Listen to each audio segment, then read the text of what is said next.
Asia. This is Ronnie O'Sullivan. I've been wanting to share some exciting news with you guys for a while now. The first ever Ronnie O'Sullivan Snooker Academy will be opening its doors soon in Singapore. I'm thrilled to be here at Rasa for the World Championships. First class, it's an exciting time for us. So far away to get to here dream in Singapore, and it's been incredible the reaction from the players, from the officials, from people who've been watching, to see the very best in the world playing at this level.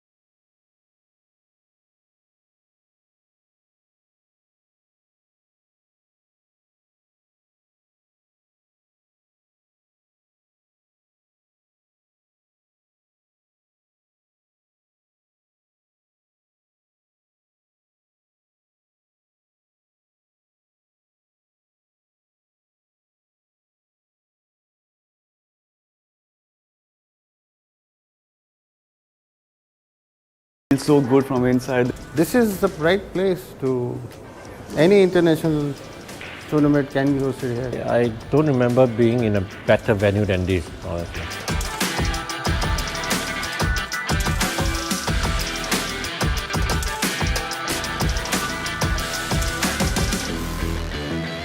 I'll just try my best and hopefully I can come home with the trophy, but if I don't, I've enjoyed my time, so that's all that matters. It's my honor to represent my country, and for other players also it's their privilege and they are honored to represent their own country. The same with me.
Well, hello and welcome wherever you're watching in the world here as we bring you the final of the 2022 World Billiards Championships here from Singapore, from the Rasa Club. I'm Angus McAnally, delighted to have your company, and with me in the commentary position is Chris Coombe. Chris, what a wonderful final here for the World Billiards, the Grand Cuvee and the Rasa championships here that have been on for the last 7 or 8 days. What a great week we've had here. Morning, Angus. Yeah, and morning to all viewers. Yeah, what a fantastic week we've had. It's absolutely flown by. We've seen some top class play at such a fantastic venue, and I'm sure that's going to continue today with some feast of billiards. So I hope everyone is sat comfortably, because in a few seconds' time it's going to get underway, and it's going to be a fantastic match. Yes, 5 hours match in total, 2.5 hours and a break for 1 hour, and then a further 2.5 hours. We're just 5 seconds away from Dave Causier playing white and his opponent playing yellow. So here we go. I believe the last time that Causier and Gilchrist met in a long format world final was in 2017 in the long up final, which Causier won on that occasion, and they've met many times in many different events over the years. And what a fantastic break Causier had yesterday, 697, one of the highest breaks we've seen under the bulk line crossing rule for some time. Interesting to look at Peter Gilchrist there. He's considering whether it's worth taking the risk of trying to make this cannon. He normally would, without thinking twice about it, but obviously aware of the import of making sure he gets it. But he is going for it. Doesn't want to slip behind the back, and he has. But that's the danger, and he's immediately given Dave an easy opening here, in off the red. And this is just, Dave played that so gently to hold position there. This is exactly what Dave wants. This is a signature shot of Dave's. Yellow behind the billiard spot and just moved the red for the pot. And in 3 shots, it could be at top of the table, Chris. Yeah, very early on. I mean, we say about both players wanting to get off to a good start, and within the first minutes of the match, Causier has got a chance of getting good top of the table position, so can't really ask for much more than that. Still, this little cannon to negotiate, needs to just get the right contact on the red, hoping to set up another cannon, which will push the red towards the pocket. Needs the long rest and his extension to the cue. Referee Anuj obliging. And if you're watching on YouTube or Facebook, we're keeping an eye on the comments, so please be great to hear from you. Let us know your thoughts, where you're watching from, and any other questions you might have, and we'll do our best to answer them. And if you're watching from the UK live, it's pretty early morning, so just after 5 a.m. Exactly. We appreciate your dedication. Yeah, exactly. Your dedication is noted.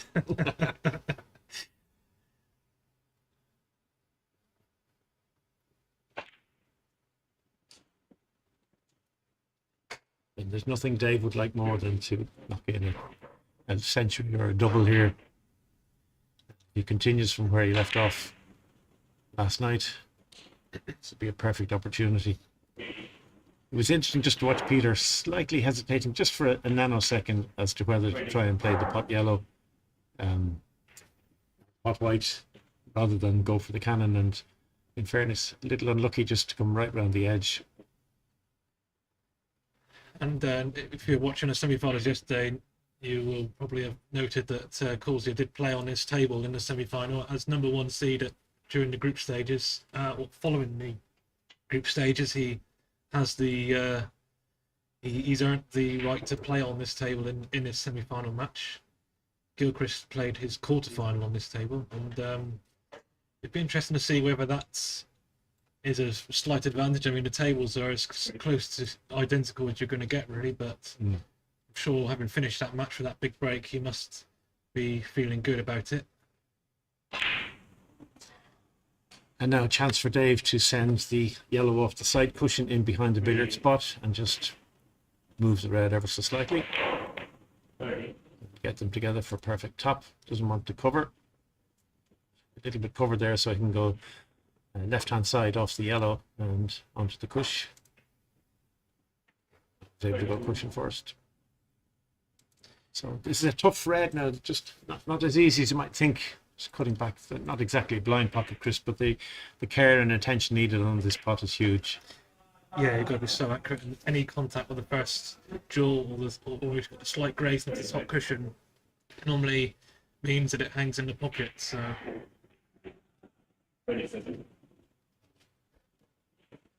So this is an ideal chance for Causier to get his arm into the match, get his Q arm going.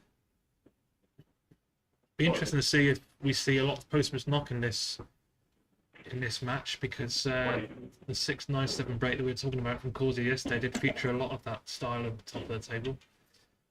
Might have to move the yellow here if he's going skinny off the red. Yeah. Two options here: to a gentle in off the red, or to screw the red across. And yes, Dave prefers that shot, I think, where he leaves a drop cannon again to bring the red off the side cushion, the top cushion, and just push the yellow towards the back of the billiard spot there.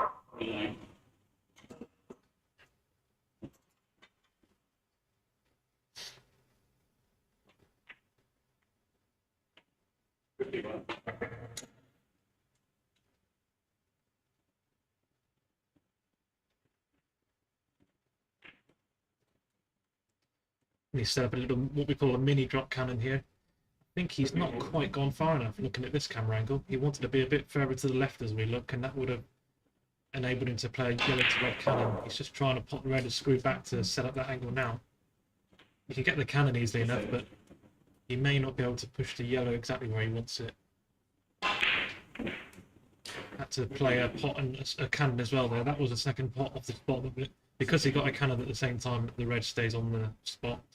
Otherwise, it would have gone up on the middle spot, which is not what Dave would have wanted there. So.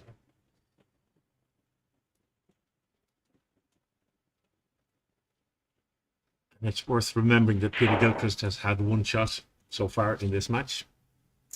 Missed the attempted cannon.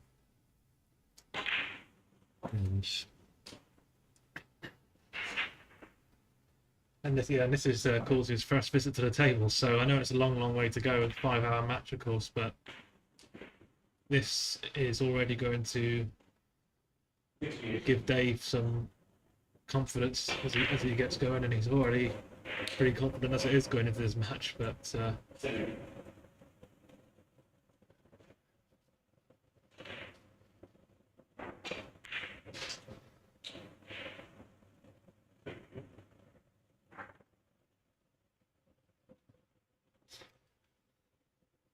he was working out his average in the second session, and he reckons his average was about 165 yesterday, which is in that second session, which is quite extraordinary. incredible, yeah. So we'll see a bulk line warning coming up in the next few shots, and because Causier's actually gone away from the top of the table, it's going to make that bulk line crossing a little bit more challenging. That rule was brought in to try and help to break up some of the long sequences at the top of the table, but it's actually, for these guys, it's actually a bit easier to do it when you're at the top, make that bulk line crossing. Perfect drop cannon position now, and just push the red towards the pocket. 79. Oh, a little bit of help there from the yellow nib. I don't think he would take it on from here. Just a bit too acute to try and get into balk and back, so he'll be just on 79 now, so he'll get the warning after this next shot. And Dave likes to get rid of it immediately, so if he's any angle at all here, don't think he can get it here, so I think he'll wait for 2 more shots.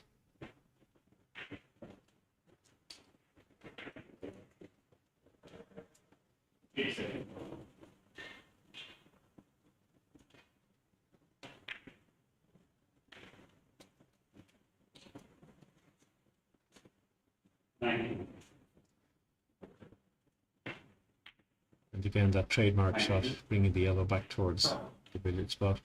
So he'll just play the cannon now, just moving the red. It looks like he's taking the pot on here. Yeah, that's the cannon there. So he now has an angle. Watch the amount of bottom and right hand side on this, and his pace to come around the cushions.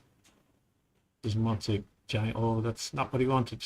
Just little bit early on the side pushing there. Break goes to 94. So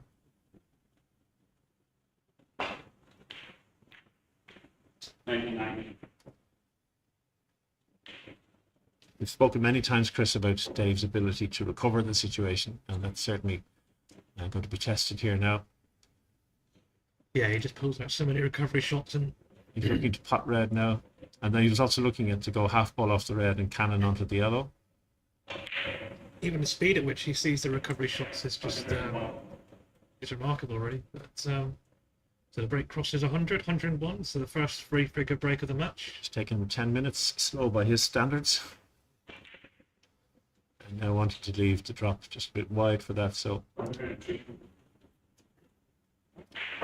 he may play in off white, bring it up to the centre of the table. Play another drop cannon now to move it exactly where he wants it.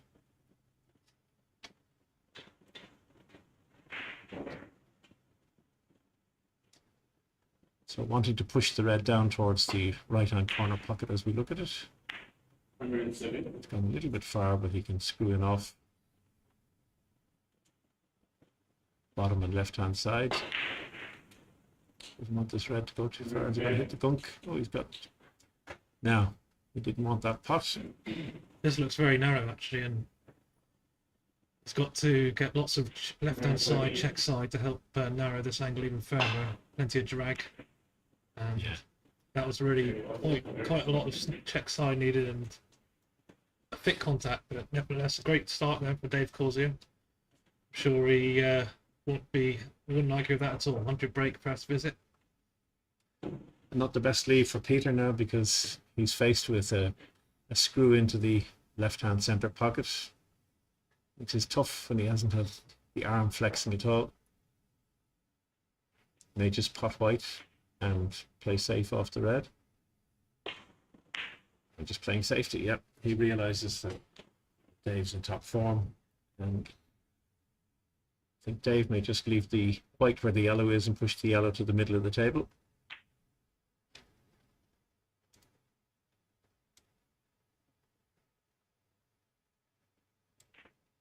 As you know, I spend a lot of time with Dave, and one of the things I spoke with him last night and this morning was one word I kept saying to him, which was patience. It's such a naturally talented and quick player. He wants to get the job done immediately, and I was just saying to him, take your time. So I think we'll see the same shot again here. Absolutely, yeah. I mean, we've obviously got a lot of respect for each other, these two players, great champions, and even though there's a long way to go, they know they can't give any unnecessary chances away, because we've just seen now that what can happen after one missed shot and so early in the match.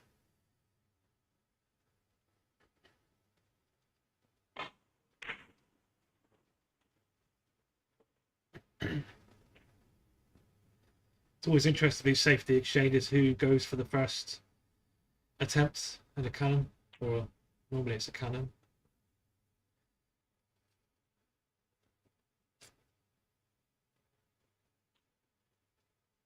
Well, at this level, one mistake can see you sitting down for half an hour on the receiving end of a 200, 300, 400 break. So they're right, even though it's a 5-hour match.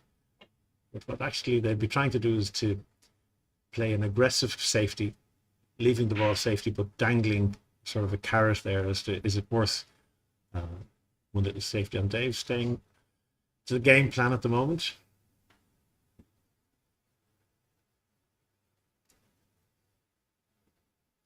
So at some stage, one of these players will get it slightly wrong, and there'll be an angle to play a 1 cushion or 2 cushion cannon, perhaps.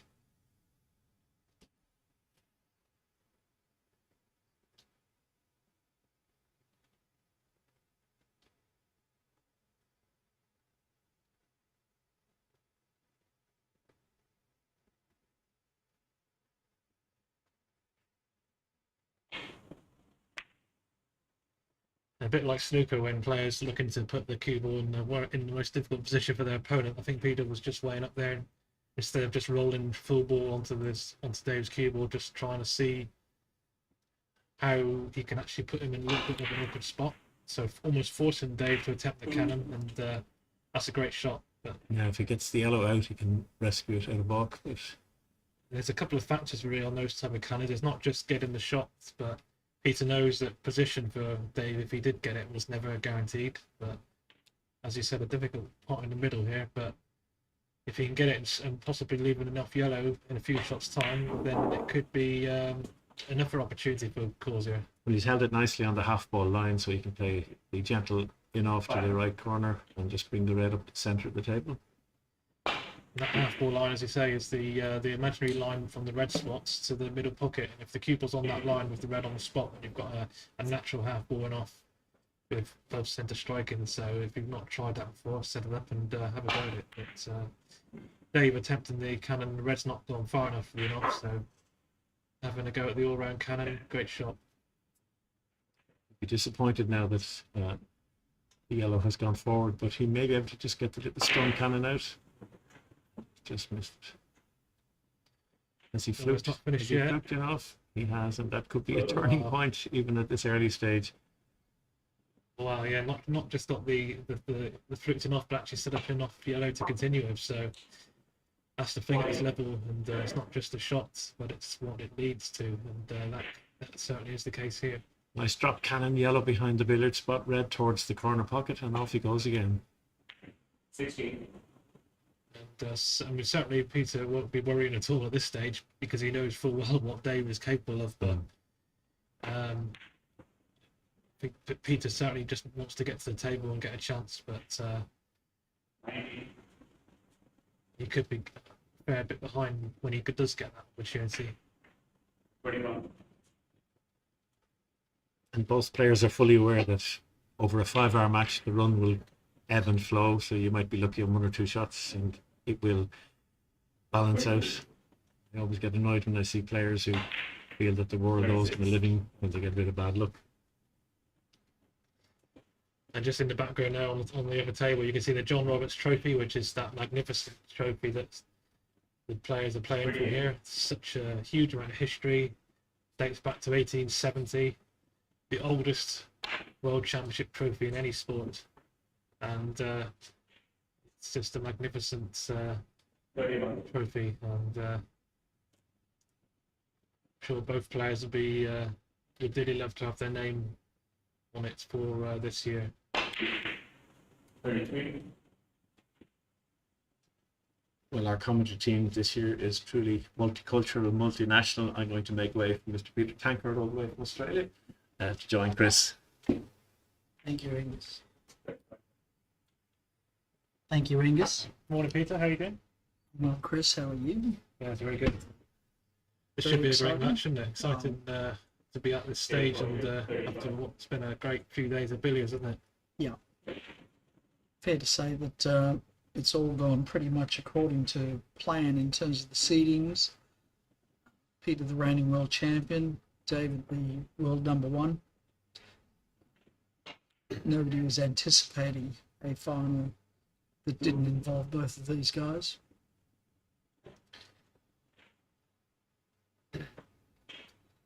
They're both from the town of Middlesbrough. Big cheers up on Teesside.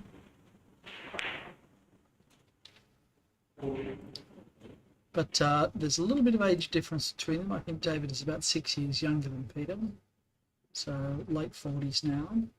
And it would be fair to say that David was a little bit in the shadow of Mike Russell and Peter Gilchrist growing up, who were winning titles between them, particularly Mike, and has really come into his own in the last 10 years.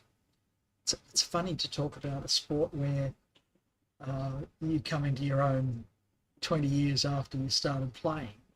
But, most people, if you're playing rugby league or football or some other sports, your whole career might last 3 or 4 or 5 years. In some instances longer. But Absolutely, yeah. And talking of sort of longevity, I mean, I know one of your countrymen as well, of course, Bob Marshall, I believe, was playing competitive World Championship matches in his 70s. Is that so, right? yeah, he was. He lost the World Amateur Championship to Geet Sethi in the final at the age of 78. Incredible. Incredible. Won his national championship at the age of 77. and lost the World Amateur Championship at the age of 78. So we had a match earlier in this tournament between Frank Humphries and Terry Azor, both of whom look very young, but in fact their combined age was 150, over 150. I'm not going to reveal how much over, but over. Yeah, it's fantastic. I mean, billiards is, and I suppose it's the same with all cue sports, but as you were saying in the commentary yesterday, I think it's one of the games that you could be in it for 50 years, and it's something that I mean we've had tournaments in England this year, national championships with players. I think one player was 7 years old. 7 years old? Yeah, exactly. In a junior event, obviously starting out in the game and in England, and I think in the same series of English events in one of the open events, we had a 79-year-old. So age 7 to 79 in one season, so that just gives an idea of the age range that yes, people who can enjoy this game, and once you get the bug for it, it's certainly one of those things that you could find yourself being addicted to. Yeah. Well, because it's knowledge based, that knowledge doesn't go away. Perhaps the physical skills do. You're not as sharp, the eyes aren't as clear, you're a little less steady perhaps, but certainly the knowledge keeps paying off for years to come. I guess it's one of those with billiards maybe not needing quite the same accuracy of cueing as snooker. Correct. With the accuracy of potting and snooker, with billiards it's more a touch and knowledge of sort of angles really. If you've not got the most accurate cue action, you could still play billiards to a very high level. But thank you. You've been watching me, have you, Chris? Of course. But I suppose that in itself sort of lends itself to somebody who can be playing for a long time at a high That's level. true. Really. Yeah.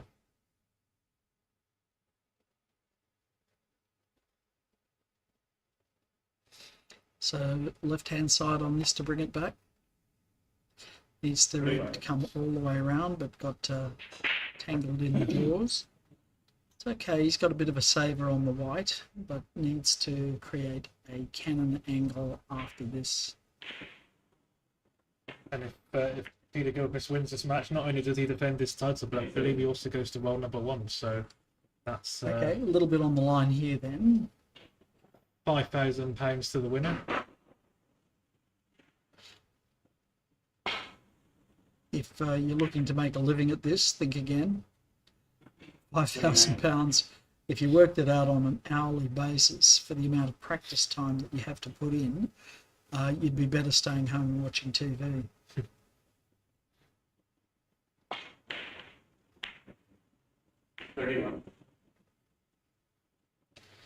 The problem is that the game is so, we said it was knowledge based, it's so esoteric and so difficult to learn the patterns that there are actually a limited number of people that can even appreciate what these guys are doing.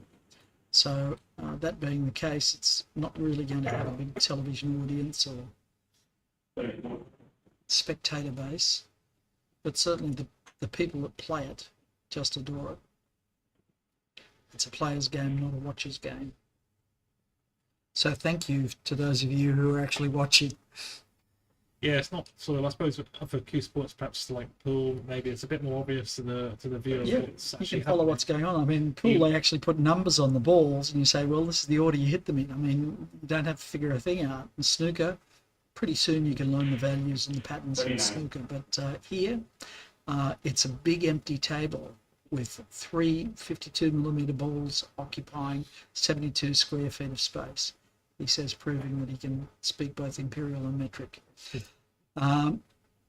So it's a big area that you have to keep controlling. So the basic strategy that you'll see here is that these guys want to play on a pool table. They want to play in 6x3. The 3 feet at the top end of the table, and it's 6 feet wide. It's too big to control these things, these tiny balls, unless you can herd them together at the top of the table. That's where all the big breaks happen these days. And it's the simplest looking, but in fact the most difficult aspect of the game.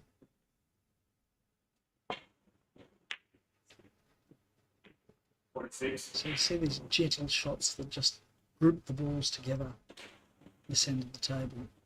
Why this end of the table? That's because the red comes back up to this place.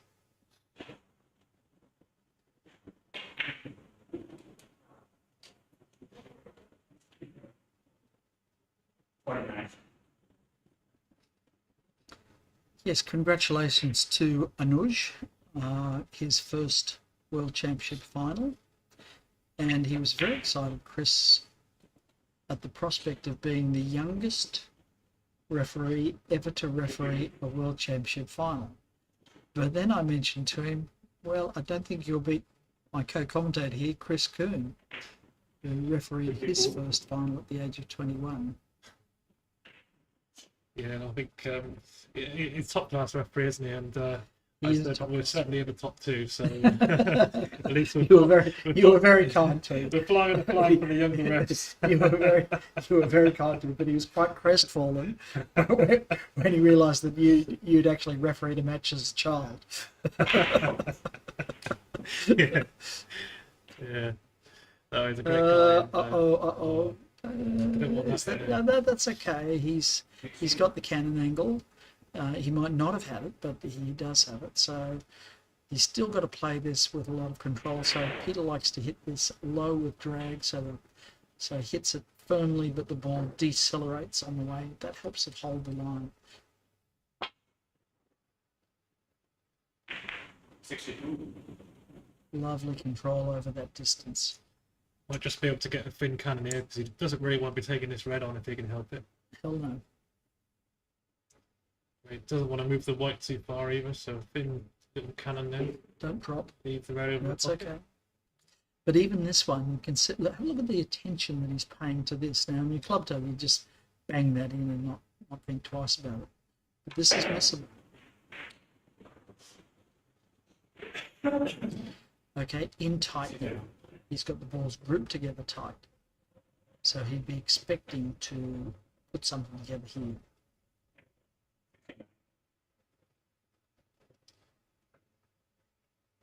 Yeah, this floating white is one of the methods of play that we often see these top players using, and that's when the opponent's cue ball is just floating around the spots in the area between the spot and the top cushion.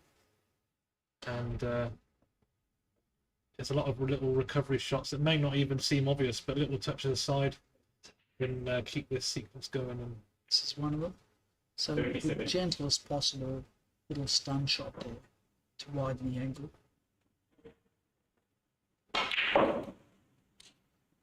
Another stun pot.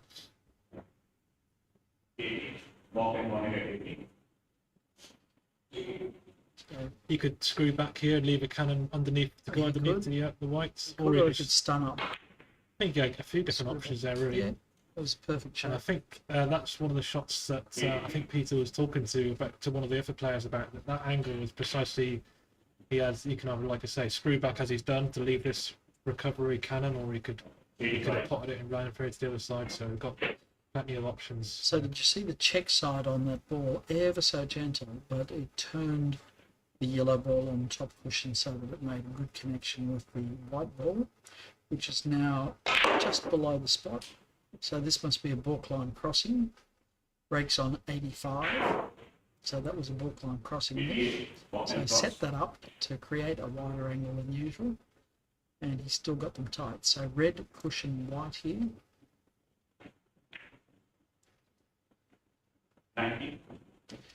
Is that white now obscuring this path into this pocket? I think it is.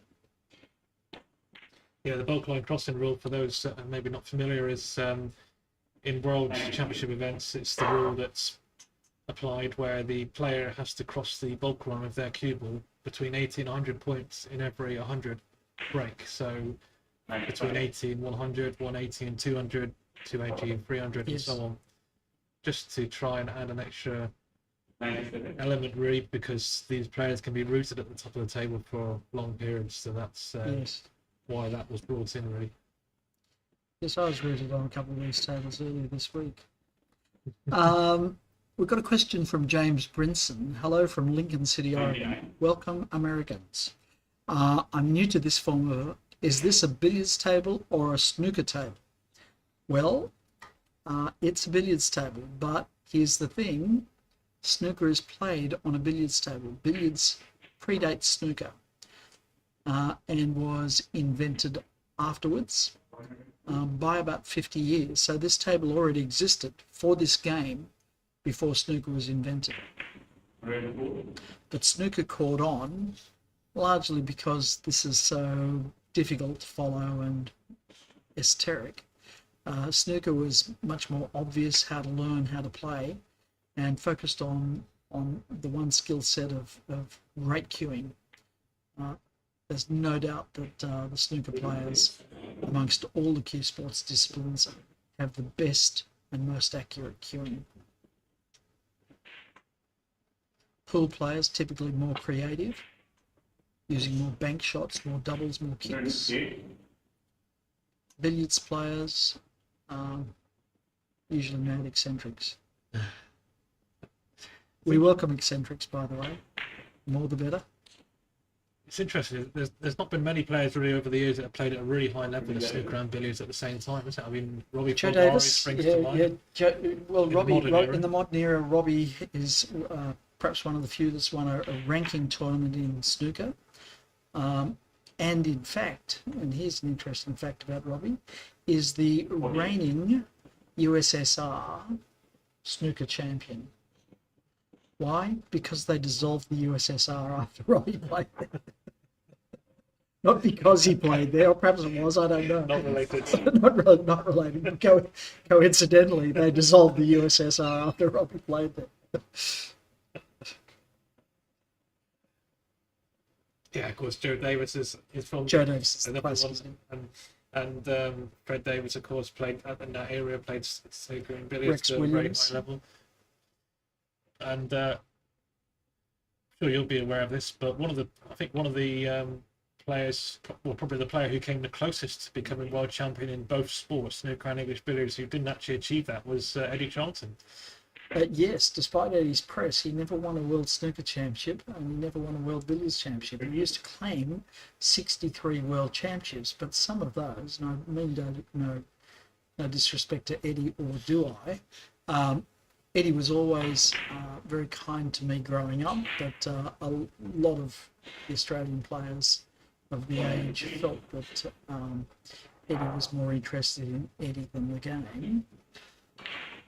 Eddie used to win championships that were contested by his brother and his son in his garage in Newcastle, which he would style the World Competition Championship or the World Match Play Championship, or so a lot of his world championships were family affairs. Didn't know that, but I believe he lost to Mark Wildman in one of the world finals, 84, I believe. Yes. By only about 40 or 50 points, and then he lost in the 70s. I think he lost in a deciding frame in the World Snooker Final. So To Ray Reardon in Yeah. Nunawading. yeah, don't think you can get much closer than that. 36, 35, I think it was. Joe Manici will correct me if he's listening, but it was certainly in the 30s. And Eddie was leading, and Ray came back to the last three frames to win the title.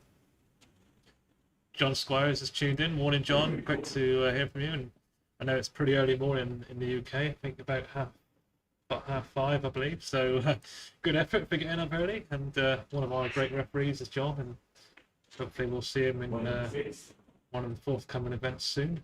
Yeah. Realistically, Chris, I don't think we're going to see anybody in the conceivable future being both a world champion at billiards and snooker. And I think the reason is that snooker has so thoroughly supplanted billiards in terms of prize money that any up-and-coming kid with a talent for the game is going to naturally gravitate to snooker because that's where they can make a living, and often a very good living. Yeah, and I guess the World Snooker Tour is such a high level, and the players that are on the mains will have to dedicate every day to hard practice to maintain that standard and to progress. So it's not something that you could just do on a part-time basis, really. Maybe in the old days you could. Maybe that's the difference.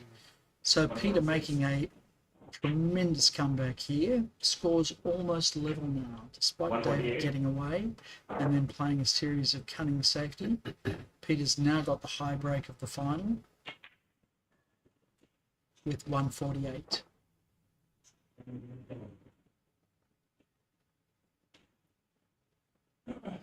Now a little break.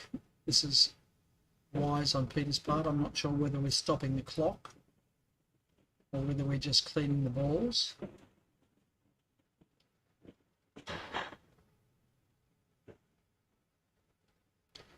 There's Anuj, the second youngest referee in the game. Wayne Carey says, wow, sensational. Yes, it is sensational, isn't it? I mean, you've had back-to-back hundreds from these two guys. What a dogfight this is.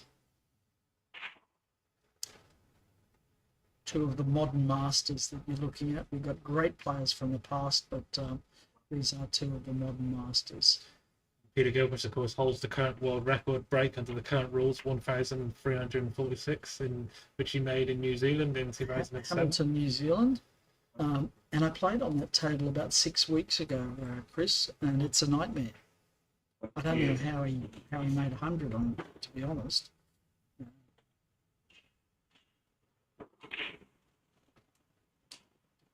So we've had a question about asking why don't the champion players, if they're so good at controlling all three balls, ever set up long runs and nursery cannons? But it's not something we see. And yeah, good question. It's not something we see at all in the game, though, is it, Peter? And I think certainly the conditions don't suit that style of play. And obviously the rules are limited to 75 cannons consecutively, but it's just not really worth their while when they can score this fast at top of the table. Would you agree?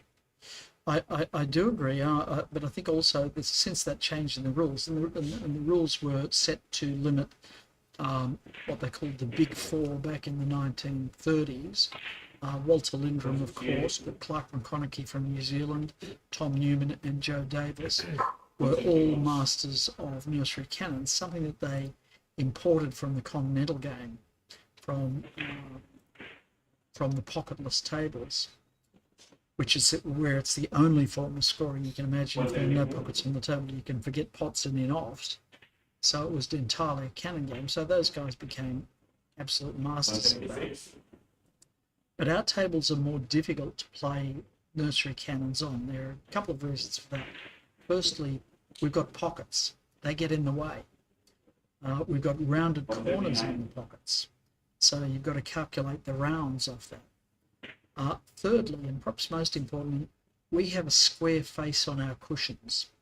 You can see that there's perhaps 6 millimeters, a quarter of an inch of rubber that's presented to the ball when it comes in there, whereas the cannon tails, continental tables have a pointy edge. So our tables square up a lot more. You'll see that when you bash a blue ball or a double into the middle pockets in snooker. The tables will eventually square up.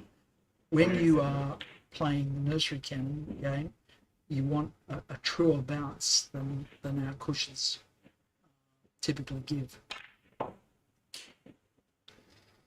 And while we're talking about FAQ sports, James Brinson's asked about, does it translate to being good at Russian pool? But I think they're completely different games. I'm not even sure if any English billiards players would have ever tried that form of cue sports. Don't drop. Oh, perfect.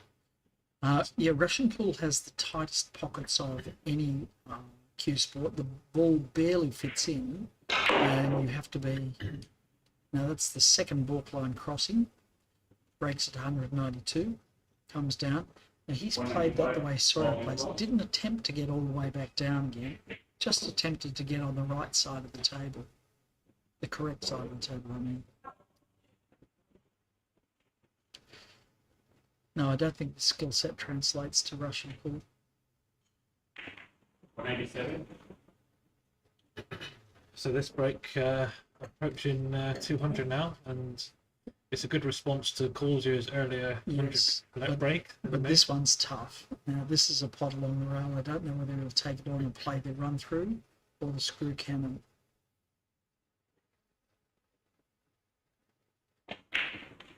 Takes it on. That's a brave shot on this table. made it look easy, but he made extra effort there to walk into the shot, get down on the right line, and slot it in very nicely. Yeah, Jason made an observation yesterday about Peter. I don't know whether you were in the room at the time, that he constantly walks in on the line of the shot. And I think we get a bit lazy with billiards where we just kind of pivot and tilt over to the next shot when the balls are so close. You'll see Peter, big man, but he stands up and resets correctly every time and then steps in on the line, which is really a snooker technique. Yeah, it's good, certainly a good habit to get into. I mean, especially in offs when you're setting the cue ball in the D, and making small adjustments. You don't often see them players get up off the shot and actually walk into the shot from there. But anyway, that's Peter's overhit that one. Yeah. He was trying to get the white a lot more central there behind the spot, and pushed the white on, just lost the red slightly.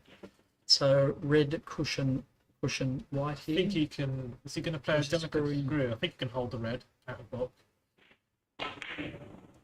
That's so delicate. So we've had a question, Ian McLeod asking, what are the rules? Well, let's refer Ian to, rather than, you don't want to read a rule book, you just want to know what's going on. So what we'll do is post up here the link to a video that we produced called How English Billiards is Played. If you want to watch, it's good to have an idea of what the hell's going on. So in 2019, we produced a video, explanatory video for viewers who are new to the game, and that will lay it all out for you, Ian. And let me see if I can find that and we'll post that up there.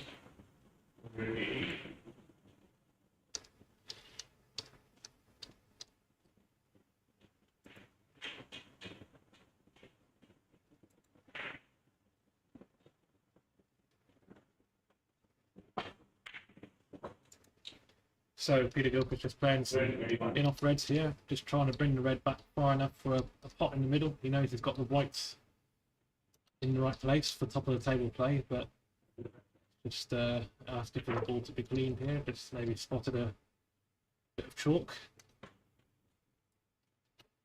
Certainly doesn't want to risk a kick at this stage, but we've not seen many kicks really this week.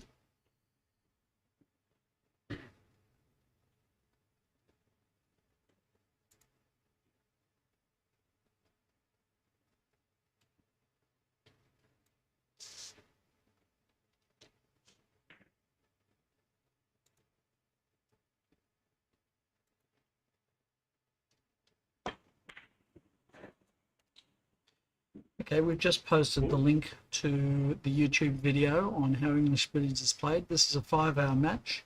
The video runs 5 minutes, so you've got plenty of time to look it all up, learn how it works, and come back and enjoy watching the masters at work. There'll be a quiz at the mid-session in the week.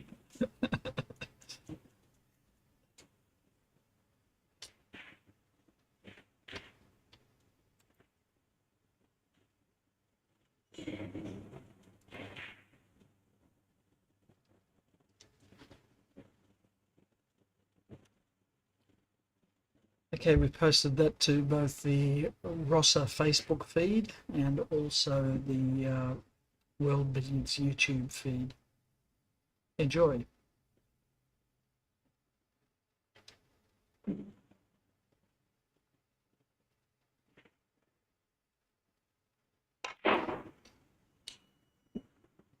So it didn't need to cross the bow plan there. It wasn't in a stage of having a warning, but tried to bring his cue ball around the table to set up. Has he got the angle to bring the white below the red or just near to the red? He's playing cannon here. Just below. Yeah, gee, that's very nice. That's so clever. What side would he have used there to manipulate that? Possibly a touch of right, I would have thought, if anything. So it's not the white ball, which is Dave's ball, up to what we call the line, which is like an imaginary line through the red spot, parallel to the top cushion, if you can imagine that. And when these players are playing top of the table and the white is just strayed slightly to the side of the spot, they can push the white up to that line, and it sets up a good position for playing this cannon, which is like a mini drop cannon, we call it.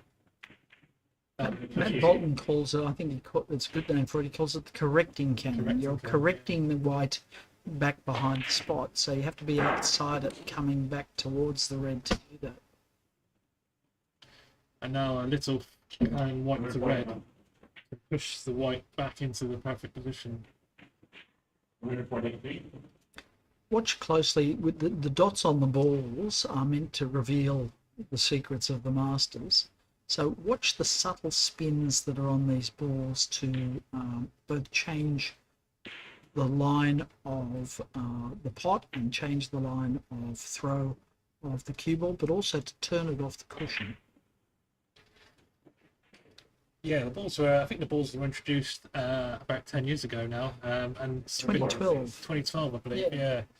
And I think at the time I seem to remember a lot of people saying, oh, you know, they might find it off-putting and everything. But it's one of those things that as soon as you start playing with the spotted balls, people at the time, I mean, it's amazing how you don't even notice the spots, but it's amazing to have that feedback, not only as a player, as a spectator, but also as a player, because if you're concentrating as you play the shot, and you can, certainly over like a long distance, you can almost tell if you've put a bit of unwanted side on. That's a bit straight on that you red. played it slow enough, that is. So, yeah, Just that a looks little pretty straight, doesn't it? Can he get out, plot this red and get out for a white to red cannon? And he wants to, or maybe he's pulling all the way back off one cushion. No. So he's just played for what we call a slip-through cannon here. So the insides of both balls.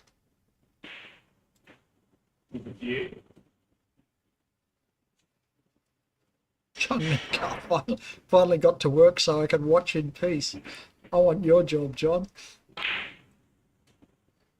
So we did have a question from Rajesh Kumar asking about, apologies for missing that one, which is the main governing body for billiards worldwide. Well, the answer to that is World Billiards Limited, which is the organising body for this championship. As we were saying earlier, the John Roberts Trophy dates back to 1870, and that was the first World Billiards Championship won by William Cook, I believe. And this is a direct sort of version of that. The history extends right to this very match in this championship. And the WBL, World Billiards Limited, is a company set up by the WPBSA, which is the World Professional Billiards and Snooker Association. They are the governing body for the overall body for snooker and billiards worldwide, and the chairman of the WPBSA, Jason Ferguson, arrived in Singapore last night, and it's great to see him here today. He is watching the final and will be presenting the awards, and he's also joined by Steve Dawson, who is chairman of World Snooker Tour. So yeah, it's fantastic to see them here. So the copyright to the rules of this game actually belonged to, when it was originally written, the Billiards Snooker Control Council and its descendants, which include WPBSA and subsidiary WBL. And of course, under the same umbrella of the WPBSA group, you also have World Senior Snooker, World Disability Billiards and Snooker, World Women's Snooker. So, and World Snooker, which is the Pro Tour. So your Ronnie O'Sullivan's and there's also the World Snooker Federation, which is the leading body for amateur snooker worldwide. So, and it's not just one event. It's a series of about 15 to 20 ranking billiards events throughout the year and all around the world. Throughout the world, yeah. So there have been events in Canada, in Australia, certainly here in Singapore, in Thailand. Into mainland Europe, Vienna in Austria, Belgium this year. Bruges in Belgium, wasn't there? Yeah. Ireland, Carlo. A number of events in the UK where English billiards is very strong. So Peter's just motoring on here. 282 now. He's got to figure another balk line crossing. While we're chatting away about the governing body, Peter's hard at work. This is exactly the response that he needed. Absolutely, and obviously these players know exactly each other's games very well, but it certainly sends a message to Dave that he is in good form, is in very good form as well. So that earlier break that Dave Causier had, press visits, is Peter's come back and said, "Well, I can do the same," and he's exceeded his that break and he's made the most of his chance here. Still a long way to go, of course. I'm sure we'll see many more big breaks between these two, but. And James Brinson says, and it comes down to one town in England. Well, James, in the modern era, yeah, Middle's obviously a T-sider, James Brinson. But in fact, Billiards is played all around the world. In the modern era, yes, you guys had a fantastic junior coaching program. Both of these players are a product of that program, but it's not a one-horse race. They've been champions from all around the world. 290. But granted, in the modern era, Middlesbrough has been miraculous.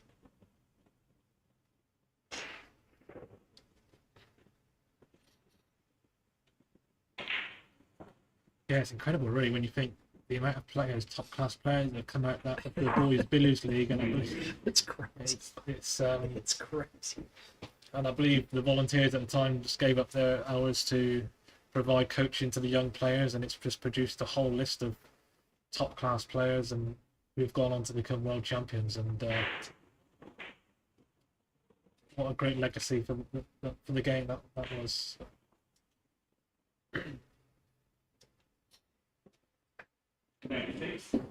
So I'm joined now again by Angus. So how you doing, Angus? And I just went out to the auditorium to watch this great game being played by two of the finest exponents that we've ever seen. And what a wonderful response this is from Peter Gilchrist. Very slow, very deliberate. He's obviously very aware of the importance of setting out his stall as early as he can in this final, in the same way that Dave did off the bat.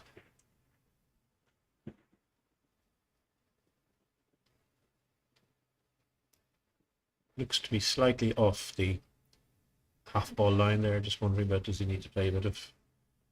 Actually, it's not too bad from that camera angle as we look at it now, that he could play the loser and send the red up towards the centre of the table. Seems the better option than the screw cannon off the white. I think he may even be potting this red, trying to screw around the table and get back to... Oh, it's a steep park line crossing, Yeah. of course. Yeah. So, not taking any chances to actually come in and out of bulk and all the way back down the table. Actually, looks like he's the red's gone up on the middle spot, but didn't play it. Looks like he's played it quite a lot softer. Maybe just focusing fully on the pot there. Yeah, that was the priority, to make sure that he didn't create a foul by not getting across the balk line. 299 in response to Dave's 113 initially. So this is not the normal angle for the in-off, so he's wondering, should he play the side cushion onto the red cannon, onto the white cannon, or...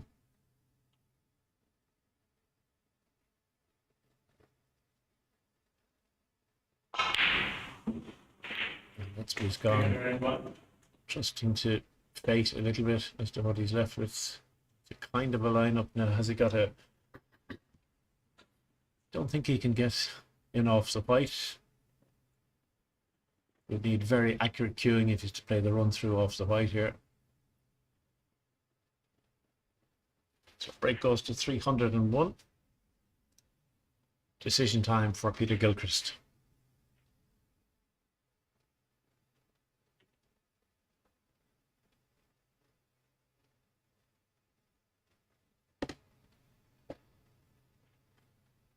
Looks like he's playing a forcing in off red.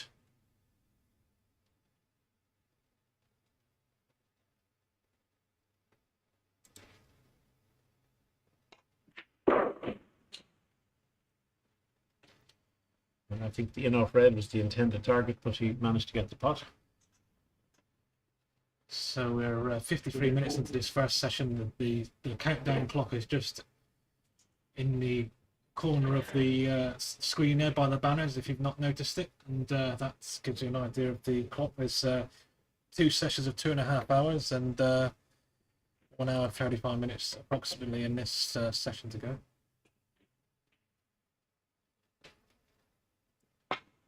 But he'll be dearly loving to continue this break, and this looks like a great attempt at the. Ooh. A fantastic 304 break from Peter The Gilchrist. biggest break we've seen in this final so far. Now, can Dave get the forcer, or is he playing the cannon onto the yellow? He sure can, so needs to run the red a bit, unless if this comes up the table he might be able to play the run through cannon here. Just a little bit awkward. He may choose to play the middle pocket in off and bring the red back to the yellow. This looks good, as long as it doesn't go in front of it. Needs to kick out the yellow. Yeah, he's okay. He can go the cushion first or skinny off the red. Doesn't want to leave that yellow hanging there, but if there's no option, may well do a pot double balk. He's going to have to take his medicine here now. Yeah, how to leave the cue ball behind below the red so that it can get into balk. And he's trying to leave an in off, and then the ultimate aim will be to get the red into balk and just play the standard miss. That's more or less what he's done now. It's a bit more. So skinny off the red and send the cue ball around 1, 2, 3, 4, possibly 5 cushions. Or is he going the other way? Yeah, 1, 2, 3. He's disappointed now that the red has ended up tighter along the cushion, so it's not a great scoring opportunity. Peter will more than likely simply play the push away miss, just push the yellow ball towards the side cushion. Just a question of where is the optimum place to leave it most awkward for Dave.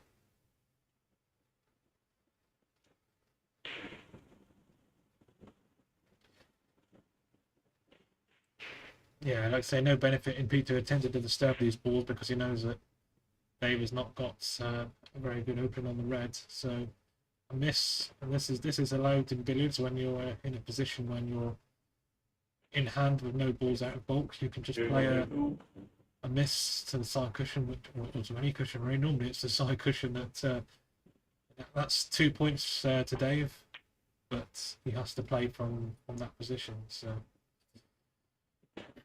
It's a dangerous shot for Dave to take because he's left Peter the option now of potting white and putting Dave in the double balk position. The advantage for Peter Gilchrist here is if he does pot Dave, he then will be disturbing the red, bringing it into a more user-friendly position.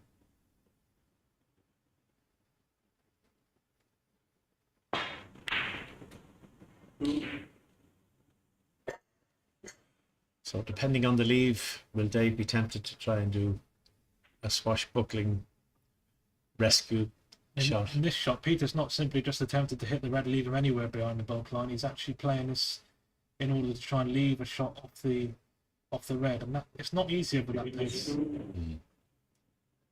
He's left himself he can get screwed off the red, but it was not straightforward to leave him an ideal angle. So Dave's just playing off the side cushion to try and leave his cue ball just inside the bulk area, knowing that if Peter does get off the red, he's still got the white to deal with, which is in bulk, so not straightforward by any means.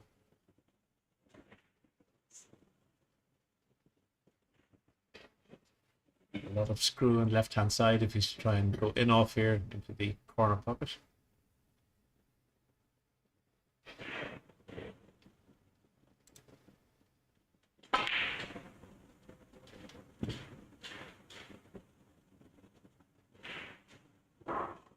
Yes, that was a tough shot for Peter. What can Dave do? Can he get in off the yellow? He certainly can. Pot red and then leave the in off. Out of ball, just checking the position. He needs to leave the cue ball in order to have. I think he needs to come back about an inch or two from the red out towards the centre of the table to have a perfect angle. And just welcome to any viewers just tuning in. I see as the viewing figures have been increasing all the time since this match has been in progress, and despite the commentary. That was the voice of Peter Tankard from Australia. Peter's lurking in the background here. We have about well over 100 viewers online, and we are at the Ronnie O'Sullivan Snooker Academy in Singapore in the grandstand, and it's an amazing venue. Billiards started here on Saturday for the Singapore Open, and this is the 6th day of action overall. And this championship is sponsored by Cuvee, and this is a 5-hour final of 2 sessions of 2.5 hours.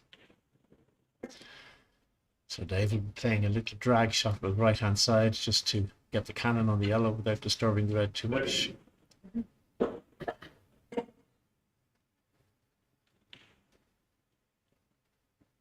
So in off red.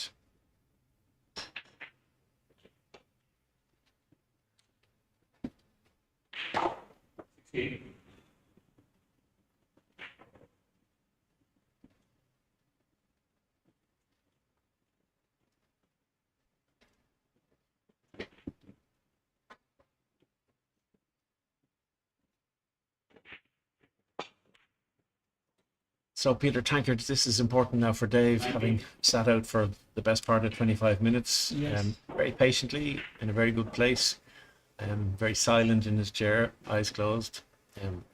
Is that what he does? Does he look at the table when he's on the table, off the table? Well, he does and he doesn't. If he's not settled as he might be, he would be tending to be watching every single shot. And I think it's occasionally better to just ignore what's going on. There's nothing you can do when your opponent's at the table, so just to stay focused in a good place.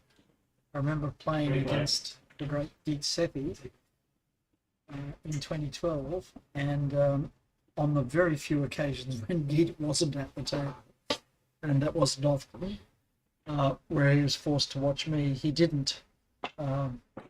He closed his eyes and meditated. And asked the same question of Nalan Patel, and he said the same thing, that he just meditates.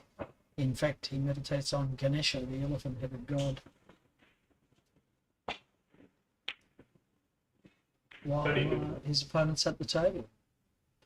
But other players that I've spoken to and asked the same question said, I watch because sometimes you can glean a little bit of information about what the table's doing, what the ball's doing.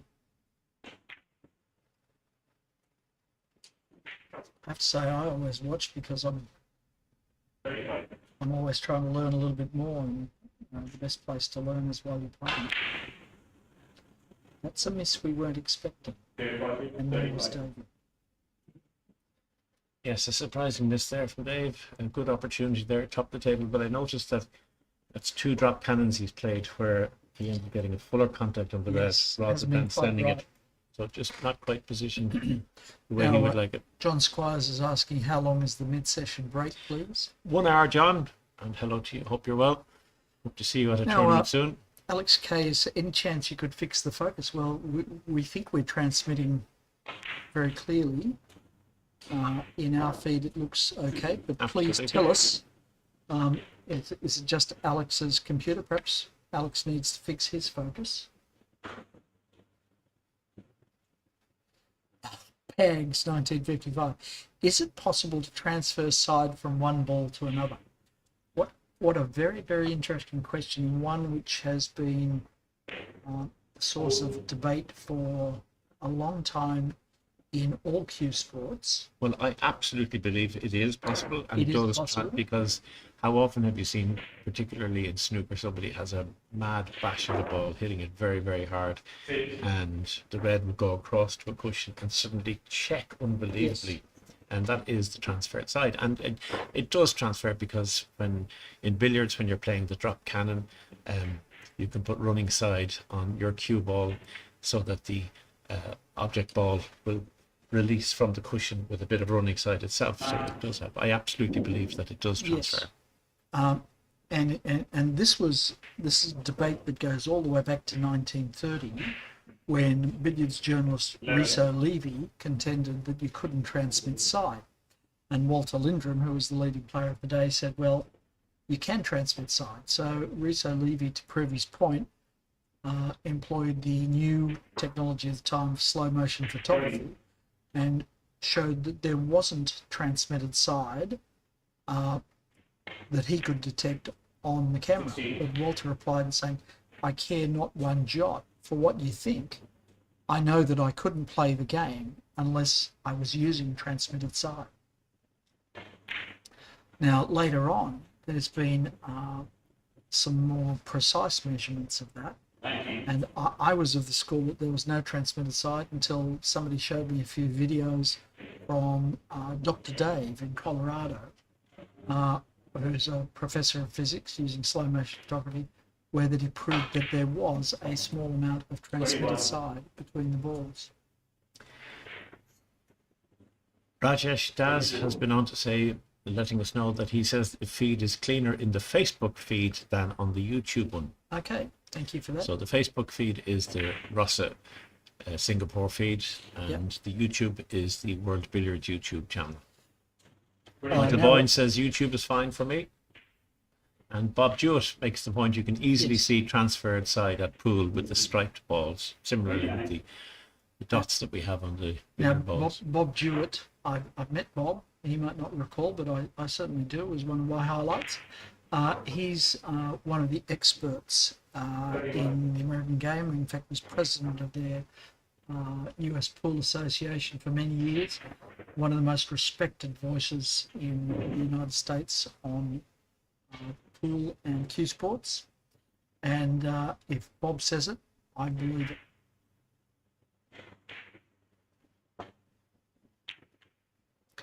He makes the point that it's easier to see the transferred side on pool balls.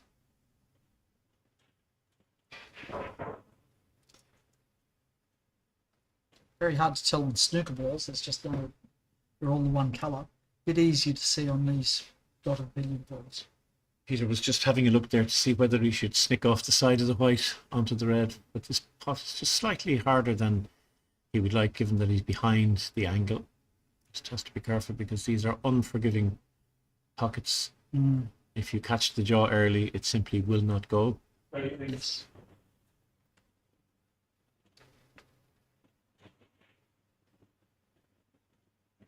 When Angus says catch, you just the lightest touch on the top cushion, ball doesn't drop. And again, I love watching on this shot where the players, some people might think that they've missed potting the red. If he's trying to get the cannon, he has to run through it lots of right-hand side to run up to the white. It looks like he's playing the pot here. He could be gathering them. Yeah, I was going to say that they play it to almost miss and hit the knuckle to hold the red, whereas us mere mortals send the red back up the table. Bob Jewett, yes, this is a setup for the Pro Snooker Tour. This is the Ronnie O'Sullivan Snooker Academy, and it is set up as exact identical tables to what they'll use in the World Snooker Championship. And for us billiards players who are not quite as accurate as the pro snooker players, to say the least, they're a real challenge. Although we do have the advantage, Peter, of being able to use a lot of running sides to swing in on the side spin to widen the pocket, and on the long jennies particularly, you can almost see that as long as it just touches the side of the pocket, the spin will Suck it in. Yeah. Although I have seen a number of occasions during the week here what appeared to be a perfectly played shot like that, and it simply would rotate on its axis in the mouth of the pocket and not drop. Not drop.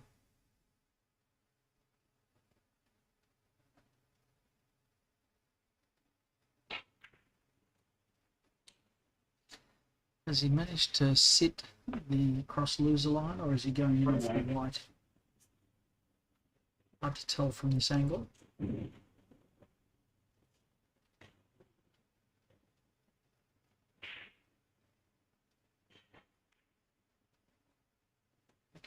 sit the cross loser line.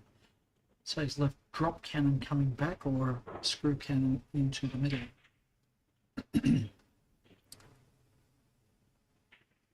Shoaib Patel, yes, I agree. Peter does need to establish a bit of a lead because Dave Causier is a machine. 697 break yesterday. Was it 697? 697, yes. 697. And missed a relative sitter of a. He was just trying to snick a cannon very thin on one side.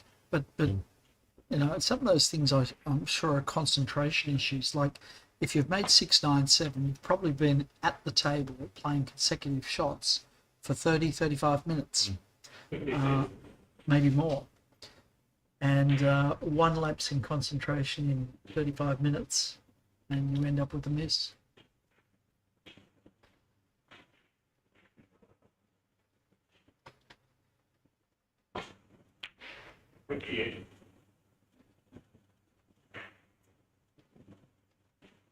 G'day Callum, how are you? Sorry you're not here. We saw you in New Zealand and you said that your clients have given you a brief break from work, but it's you're back hard at it now, obviously. Yes, indeed. Callum Haskett, who has to drive about 11 and a half hours to get as far as Edinburgh or Glasgow before he then thinks of becoming further. Is he John O'Groats, is he? Oh, he's beyond right that. up there. I think a Sherpa takes it the last 2 miles to his house.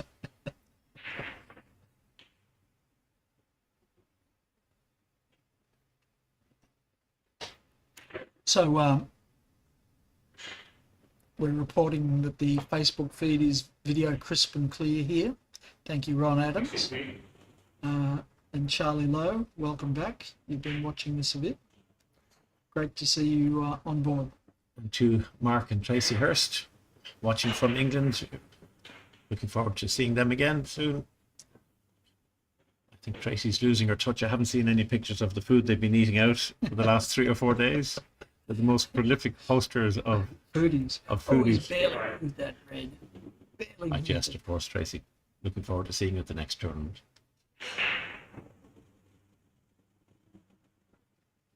Did he ask something of the ref then?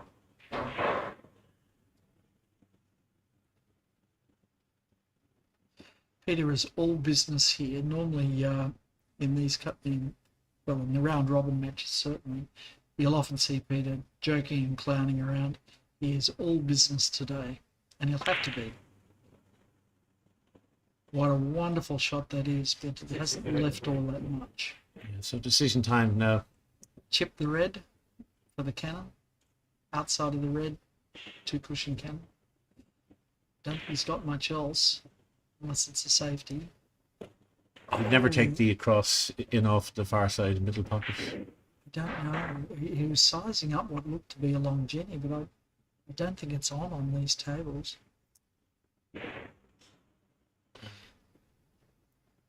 Big shot here if he's trying a 3 cushion cannon. Safety. No, going for safety, yeah. Yeah. Bit of respect. A lot of respect. G'day Huss, how are you? Anuj Rathi, Australian referee, doing a great job. He is indeed. He was so excited. I had dinner with him last night. I mean, he was just really excited about having been awarded this final. It's just a highlight for him. Now, has Dave left Peter a middle bag in off? Thanks, Huss.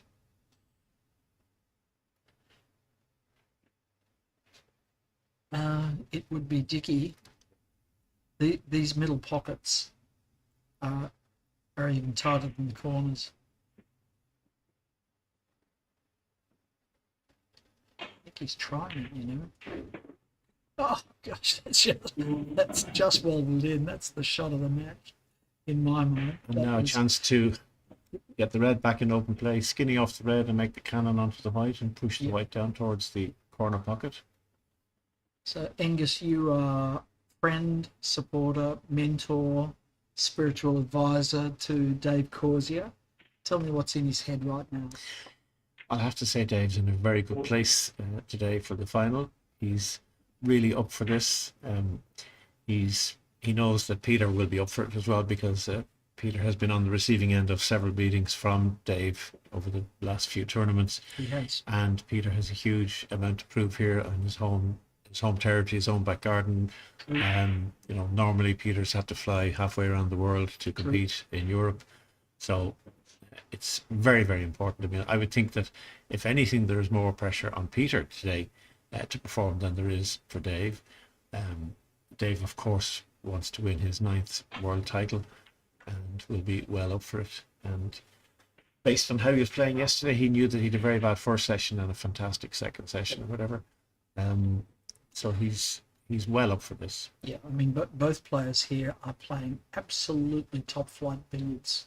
This is one of the best matches in terms of quality I've ever seen. Nice. Yesterday, you're right, Dave was looking less than his best in the first half. Sean Murphy. Hello, Sean. Hello, Sean Murphy, 300 break billiards player and quite a snooker player as well. Delight to have you on board. Just asking, is there a difference? He said, looks like this match is being played on a star snooker table. Is there a difference between this and the traditional billiards table? Not in the slightest, no. As we all know, snooker is played on a billiard table, and we've exactly the same templates, Sean. It's tough as hell, and the slide on the new cloths, brand new cloths on all of these 12 tables here at the Rossa Academy.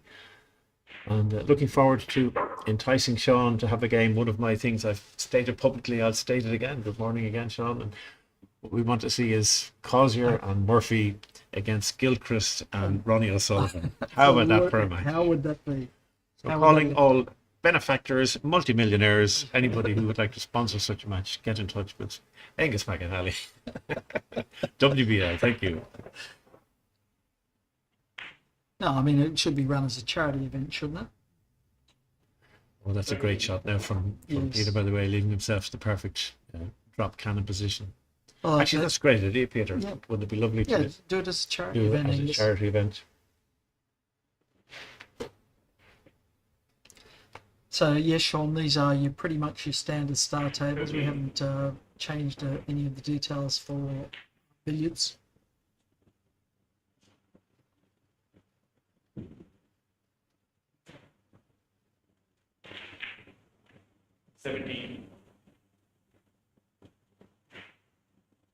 Sean, you might not know that Ronnie was out here for the opening of this academy, the first of several that he has planned for Asia using his name, and did end up poking a few billiard balls around and was reported to have enjoyed it. So, who knows?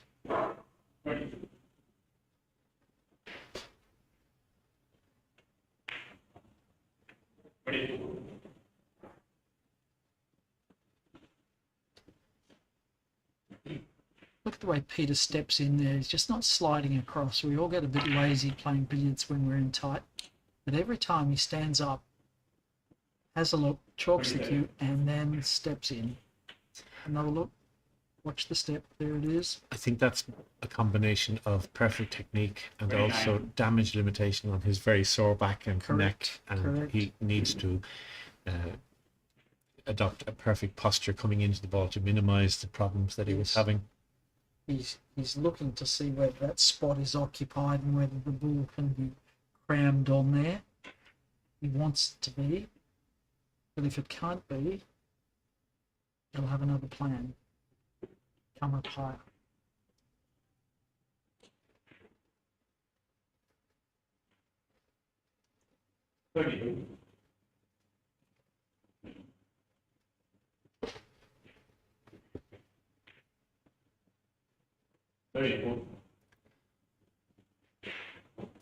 Well, this is a good opportunity now for Peter to stretch his lead. Already 200 points ahead of Dave. And for mere mortals, that's a lot. But Well, at this level, it's one visit for either of them, you know. Correct. I mean, it's not like Dave has played a bad shot. And the other thing to remember, Peter, and for those watching, is that if you think about it, a 2.5 hour match at this level would be a long match. And Yes. we've But a 2 5-hour sessions match. of 2.5 hours. So Match. how can these guys keep that concentration and intensity over a 5-hour match? And the other thing is there are no mini breaks in billiards. It's not like there's a period of time where they're re-racking the balls, somebody goes out, we're on the clock here, so they'll limit their toilet breaks, nobody will leave the arena. They might have a toilet break if nature calls, but really, whereas snooker you'll see players coming to and from the arena. They don't get that luxury here. So again, an example of perfect floating white, top of the table play from Peter, a combination of 2 pots and a cannon to avoid a situation where if you, oh, he's got himself a bit of a cover there, that's not great. Maybe forced to pot the red with the white, or else if you can avoid, maybe able to play a run through cannon, but it looks like the white is dead set against the red. This is a tough one. So I have to play it on there. This is tough. And he's miscued ever so slightly, so he'll be disappointed, and inversely Dave will be delighted. Now, Yes. this is a tough shot. I Not think he's to going the to play the side yellow. cannon He onto the is, yellow yeah. right hand side, but he's just worried because He thinks these you're can talking slide to off the another- cannon, yeah. off the cushion, and Yeah. no, that was Did you well see played. that curl? That was well Curl played. into that. Well, he's buried the red again, unfortunately. So he's got to work one ball back into position Skinny to enough. develop the red. And really important now that Dave moves the red as soon as possible. They're going to play the. Yeah, it looks like he's going for it now. Six. Yes, And he look at the doesn't like position. that. Look at the the yellow position of the ball. yellow. Virtually perfect, but in floating white position anyway. So this is where it's critically important for Dave Causier now. An opportunity. Last night in his 697, he just looked like he could never miss. I spoke to him later and he said he felt like he couldn't miss as well. At 697 points, that's hundreds of shots Yeah. consecutively. Hundreds of shots without miss. Extraordinary. 9. Extraordinary.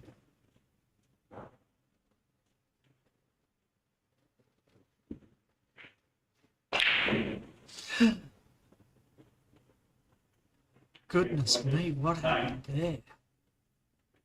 Very uncharacteristic, and the red has gone over the middle.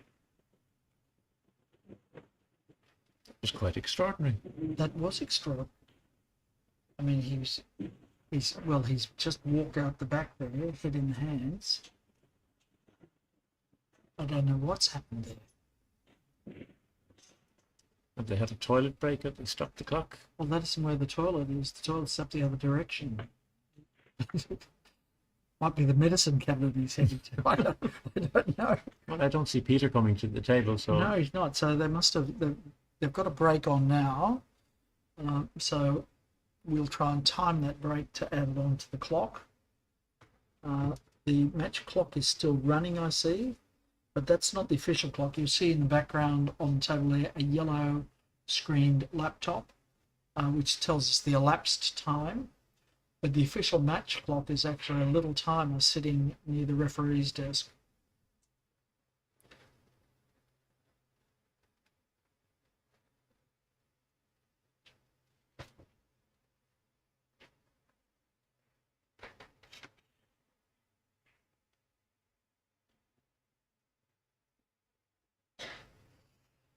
Okay, timeout. Love to know what happened there. Toilet break, okay. It just looked a bit contentious because Dave had failed on what would normally be a pretty obvious pot for him. So it did make us question whether there was some other episode.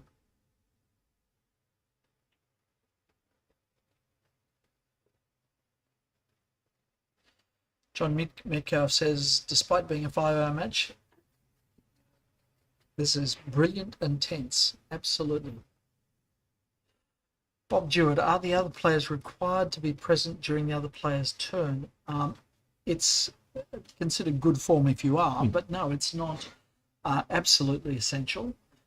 Yesterday, during David's 697 break, I'm told that Peter Sheehan took a toilet break, came back and asked, is he still playing? Indeed. and he was. Most famously, in a tour in Australia, between Joe Davis and Walter Lindrum. Walter could famously hold the table for hours at a time. Joe Davis came down with a toothache and managed to find an appointment with a Macquarie Street specialist, but it was during the match time at 9 a.m. and the match was due to start at 9 a.m. So he said to Walter overnight, Walter, you're in play. Can you hold the table until I finish my dental appointment? And Walter said, sure, Joe, no worries. And did hold the table for an hour and a half until Joe turned up. Sean Murphy has been back on. You said, Mike, and you may be able to answer this one for us, Peter. My question about the tables was more relevant to the table in the RAC in Victoria. They have the beautiful billiard room there with the original tables. Just wondered, would that be very different to a star table? Well, different manufacturers, obviously. The tables at RACV are great historical tables made by Alcock, Thompson and Taylor from Melbourne. And, whoa, there we go, slippery red ball. Yes, they're a more traditional table, but they were refitted for the World Billiards Championship with the same cloth that they're playing on here, so Strawn Superfine, and 30-ounce 6811 cloth on the cushions. So the playing characteristics were very similar between the two. However, the templates here for the star tables are the WPBSA templates, and the templates for the RACV club in Victoria were the 1981, I understand, IBSF templates. So they were a little easier. The pockets were a little easier in Melbourne than they are here. Now, Sean was mentioning that I had mentioned about the long Jenny, which is a long skinny enough with loads of side spin so that it flicks in off the corner of the pocket. And I had mentioned that I've seen some of those actually not go in. So yes, the corner pockets are very tight on this. Perhaps on a club table they'd be much more generous. And just Peter has not left himself in perfect position here. Now he's going to have to play a little cannon off the side cushion with a bit of right hand side just to check the white, or check the yellow onto the white. And he's just about got it. So that's not perfect. He's promoted white to a good place, but the red's gone just an inch or two too far. And he's a bit low on the in-off white position, so he's going to need some running side to get in if he's going to go for that. And I don't know whether he can play that gently, because he doesn't want to lose the cue ball into, the white ball into balk. Just finishing off with Sean's question, if I'm not a table fitter, certainly no expert, but it appears to me that where the slate falls off on these star tables is deeper inside the pocket than on the more traditional manufacturers of billiard tables. So that does make these jennies much harder, because we rely on that side spin to turn it into the fall to make the shot, but much harder to do on these tables. So stunning off here, no, just a regular half ball. Yeah, that was a good recovery shot from Peter. He had to negotiate that in off white and not lose it into the walk area. So now I'm going to give up my seat to the boss. You'll come back. Yeah. Jason Colebrook's going to come back in 5 minutes. He's flapping around like mad at the moment. Oh, that's an extraordinary miss from Peter Gilchrist now. Well, that's payback for Dave's missed pot. Sure. Now, very important that Dave composes himself. Looks like he either has to take a long pot or a little screw in off the centre.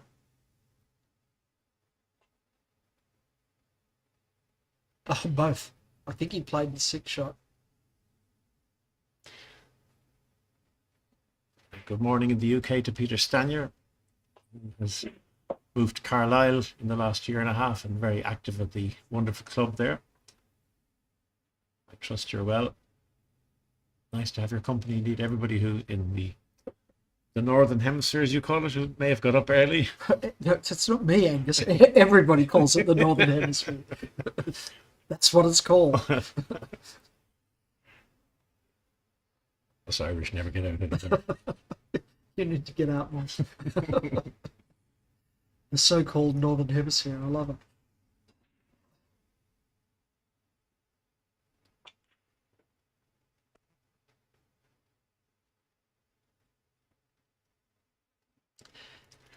A taxi driver the other night, coming back from the venue, he said, "Where are you from?" I said, "Ireland." And he said, "Oh yeah, the UK is great." I said, "Yeah, the UK is great." I said, "We're from Ireland." And he looked at me quizzically. So anyway, enough of that. Okay, now here's Dave at perfect top of the table position. Yes. Needs to steady himself. There it He is. needs 3 to make shots later, he's back at top. run through off 2 cushions. 1, 2. I would suggest that Dave needs a 200 break here to steady himself. I think that's true, and I wouldn't be betting against it. Well, welcome Snooker from the west coast of the USA. We're delighted to have our American friends joining us for this. And they're watching in Northern Ireland. Good morning. Hello to Keith McCready. Nice to have your company. Say hello to everybody. We'll see you all for the Four Nations on the 1st, 2nd, or the 2nd, 3rd of December, I think it is, in Selbridge. For those of you who are just joining us, who are wondering what this game is and how it all works, we produced an introductory video for spectators, and we're just going to post the link in the feed here on the YouTube page and shortly on the Facebook feed as well. During the match break, you can take 5 minutes, runs 5 minutes and 20 seconds. Same as Ronnie's 147 break. So you can either make a 147 break or watch this video. It's a great video, and it will give you the basics. It'll give you the basics. Explain what's going on. Won't teach you how to play, but it will teach you how to watch and enjoy the experts that you're seeing.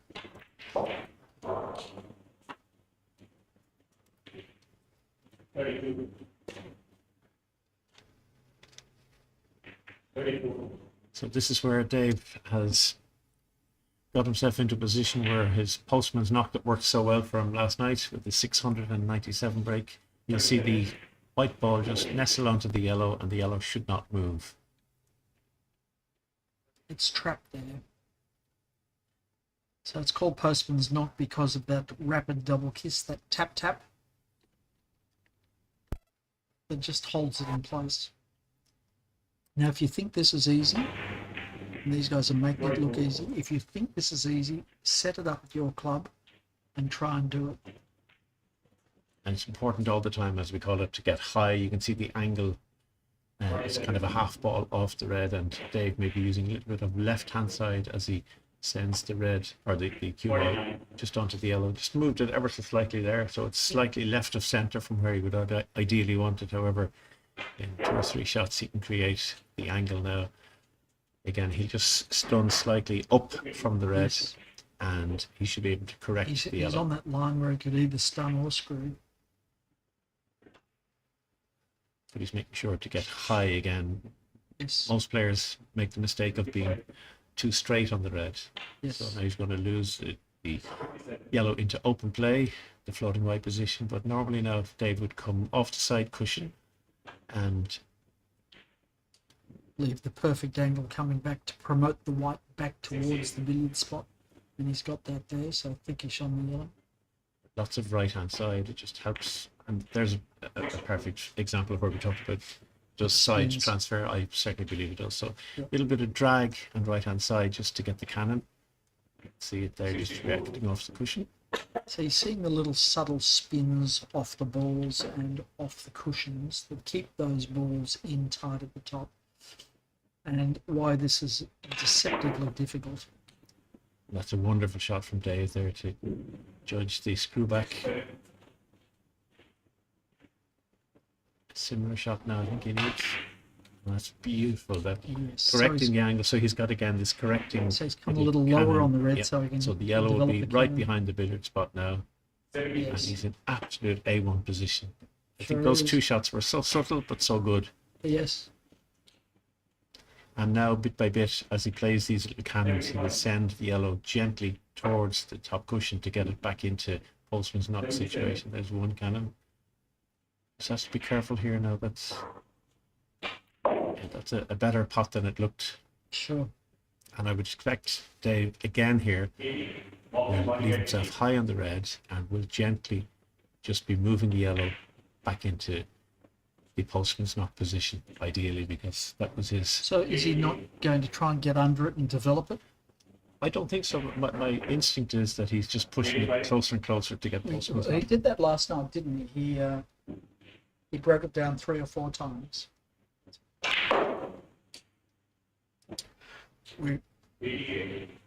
No, Dave didn't want that. He's gone in off when he was doing the balk line, trying to get across balk line. Watch this shot. If Dave normally plays this beautifully,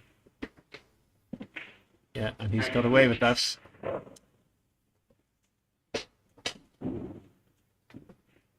Hello, Angus. Jason Colbrook, welcome back into the position, and we're joined. And I've brought with me the man for World Snooker, Jason Ferguson. Hi, Jason. Hi, what a pleasure it is to be here in Singapore. Thanks for having me. And welcome to Singapore. When did you fly in? Just last night, so it's been a very busy morning already. We're well down the road in meetings into the afternoon, and it's going to be a hectic few days. I wouldn't pass through without seeing the World Billiards Championship. Fantastic. And you're going to do the presentation for us tonight. Yeah, well, what an honour really. Billiards is our founding sport, and I have a great respect for billiards. I love the skill. I actually loved the game when I was playing as well, and it's fascinating. What's amazing is how easy these guys make it look. It's even for some of our top snooker players that they just find this game so difficult. Well, Dave's on 102 here. Peter was at the table 5 minutes ago. Yeah, he seemed to miss he missed it in off to the middle there. That I was quite surprised about. He seems to just drop those in all day. But mistake, and he's paying heavily for it now. And there's a young up-and-coming snooker player watching the live stream, some guy by the name of Sean Murphy. You may have heard of him. Yeah, he's quite a good billiards player as well, I will tell you. Absolutely is. Yeah, I used to, my younger days, I used to practice with Sean a little bit of snooker.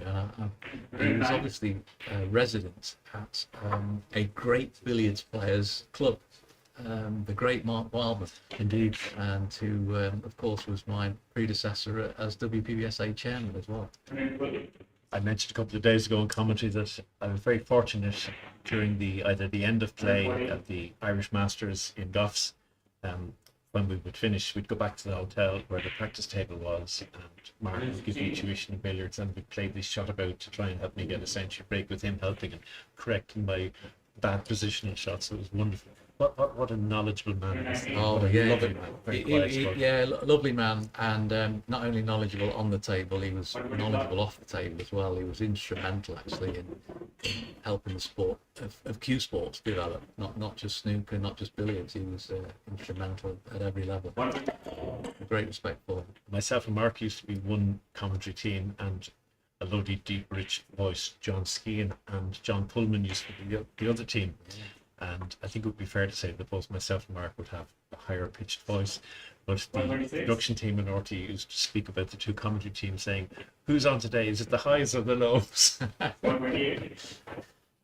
Now, this is important for Dave. I mean, he opened up with 113 break, and he has seen Peter make a lovely 304. So, Peter's made it 300. yep. Fantastic. Peter struggled yesterday in his match against Rob Hall. Very much so. And he made 100 plus break, and that was right at the end. So now loads of right hand side off the cushion just to get the cannon. You see the white there just releasing out. Two little cannons here now just to promote. Skinny off the red, back onto the yellow. And this time you should get the pot. Slightly hampered in the queuing. We'll need the spider. And ideally wants to play the red thin and come about 6 or 7 inches high on the yellow.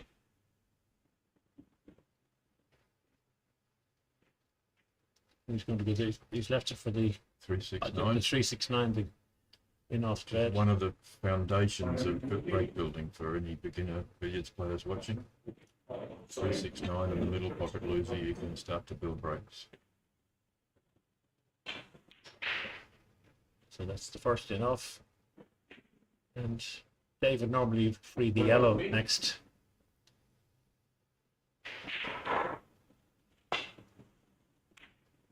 It brings that up to the middle.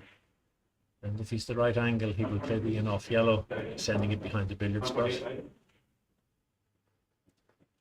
Fascinating to watch how quickly the balls can be put back into pole position. You know, it's amazing.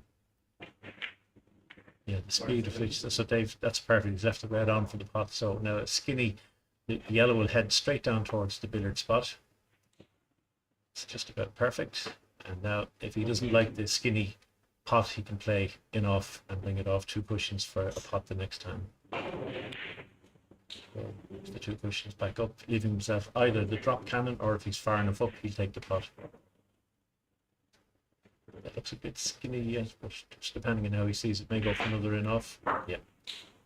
And this time, should have the pot. Let's pull up now. I think that's gone a bit too far. This match is being refereed by Anuj Rathi, who's an Indian national. He's studying in Melbourne, and he's absolutely thrilled with the opportunity to referee a World Billiards Championship final. This is He short was Jenny now, so loads of excited. right hand side, very important. Yeah, Oh. that's really tough. Very missable. Sorry to interrupt you there. That's okay, Dave. mate. No, the ball on the Jennies here on this cloth, the ball won't curl in. Those of us who are used to playing on straw and 6/8 double one, the ball will curl in, but it holds its line on these cloths. This is now a pretty nice position for Peter to come to the table.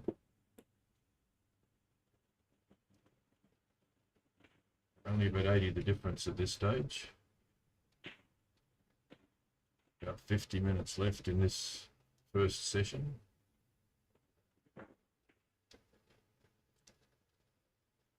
And a further 2.5 hours after a 1 hour meal break. Oh my word. And that's exactly what Dave needs to see Peter do, because it's also a wonderful boost to the ordinary mere mortals who are watching, that players at this level could miss what looks to be a straightforward shot. And we've seen that a lot this week, the players missing that pot from hand when they've got to put a little bit of authority on it to run down near the spot. And Dave would like to leave the white in the middle of the table for the drop cannon position. He's nearly brought it down onto the half ball line for the red, so I think he's on the half ball line now. play this gently if he wants to. So red just up to the middle of the table. We'll take it in and out of walk just to make sure.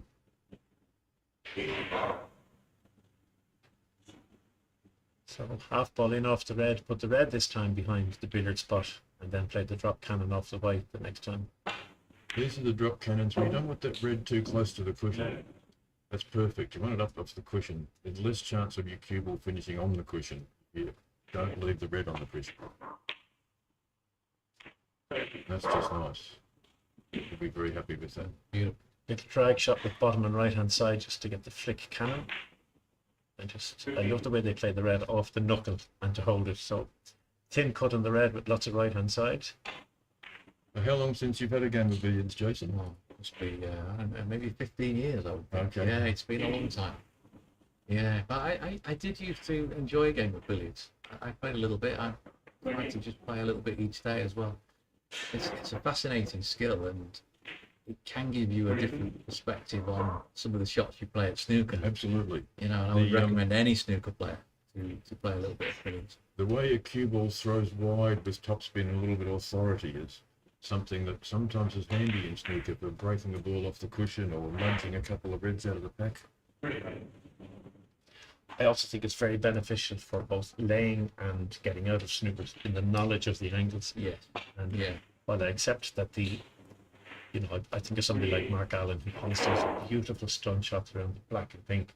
In the main, you're playing with above centre striking billiards a lot of the time.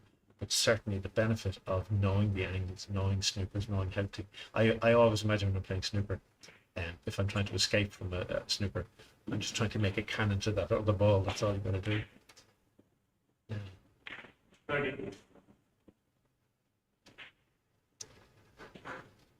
Decisions for Dave here. Does he play a screw back cannon off the yellow? Or does he, well, either screw back cannon off the red, because this is a tough pot. He doesn't want to leave the red in the corner pocket there jangling. So maybe, wow, that's great confidence. Lovely shot. That shot at that angle. So I don't know whether you've covered this in commentary, Angus, but it's interesting the mindset of these two players. So Dave has been the dominant player by miles in the last few years, but he has not won the last two World Championships. Peter, who hasn't dominated quite as much as he has in the past, is the defending champion and the home favourite. So they're both coming from different groups. You don't see him having potted the previous red, which was wonderful. And Dave's obviously feeling it's a little bit of pressure now. He's within 50 points or under. Personally, I think there's even more pressure on Peter. Yes. In his own back garden, and he hasn't had to travel 6,000-7,000 miles to get to a tournament. Everybody else has come here, so huge pressure on him. In fact, when I first proposed that Singapore might host the event, I could sense a little bit of reluctance on his part to be the defending champion in his hometown.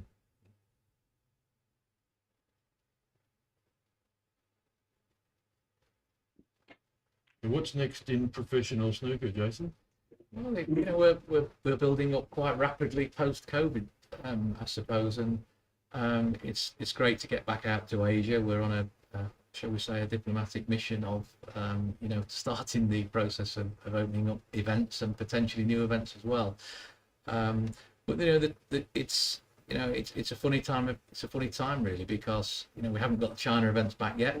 Yep. That's really just down to travel restrictions at the moment. But we do sense that there is a will for some opening up. So we're quite hopeful that we'll have a full calendar again very quickly. But you know, the demand for snooker is getting bigger and bigger. Our viewership is going up and up. Our audience numbers are going up. You know, and obviously we've seen recently a huge event in Hong Kong with, you know, almost 9,000 people watching. Extraordinary. Were you surprised with the success of that event? Well, you know, I think, you know, some of our team were surprised. I think there was a couple of us that had been sort of working in that region before and expected sort of that 5,000 plus to be there. You know, 9,000 was another level, but it just shows that, you know, where we can probably take the sport, and, you know, perhaps we can start to think much bigger in terms of venues. But, you know, the big focus for us is to maintain a global sport, to make sure that the global pathways are working to the sport, and something I spend personally a lot of time on is looking at, you know, talent development from different parts of the world. That again feeds international television. And creates a bigger platform for our players. So that's all coming back together, I'm pleased to say. It's lovely to see the ancillary parts of the tournaments now, the events, the Q zone area, the fan zone area, the fact where people can come and ask questions of the major players and giving up their time. And I think that makes a huge difference. It becomes an event as opposed to just going to see a tournament. Yes, that's right, Angus. It was great. The UK Championship this year was fantastic. The atmosphere on site. New Q zone areas which were much bigger, the opportunity for fans to get close to their players, spend some time with them, you know, and again, you know, experienced coaches on site introducing people to Q sports for the first time, which is, you know, part of what we do. But on top of that, it helps us develop coaches, it helps us develop new referees. They, you know, inevitably become officials. It keeps that talent development going in all areas of the sport, not just on the table. Well, Just threw that wide. I wonder, is it a lack of not a lack of concentration, but a break of concentration from both players, that they've both missed what we would regard as sitters if they were in full flow, and it may be that they're just about ready for. We've another 40 minutes still left to go in this first session. You know, that's a nice little nudge now. So it's still narrow. I think they may have to take the pot on first, because I don't think we get the cannon from the yellow. We have seen that long loser miss wide though all week. Yes. Players aren't missing it narrow. Just needs to be careful on this. That looks like it's a sitting red, but believe you me, if it catches the knuckle. That's a clever shot. If he tried to run that through slowly, he caught the second jaw, it could have finished anywhere. Now does he hammer in the in off and send the yellow over and back and over and back? Now just needs it to slow a bit to be perfect for the drop cannon. That's a beautifully weighted shot. I've mentioned before that I think Dave doesn't get the recognition for those shots where he plays. Just perfect weight. He never seems to be caught, except in that instance there, the commentator's cursing, you know. Yeah.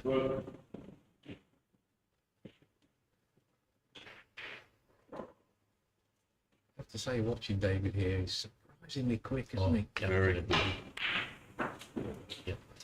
His thought, he reminds me of Ronnie O'Sullivan. I mean, I spend an awful lot of time with Dave, and he practices in my house we do 14 hours a day when he comes over. He instinctively walks A, to the right shot, but B, he positions the cue on the right shot. So there's no sort of I wonder what we do here. And in a way that when you're watching Ronnie in full flow, it's one of the most beautiful things I've ever seen on a snooker table. It just seems to be.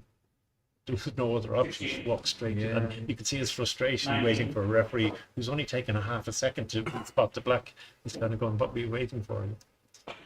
Yeah, there is an argument actually sometimes that, you know, I often hear it from some of the commentators and some of the guys in the studio. They'll, you know, if you think about a shot too much, sometimes you can talk yourself out of it. Yeah. And, you know, Paralysis by analysis.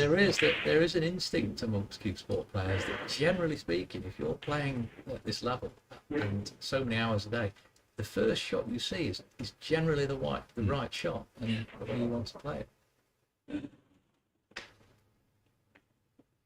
This is an important visit for Dave now. I mean, he's within about 34 points of Peter. I mean, if you think of somebody knocking in a 300 break against you, and suddenly there's the perfect drop cannon position again, that kind of V shape. Yellow off the side cushion, off the back cushion. He's got a very nice drop on the red there. But Yeah, I'll speak to him at the break, but I've noticed that his drop cannons, he's hitting the red straight onto the cushion. He needs to be hitting a 3/4 ball contact. Now, if he can screw the red back about 6 inches further than where, or is he running through?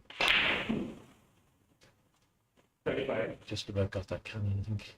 We feel a little bit fortunate there because he was trying to get the right side of the yellow. So, I think it's easier to screw off the yellow, bring the yellow back to the red. Okay. Just slightly out of sorts now. tricky. Yeah. It's Thick run through or thin. Well, there you go. He's potted the yellow. Yeah.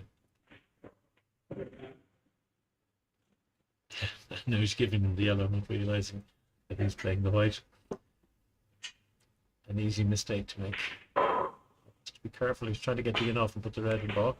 Anuj was nervous about this match this morning, refereeing the big match, and I said to him, "Don't worry, you will make a mistake. Yes. Nobody's refereed 5 overs of billiards and not made a mistake." But what an honour for him to do a world final. Yeah, he's doing a great job. It's great to see him here. There's an amazing amount of concentration and skill required to referee Yeah, in any cue sport at this level. you don't get to sit out every second shot like the players do. You're on for the whole match. And in billiards, you're allowed to just play what's called a miss when you're double box. That's not a great double balk though, leaving yourself straight on the red. He really should have tried to give himself some more angle there. So just 18 points the difference at the moment. He has to pot this. Just be careful. I'm trying to do a lot of work on the. Now.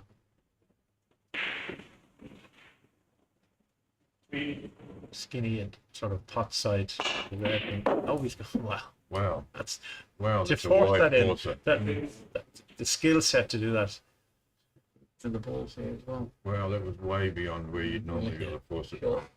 Now, I've seen him play this shot, which is if he gets the cannon, the yellow should end up right in the position. down near top.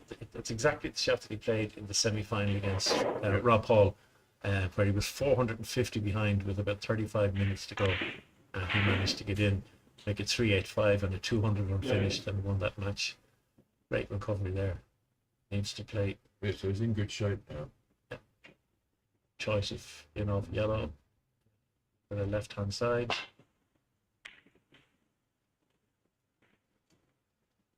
It's gone a bit wide, so we'll be screwing off the yellow, just sending the red towards the corner pocket, hopefully. Okay, well, that's okay. He can just run the red a couple of times and then do another double balk. Fascinating. How big a difference to the tour has the young crop of Chinese players made, Taz? Yeah, they're coming through. We're almost at second generation now of Chinese players. It was great to see the great Ding Junhui return to form recently as well. We all know super consistent player he's been over the years and really shown that consistency again. But those players that have been following in his footsteps, they are now starting to win matches. We've seen some incredible results. Yun Feng Zhengyi, who won a ranking event. Xiao Xintong, who we've all been tipping for so many years. It's taken him a while to come through, but incredible talent. Well, just a couple of weeks ago in the Ronnie O'Sullivan Snooker Academy, we had Xiao Xintong and Zhu Liang both practicing. Yeah, and what a team. Great when you can walk into your snooker club and see players of that caliber practice. Yeah, I always describe snooker as one of those sports you can still touch it. A lot of sports you can't actually get close to them these days. Yes, They become so big with security and everything else, and snooker is one of those last few sports that you can still get quite close. And it's the same in Sheffield. You can walk into those academies, and the 20 or 30 players who are on the World Snooker Tour will be practicing between two academies in the city. It's also one of the great things about World Billiards, I feel, that Sean, sorry to interrupt. Sean Murphy has posted. Question for JF. Good morning, Mr. Chairman. Can we have the spotted cue ball in snooker, please? I think it'd be great, I have to say, Mr. Chairman. We did consult actually the players on this a few times, and I know Sean is a big advocate of it. And it was at the time not well supported. But Sean, for you, no reason why you can't start that discussion again. Always happy to consult with the players on it. Personally, I like to see it. I think it's great. I mean, you can see it here. You can see it here, and the effects of spin on the ball. In fact, it's a great teaching aid actually watching billiards, because it for me as somebody who played a little bit of billiards, you do see the odd shot where the spin is different to what you think. 11.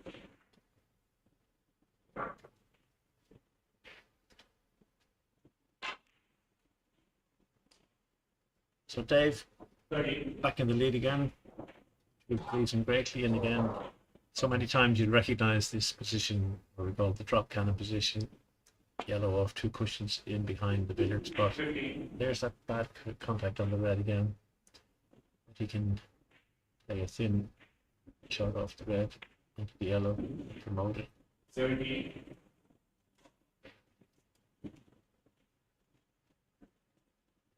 Puff at the cheeks from Dave. 19.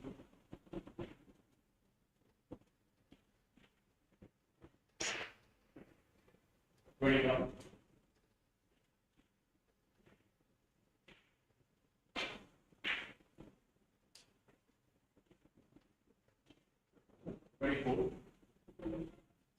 Very, very nice to know that Sean Murphy is watching the billiards this morning. Just got up, ready for his day ahead, and there he is watching the World Billiards Championship. So, Sean, thank you for your support. It's great to know. His name is often mentioned when we discuss how can we get one of the well-known snooker players to play in a billiards tournament. Sean is a great billiards player. I mean, that's a great example of somebody who could play this game to, the highest standard. Oh, wow, Dave. 32. That's both a surprise, and he may be very fortunate to have left He's the. very lucky there. This is tough. You see a little peak shot. Oh, I think just Might push see away, safety. just safety. Just put You the might see a safety. yellow up on the back cushion, I think, or the side cushion.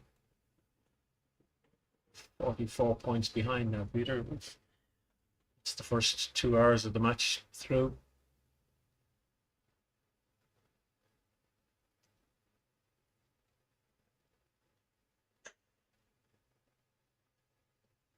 Nice safety.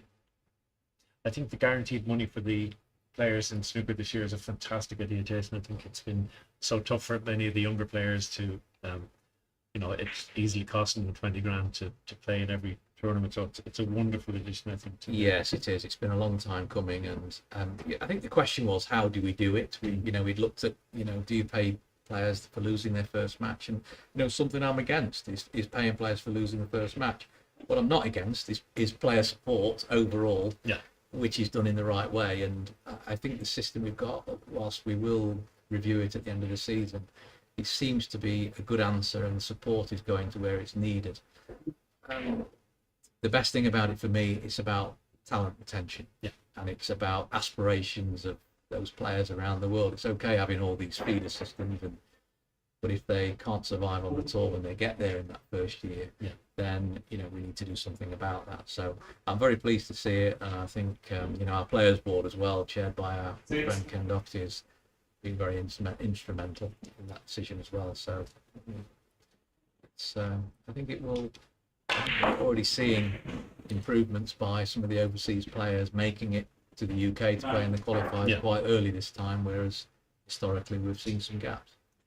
It's also fascinating to watch everybody playing in the qualifiers. It's I know that there's sort of two schools of thought. People feel if you're in the top 16 or top 8, you should be good enough to not be worried about playing anybody or whatever. But it adds to the tension, I think, in many of the tournaments. Yeah, it's an interesting debate about whether qualifiers are right or whether we should be doing flat draws. And I think where I am in that is we're differentiating events. Some events are different to others. We can't do everything the same, and some events inevitably will have qualifiers. The plus side is there's been some improvements made at qualifying, so those matches have been able to be broadcast. So at least those players are playing in an improved facility. Well, now this is perfect top of the table position. I would expect normally, certainly in practice with Dave, when I'm doing ball boy for him, I end up standing where I usually there for 45 minutes at a time. There's nothing to stop him making a double century here.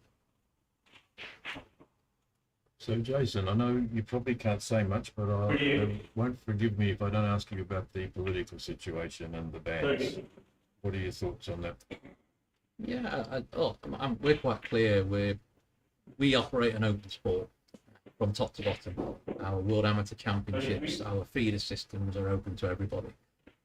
We do not accept sports where players are stopped playing their trade or doing the thing that they love. It goes against the meaning of sport itself. So, I'm aware that a number of players have been told not to enter certain events.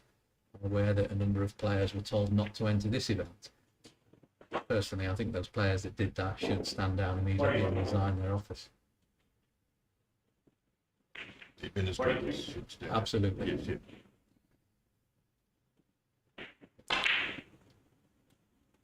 yeah, it's a great shame. Some of the great Indian players they've practiced every day for 20 years.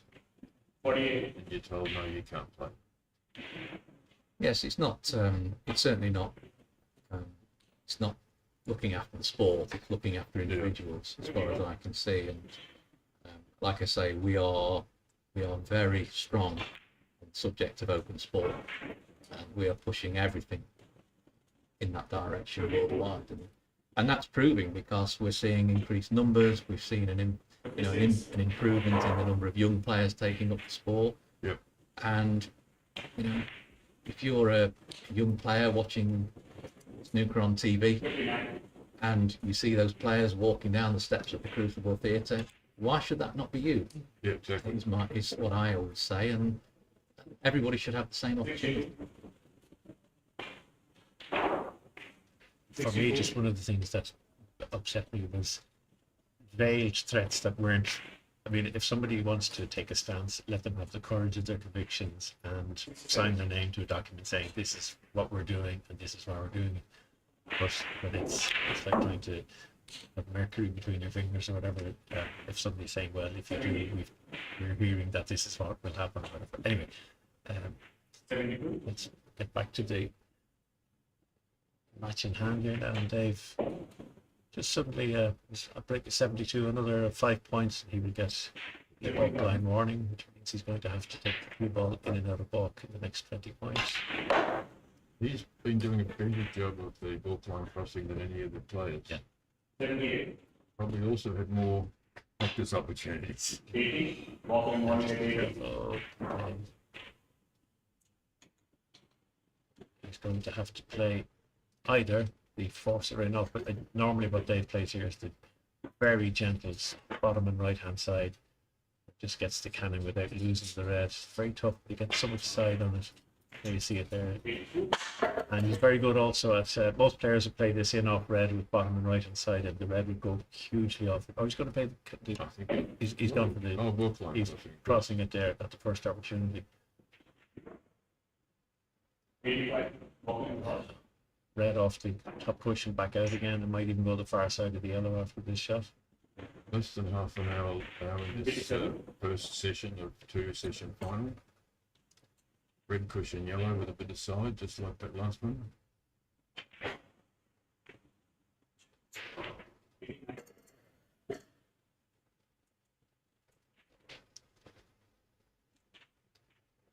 Speaking to Dave this morning, we're sharing a room here in the hotel in Singapore, and his stated objective was to be ahead after the first session. Yeah. And at the moment, he looks on track to do that. I think he probably wants to be ahead after the second set as well. What a radical concept. It's not quite gone far enough. Got a choice of a little screw red to white or yellow, or a screw in off yellow. Just check that he can go in off that red from hand. 96. Probably see a fairly slow in off the red here to leave a drop cannon. Missed one of these earlier on. They're tough enough. There we go, Not that- drag, that- strong drag. 99. A little bit wide. He's probably go red first because the yellow to red drop cannon is just a little bit wide.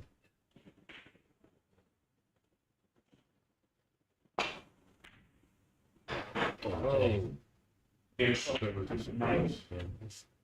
He's still a little out of sorts in this first session. I guess it's always a surprise when a good player misses. Yeah.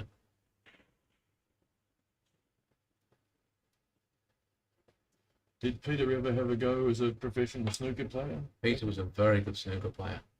In fact, I think I recall he made a maximum. He was a terrific snooker player, but I think he obviously felt that he had more to give, more to offer as a billiards player, and that's proved, of course, because he is, of course, a very well decorated athlete. And there was decent money in billiards back in the tobacco sponsorship days. Yeah, it had its place within our sport and still does, and it was bigger at one time, and snooker kind of took over. But it's important for us to maintain our traditions. We have a lot to thank the sport for, and it's still got quite a considerable following around the world. And in fact, you guys have done a fantastic job of increasing that following. I see more and more people playing billiards in the last 10 years than the previous 10 years. I mean, this is a great sign for a game that was really shrinking year on year at one point. I actually think it's a fantastic sport to play for a 40-year-old snooker player that didn't quite make the target. You can play competitive billiards for another 30 years. Yeah, You can pick up absolutely. again. Yeah, I think for anybody that plays cute sports, I think they would, without a doubt, find playing billiards fascinating. Yeah. Quick question from Mr. Sean Murphy, who's still online. He's just been in touch on the phone, wondering at the end of the session what happens to the boys play from in hander. I said, what we actually do, Sean, is the balls will be measured very clearly from the side cushion and the top cushion, very accurately measured, and then they'll be removed from the table, and the table will be brushed and blocked. And then with about 10 minutes to go before we start the second session, the balls will be replaced under the careful supervision of the match referee and the officials. So in answer to your question, yes, the balls are marked, the position marked, recorded, and then replaced, having had the table cleaned and brushed.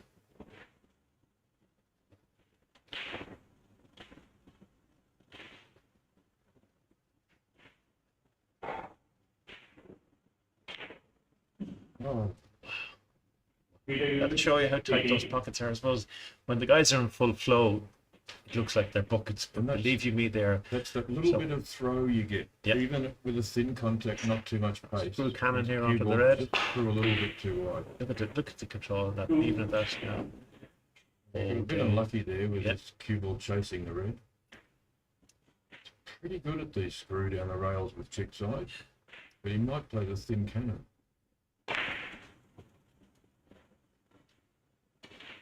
If I do, Did very casually, but I guess Yeah. for a fast player, Yeah, it's absolutely. about 120 the difference now. I think Peter will pot red and double balk now. Be very Oh, brave to play the run through and off. Very difficult.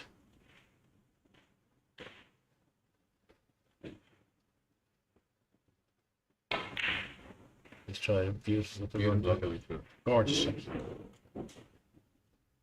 And a brave shot to take on at this point in the match.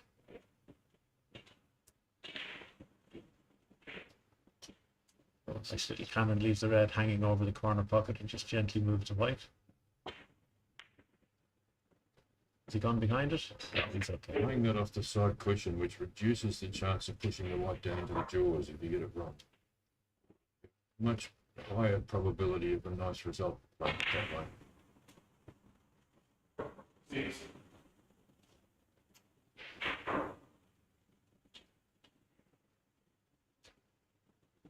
Roughly 20 minutes left in the session.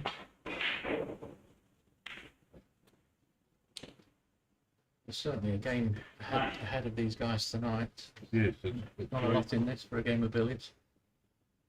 no matter what happens in the last 20 minutes, it'll be anyone's match in the final. Oh, yeah.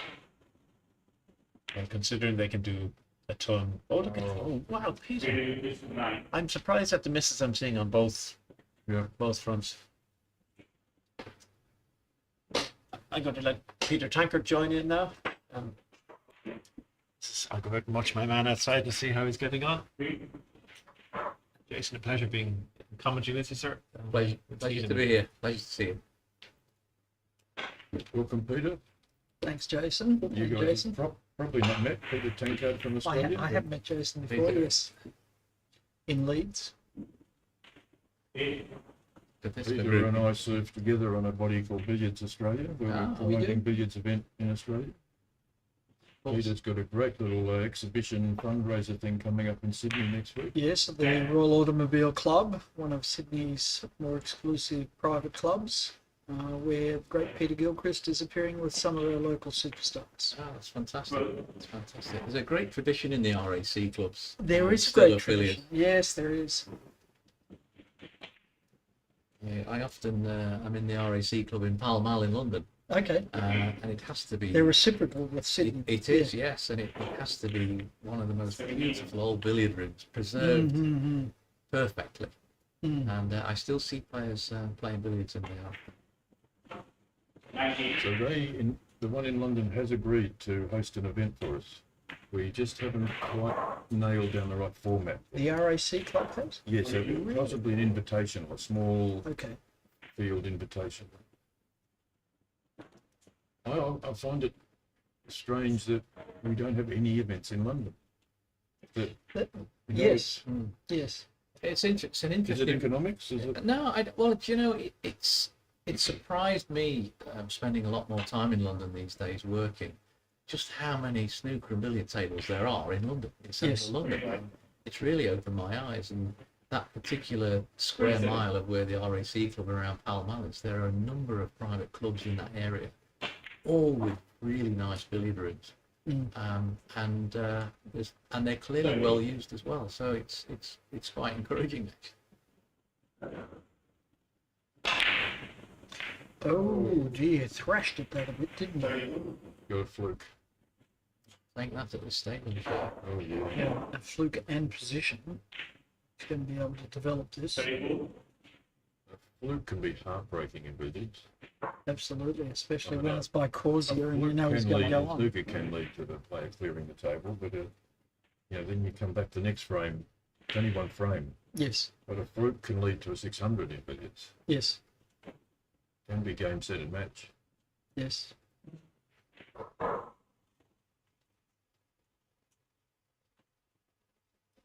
In New Zealand, they call it a flounder when you have a piece of good luck.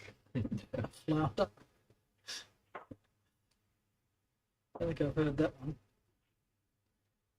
And it's great seeing the different language around the world for what we all call things in Australia when the balls are too close for us to make a cannon. It's called a smother. In the UK, the same thing's called a cover. In Canada, a snooker is called a hook. Yeah. He's been hooked. In some languages, they don't have words for billiards terms. Yes. I was actually in a men's room once doing my business, and Pankaj was in there with his coach. They were having a conversation in their language, but I heard terms like two pots off the spot, long loser. They don't have terms for those expressions. Is that going into Pankaj was book? being advised to do the balk line crossing via the centre spot by his coach.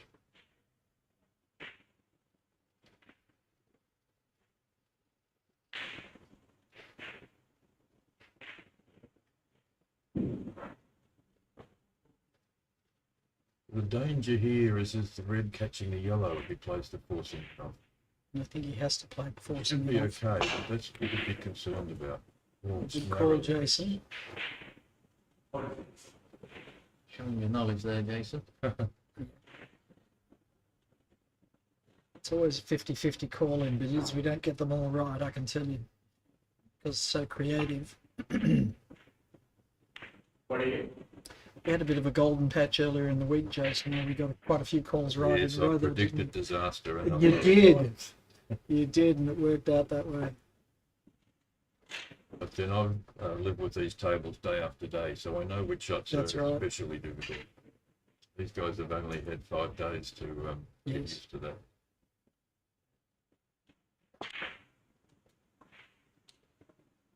So he's bounced out a little there. He's not comfortably No, sitting that's not across nice at loser all. line, Those cross losers are very, very tough. and even tougher when you have to hit them fine. Peter's wife was watching the Facebook stream. Hello, Dorothy. How are you?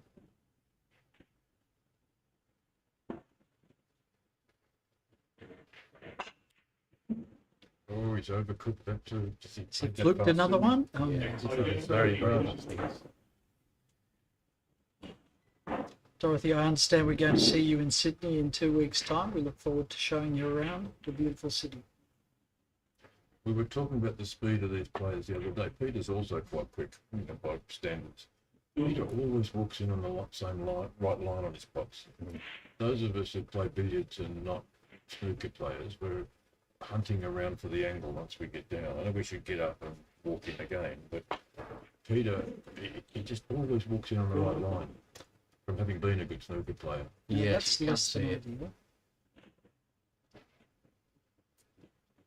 Billiards players are known for the reverse pivot, backhand and the bottom swiveling around, searching for the right angle. Yeah, and in snooker, if you get down in the wrong spot and start to move around to try and line the shots up, the general feeling is that you will slowly slip back into that spot where you got down by the time you strike the cue ball, and this is the importance of being online.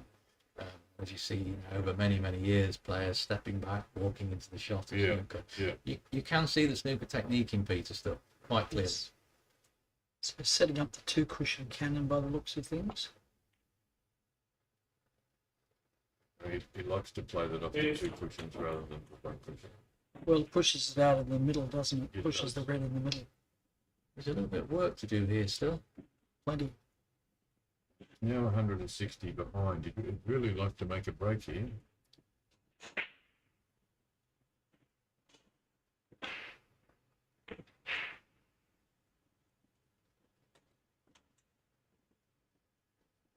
9.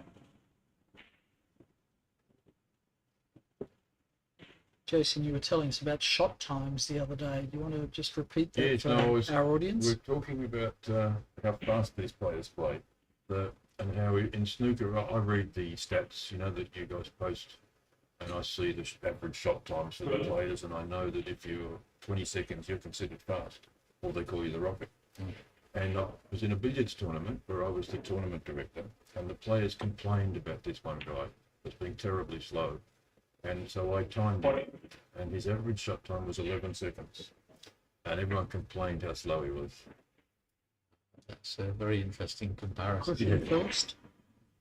No? This is nice. This is a really good opportunity for Peter. Yes. He's very good when they're close. He's What you very might good. see here is a thing called tap, tap, slip through. Yes. In fact, he may slip through now. Ready. Not yet. No, wasn't quite right for that. No. The thing, the balls gather and you're below them.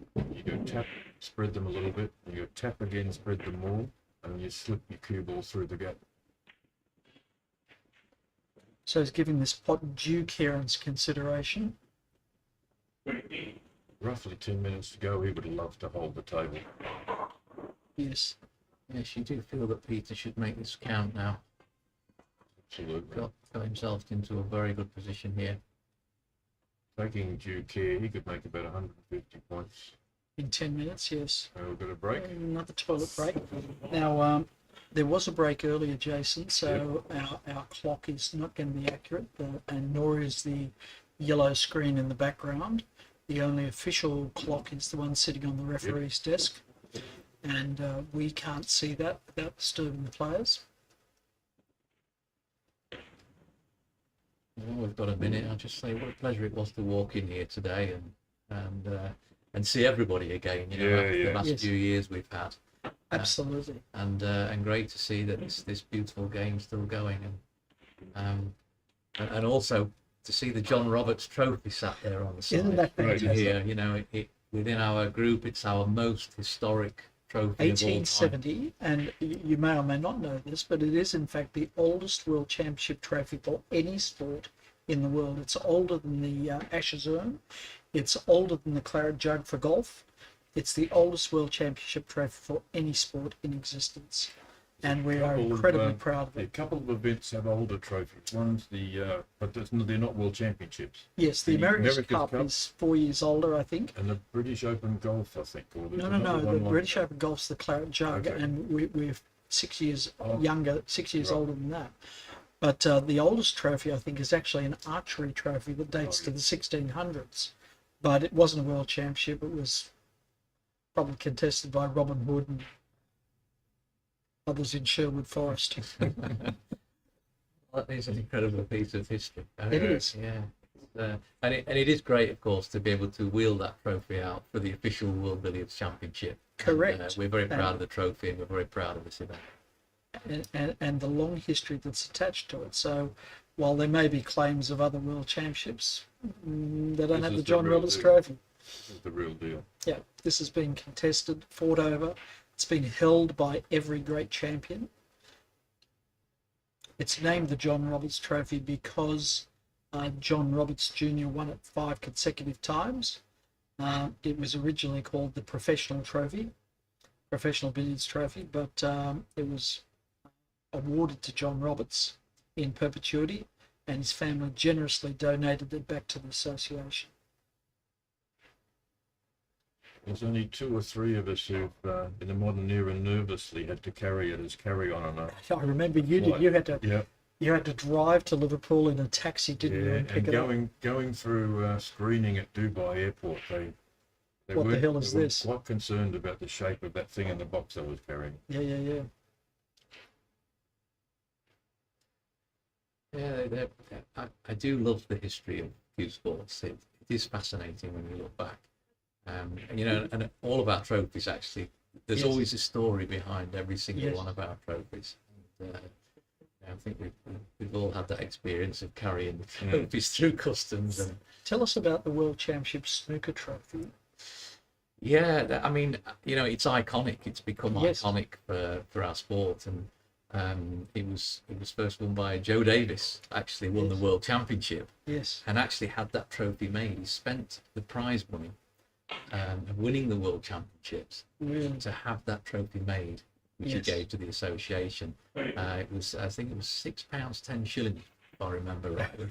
And so that's what it cost, and it sits there today, of course, with his name on it numerous times. Yes. And again, another one of those things we're very proud to get out. Yes.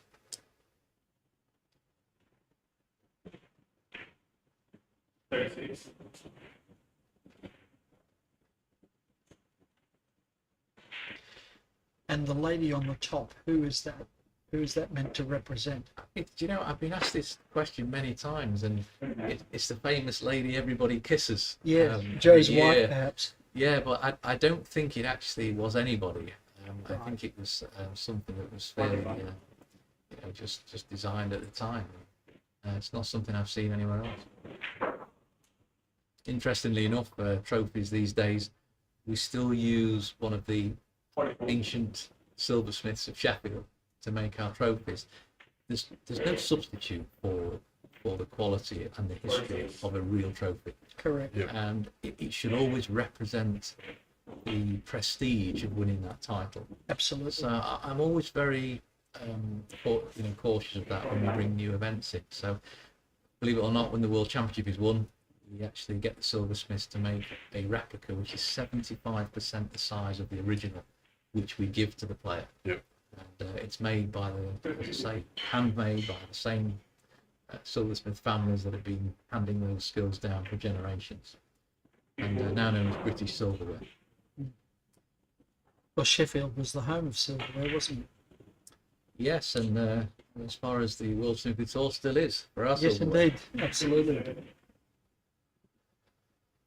So Peter moves to 57. We've got a contest here.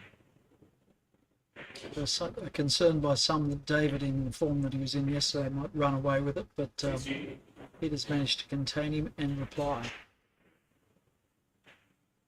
Look at this gentle touch. Now, this is probably unique in other cue sports, how soft these players hit these balls.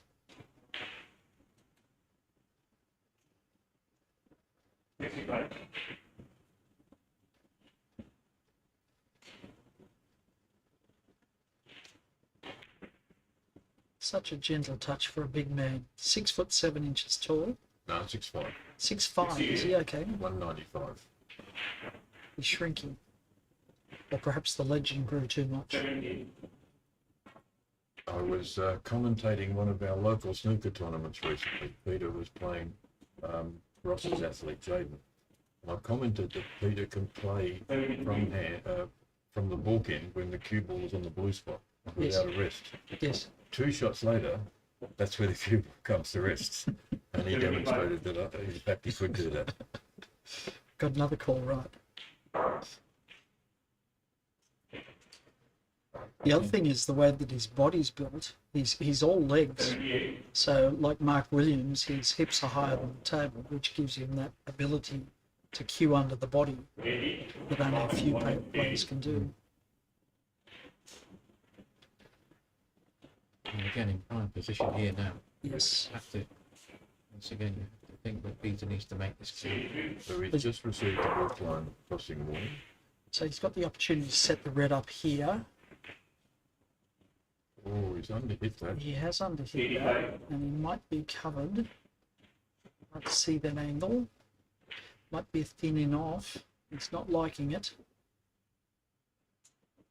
What he really wanted was a nice angle on the red for the balk line crossing. He wanted the red a bit further down. A bit closer to the pocket. Is he playing a check side cannon off the cushion or an ultra thin?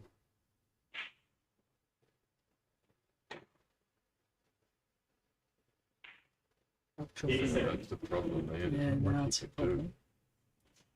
He may have a cross loser. Or raise the butt, yeah, stun Yeah, cannon off the stun red. cannon. Bring the red back To up. stop that forward momentum of the ball, get the stun to bite early. People has a tendency to bounce forward.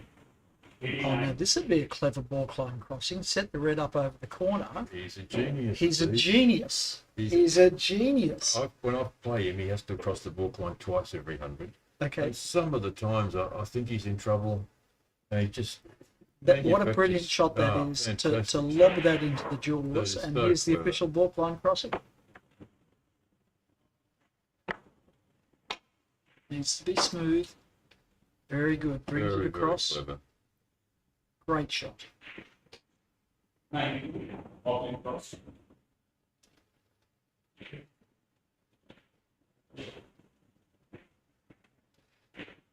Is this a stun cannon?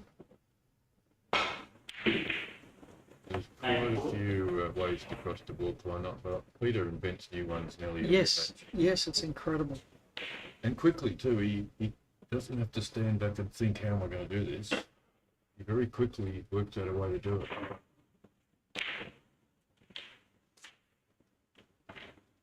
It's not ideal. Off the white's a bit narrow. Hopefully the red's not blocking him. It looks alright. Probably playing this for a little bit of check, a little bit of drag. And slow. That's the one he missed. He missed that one earlier, yeah. Actually, that one was a little wider, I think, but now he's set up perfect Gentle cannon drop position.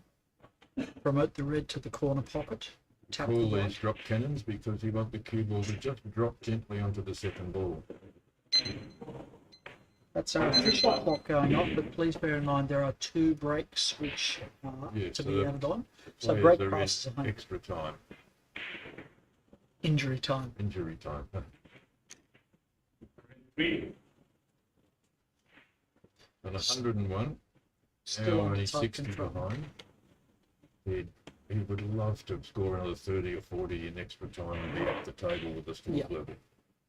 And ideally with a good leave to come back to. Yeah, How long is the break, Jason? 1 hour? 1 hour. Okay, so they'll have lunch. Less extra time. I know some players don't like to have lunch. They don't want a big meal. Some players have their routine. Our good friend Ben Judge, would have a couple of bananas with him. Yes, he'll always have a few bananas. Some players might have a protein bar or something. Yep. Some will have a coffee. You generally won't see the players having a sugary drink. You don't want Really the hyped up. sugar rush and then the sugar crash later. Yep. But they'll all have a plan. That red's come up a little high for Yeah, a you're going comfortable to have to drop play a cannon. long loser. Risk What of a would you pair do, of Jason, pets. in your playing days when you've got a break? You've got to be alert a bit later on, but maybe have a long match. Yeah, it is. You don't want to overeat as well, feel uncomfortable. So, yeah, I think you're right about keeping off the sugar and things like that. I think generally speaking, players these days are becoming so much more knowledgeable about this. You look at the World Snooker Tour now, and they really are athletes at the top Yes. of the game. So Bill Wabenyuk wouldn't survive in the modern era. No, I'm afraid it's becoming sport. It is about sustaining that concentration. Just grazes the white. Just grazes it. Now, they say the very first sign of dehydration is lack of mental concentration. Before you Really? experience any physical symptoms, your concentration lapses. Most of the players bring order to the table these days. Yes. So Peter's in a position that he likes, that we call reverse top. In practice, he tries to get 60 points here before the opponent's ball gets too far out of range. So gentle cannons. He won't make that here. He started with No, it started white a too bit far further away.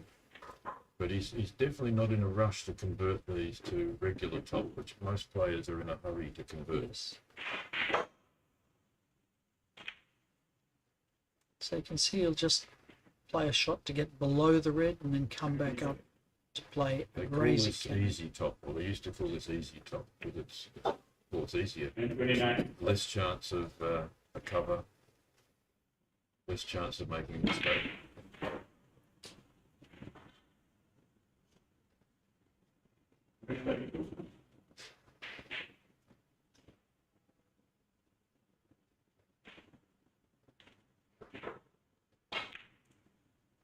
That shot he played there, he's a master of. I call it a stun back. Yep. Tiny, doesn't, tiny. he doesn't really want to come back on the screw angle. He wants to come back at a slightly different angle. You just hit it half a tip below the centre of the cue ball. So he's checked himself onto the cross loser line here, playing the 3-6-9. So 369 for new viewers is hot red, then in off the red into the opposite corner pocket, set the red up over the side pocket. 3 points for each.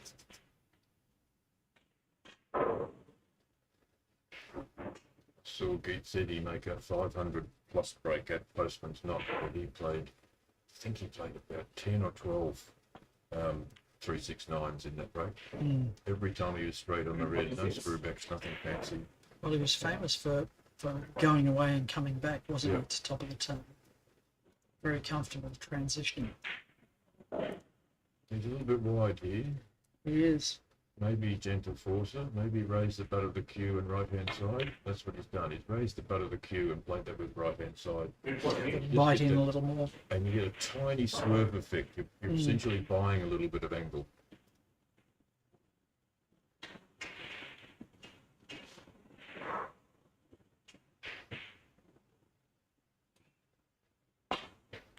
Huss Cuddy is posted. David's break was 697 yesterday, if that's what you're asking, Huss.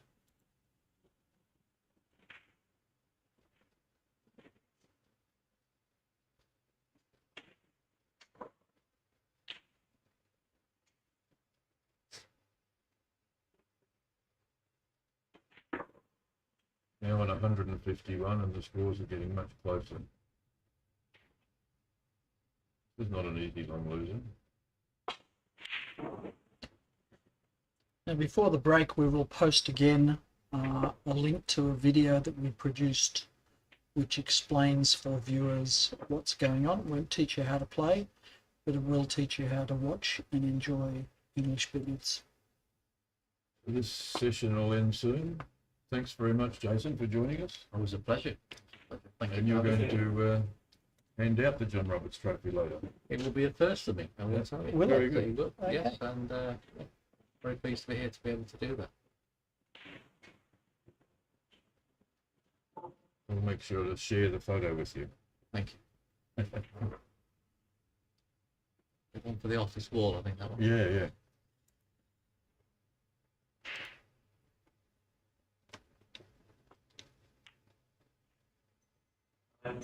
Another drop, Kenny. That's not nice, that one. There we go, that's the time for the session. Peter, at the table on 159 unfinished, the difference is only 23. We'll see you in a little bit less than an hour. Thank you for joining us. It's only 13. Thank you. Wow. Got a great match on.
out in other countries, Europe, Australia, and this is the first time it's in Singapore. Our local billiard scene is growing and Hey Asia, this is Ronnie O'Sullivan. kickstart I've been the wanting to interest share and some the passion for exciting the news with you guys for a while now. The first ever Ronnie O'Sullivan Snooker Academy will be opening its doors soon in Singapore. I'm thrilled to be here.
Our local billiard scene is growing, and this definitely kickstart the interest and the passion for the game.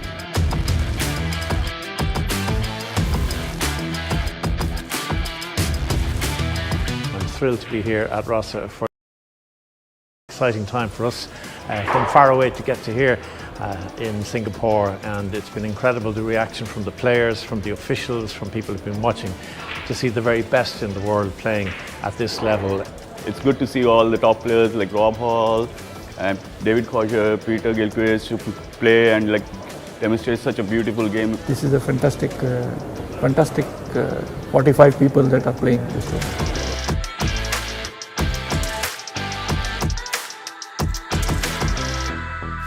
In terms of getting the local referees and the scorers and the officials has made a huge difference. So to have world-class tables, the star tables, they're all fast, they're all the super fine cloths.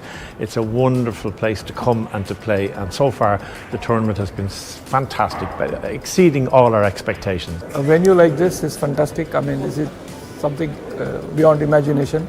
This is the best venue I have played in my career. It's a great venue. It's like I said, I don't think it's the best setup I've ever played in. People enjoy it here, and obviously it's as good a venue as you're going to get. Atmosphere here makes you feel so good from inside. This is the right place to any international tournament can be hosted here. I don't remember being in a better venue than this, honestly.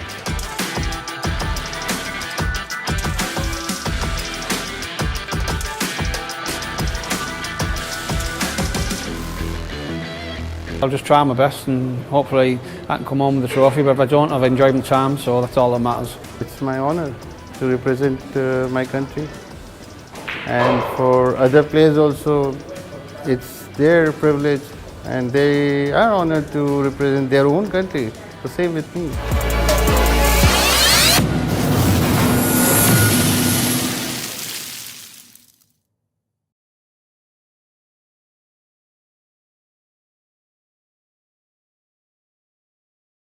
This is a world event. Usually it's held in other countries, Europe, Australia, and this is the first time it's in Singapore.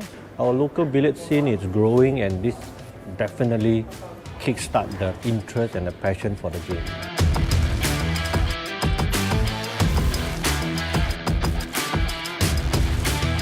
I'm thrilled to be here at Rossa for the World Championships. It's an exciting time for us.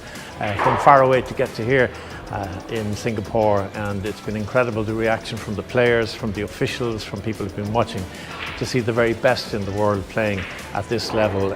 It's good to see all the top players like Rob Hall and David Causier, Peter Gilchrist who play and demonstrate such a beautiful game. This is a fantastic 45 people that are playing this game.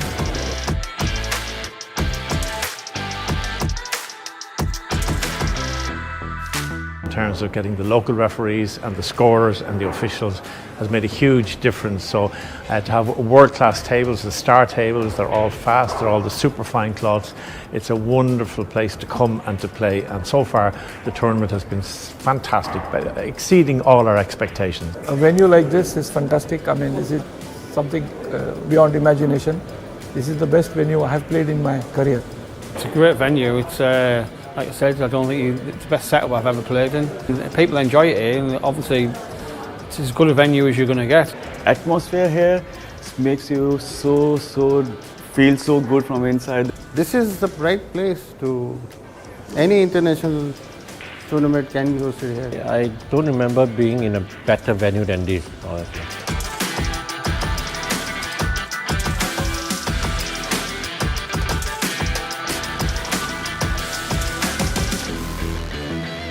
I'll just try my best, and hopefully I can come home with the trophy, but if I don't, I've enjoyed my time, so that's all that matters. It's my honor to represent my country, and for other players also, it's their privilege, and they are honored to represent their own country. So same with me.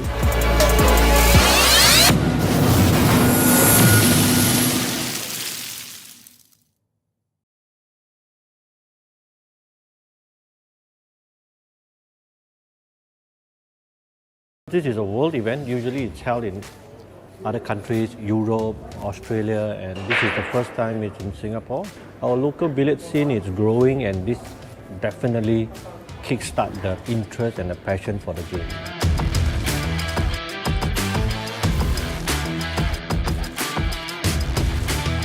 I'm thrilled to be here at Rossa for the World Championships. It's an exciting time for us from far away to get to here in Singapore, and it's been incredible, the reaction from the players, from the officials, from people who've been watching, to see the very best in the world playing at this level. It's good to see all the top players like Rob Hall and David Causier, Peter Gilchrist, who play and demonstrate such a beautiful game. This is a fantastic 45 people that are playing this way.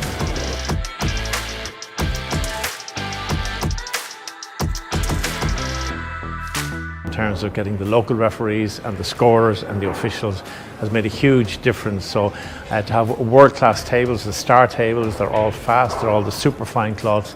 It's a wonderful place to come and to play, and so far the tournament has been fantastic, exceeding all our expectations. A venue like this is fantastic. I mean, this is something beyond imagination. This is the best venue I have played in my career. It's a great venue. It's like I said, I don't think it's the best setup I've ever played in. People enjoy it here, and obviously it's as good a venue as you're going to get. Atmosphere here makes you feel so good from inside. This is the right place to any international tournament can be hosted here. I don't remember being in a better venue than this, honestly.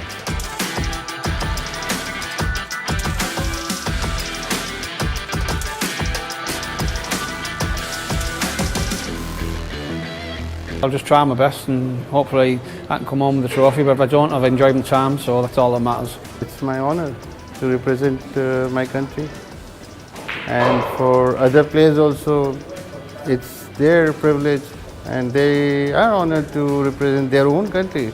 The same with me.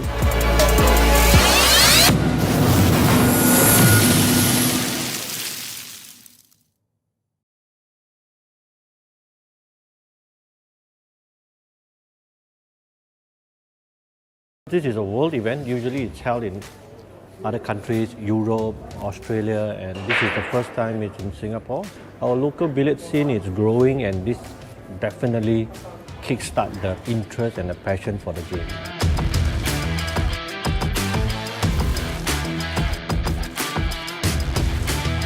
I'm thrilled to be here at Rossa for the World Championships. It's an exciting time for us from far away to get to here in Singapore, and it's been incredible, the reaction from the players, from the officials, from people who've been watching, to see the very best in the world playing at this level.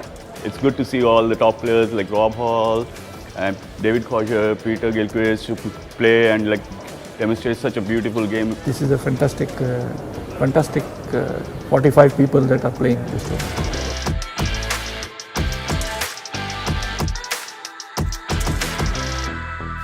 In terms of getting the local referees and the scorers and the officials has made a huge difference. So to have world-class tables, the star tables, they're all fast, they're all the super fine cloths.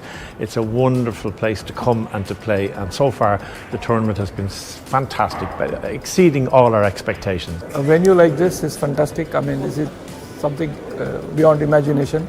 This is the best venue I have played in my career. It's a great venue. It's like I said, I don't think it's the best setup I've ever played in. People enjoy it here, and obviously it's as good a venue as you're going to get. Atmosphere here makes you feel so good from inside. This is the right place to any international tournament can be hosted here. I don't remember being in a better venue than this, honestly.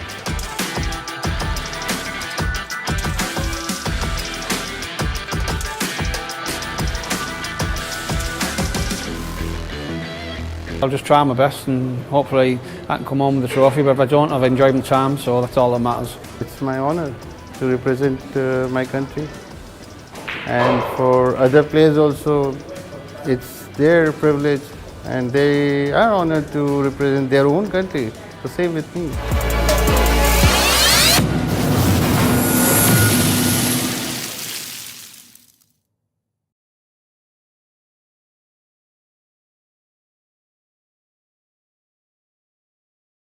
This is a world event. Usually it's held in other countries, Europe, Australia, and this is the first time it's in Singapore. Our local billiard scene is growing, and this definitely kickstart the interest and the passion for the game.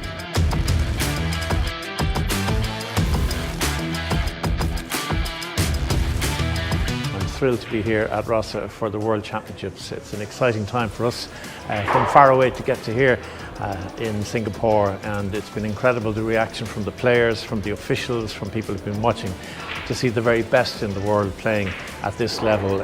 It's good to see all the top players like Rob Hall and David Causier, Peter Gilchrist who play and demonstrate such a beautiful game. This is a fantastic 45 people that are playing this game.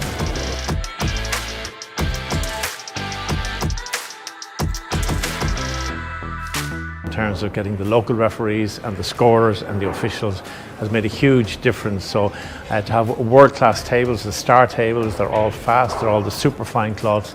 It's a wonderful place to come and to play, and so far the tournament has been fantastic, exceeding all our expectations. A venue like this is fantastic. I mean, this is something beyond imagination. This is the best venue I have played in my career. It's a great venue. It's like I said, I don't think it's the best setup I've ever played in. People enjoy it here, and obviously it's as good a venue as you're going to get. Atmosphere here makes you feel so good from inside. This is the right place to any international tournament can be hosted here. I don't remember being in a better venue than this, honestly.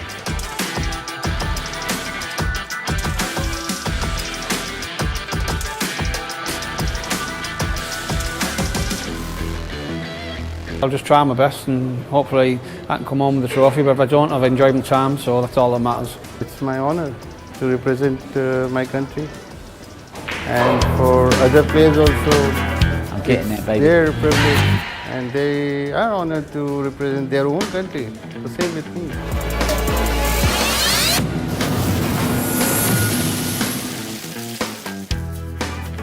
Hey Asia, this is Ronnie O'Sullivan.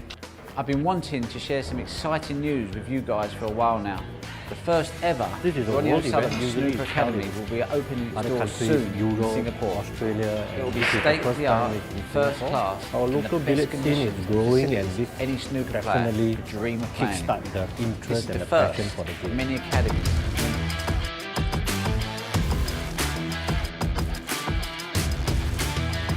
Thrilled to be here at Rossa for the World Championships. It's an exciting time for us from far away to get to here in Singapore, and it's been incredible, the reaction from the players, from the officials, from people who've been watching, to see the very best in the world playing at this level.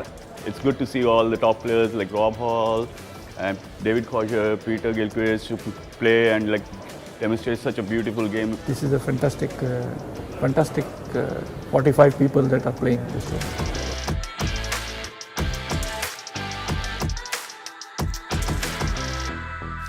In terms of getting the local referees and the scorers and the officials has made a huge difference. So to have world-class tables, the star tables, they're all fast, they're all the super fine cloths. It's a wonderful place to come and to play, and so far the tournament has been fantastic, exceeding all our expectations. A venue like this is fantastic. I mean, this is something beyond imagination. This is the best venue I have played in my career. It's a great venue. It's like I said, I don't think it's the best setup I've ever played in. People enjoy it here, and obviously it's as good a venue as you're going to get.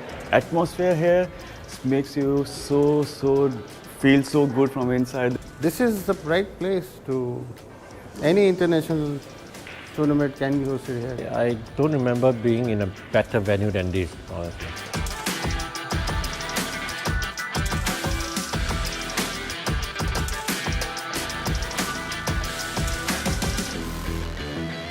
I'll just try my best, and hopefully I can come home with the trophy, but if I don't, I've enjoyed my time, so that's all that matters. It's my honor to represent my country, and for other players also, it's their privilege, and they are honored to represent their own country. The same with me.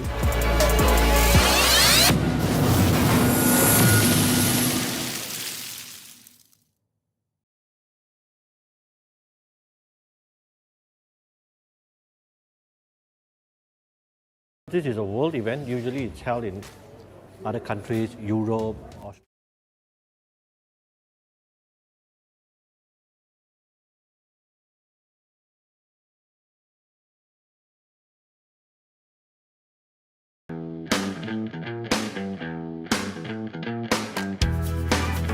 Hey Asia, this is Ronnie O'Sullivan.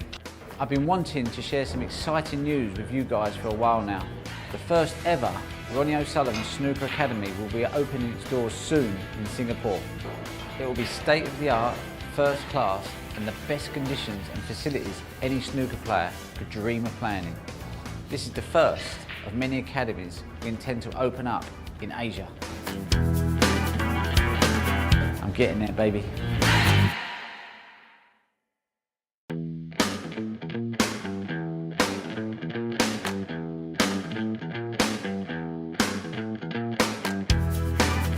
Hey Asia, this is Ronnie O'Sullivan. I've been wanting to share some exciting news with you guys for a while now. The first ever Ronnie O'Sullivan Snooker Academy will be opening its doors soon in Singapore. It will be state-of-the-art, first class and the best conditions and facilities any snooker player could dream of playing in. This is the first of many academies we intend to open up in Asia. I'm getting there, baby.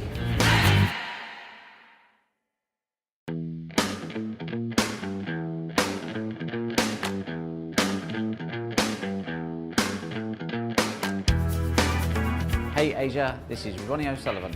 I've been wanting to share some exciting news with you guys for a while now. The first ever Ronnie O'Sullivan Snooker Academy will be opening its doors soon in Singapore. It will be state-of-the-art, first class and the best conditions and facilities any snooker player could dream of playing in. This is the first of many academies we intend to open up in Asia. I'm getting there, baby.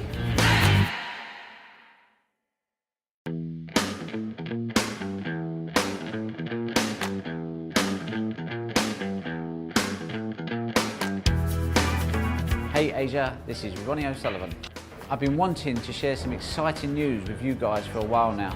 The first ever Ronnie O'Sullivan Snooker Academy will be opening its doors soon in Singapore. It will be state-of-the-art, first class and the best conditions and facilities any snooker player could dream of playing in. This is the first of many academies we intend to open up in Asia. I'm getting there, baby.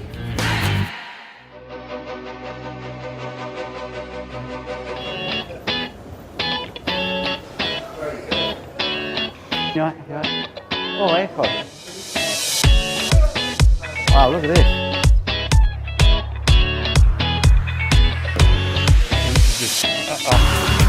Yeah. All the pool cues. Yeah.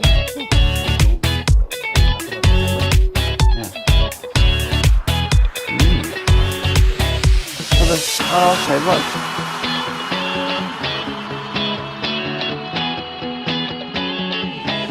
Good. Wow. All the repairs. Right. Yeah, good. Thank you. Very good.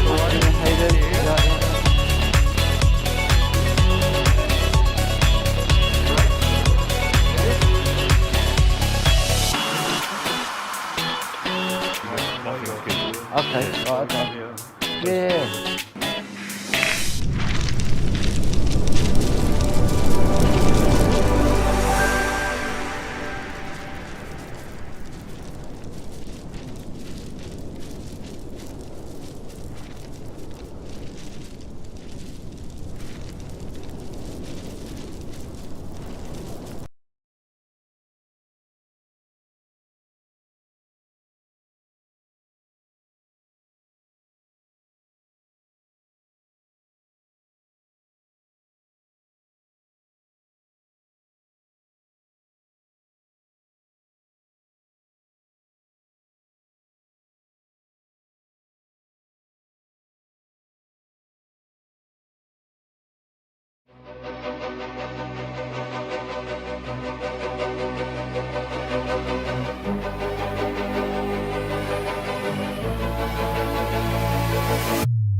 Asia, this is Ronnie O'Sullivan. I've been wanting to share some exciting news with you guys for a while now. The first ever Ronnie O'Sullivan Snooker Academy will be opening its doors soon in Singapore. It will be state-of-the-art, first class and the best conditions and facilities any snooker player could dream of playing in. This is the first of many academies we intend to open up in Asia. I'm getting there, baby.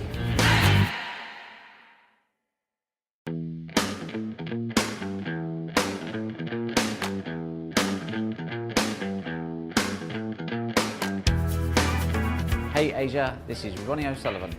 I've been wanting to share some exciting news with you guys for a while now. The first ever Ronnie O'Sullivan Snooker Academy will be opening its doors soon in Singapore. It will be state-of-the-art, first class and the best conditions and facilities any snooker player could dream of playing in. This is the first of many academies we intend to open up in Asia. I'm getting there, baby.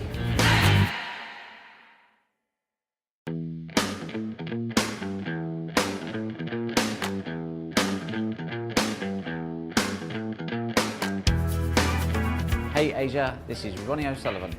I've been wanting to share some exciting news with you guys for a while now.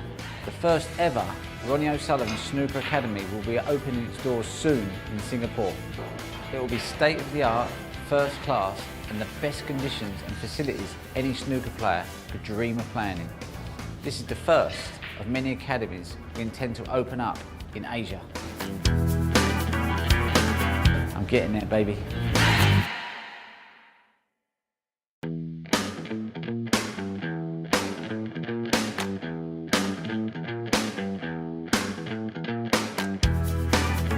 Hey Asia, this is Ronnie O'Sullivan. I've been wanting to share some exciting news with you guys for a while now. The first ever Ronnie O'Sullivan Snooker Academy will be opening its doors soon in Singapore. It will be state-of-the-art, first class and the best conditions and facilities any snooker player could dream of playing in. This is the first of many academies we intend to open up in Asia. I'm getting there, baby.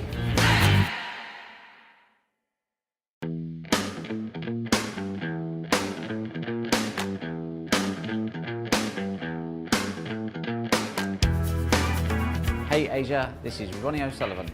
I've been wanting to share some exciting news with you guys for a while now. The first ever Ronnie O'Sullivan Snooker Academy will be opening its doors soon in Singapore. It will be state-of-the-art, first class and the best conditions and facilities any snooker player could dream of playing in. This is the first of many academies we intend to open up in Asia. I'm getting there, baby.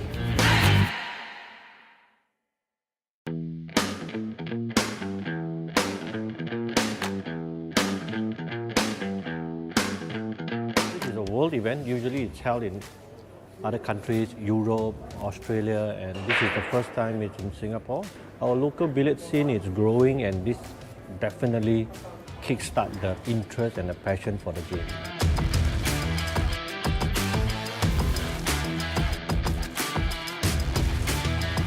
Thrilled to be here at Rasa for the World Championships. It's an exciting time for us from far away to get to here in Singapore, and it's been incredible, the reaction from the players, from the officials, from people who've been watching, to see the very best in the world playing at this level.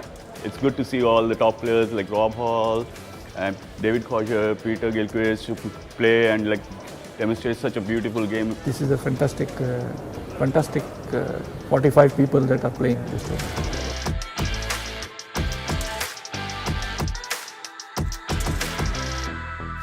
In terms of getting the local referees and the scorers and the officials has made a huge difference. So to have world-class tables, the star tables, they're all fast, they're all the super fine cloths.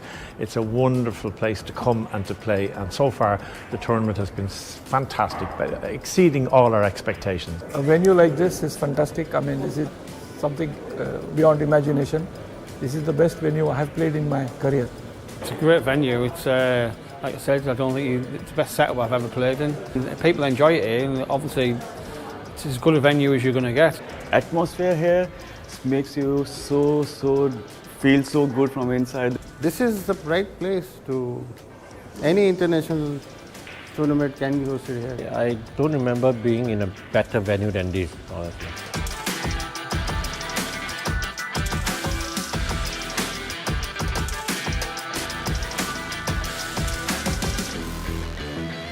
I'll just try my best and hopefully I can come home with the trophy, but if I don't, I've enjoyed my time, so that's all that matters. It's my honor to represent my country, and for other players also, it's their privilege and they are honored to represent their own country. So same with me.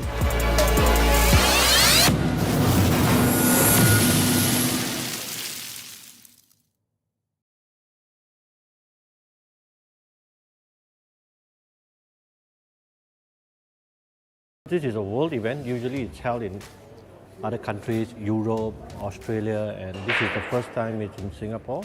Our local billiard scene is growing, and this definitely kickstart the interest and the passion for the game.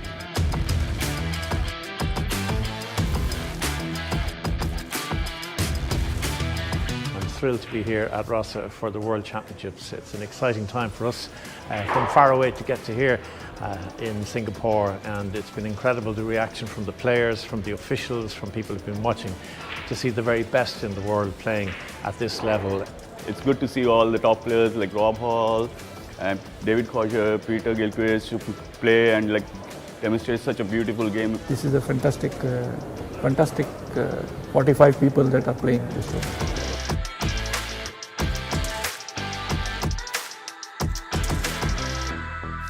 In terms of getting the local referees and the scorers and the officials has made a huge difference. So to have world-class tables, the star tables, they're all fast, they're all the super fine cloths. It's a wonderful place to come and to play, and so far the tournament has been fantastic, exceeding all our expectations. A venue like this is fantastic.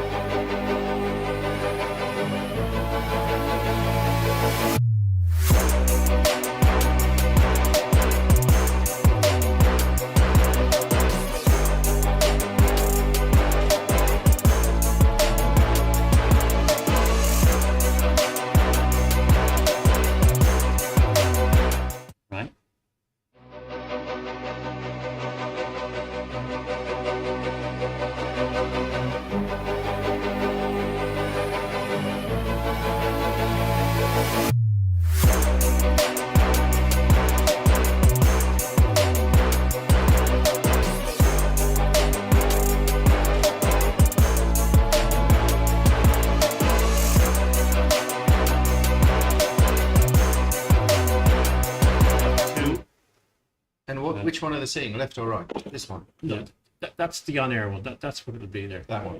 Yeah. Okay.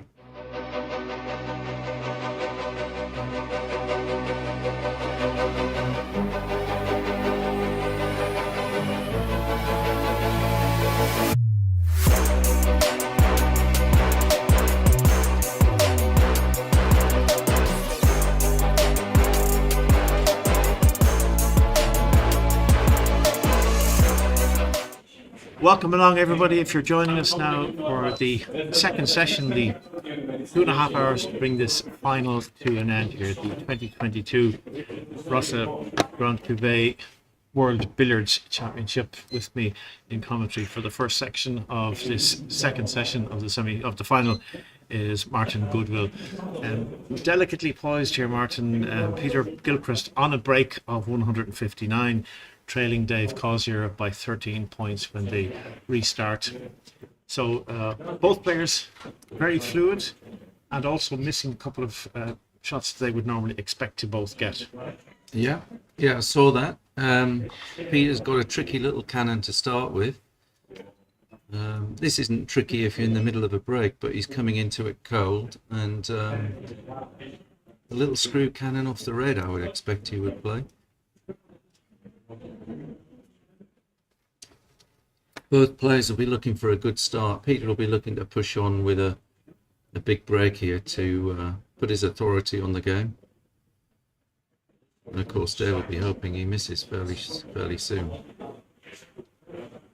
What are they doing at the moment? Walking around the table? Yeah, well, the the 5 minutes, if you just see on above Peter's shoulder there, the laptop there was 4:46 on it. Oh, yeah, That's the countdown clock to the beginning of the second half. If you're wondering why the two rests are forming a strange cross on the table, it's to protect the position of the three balls.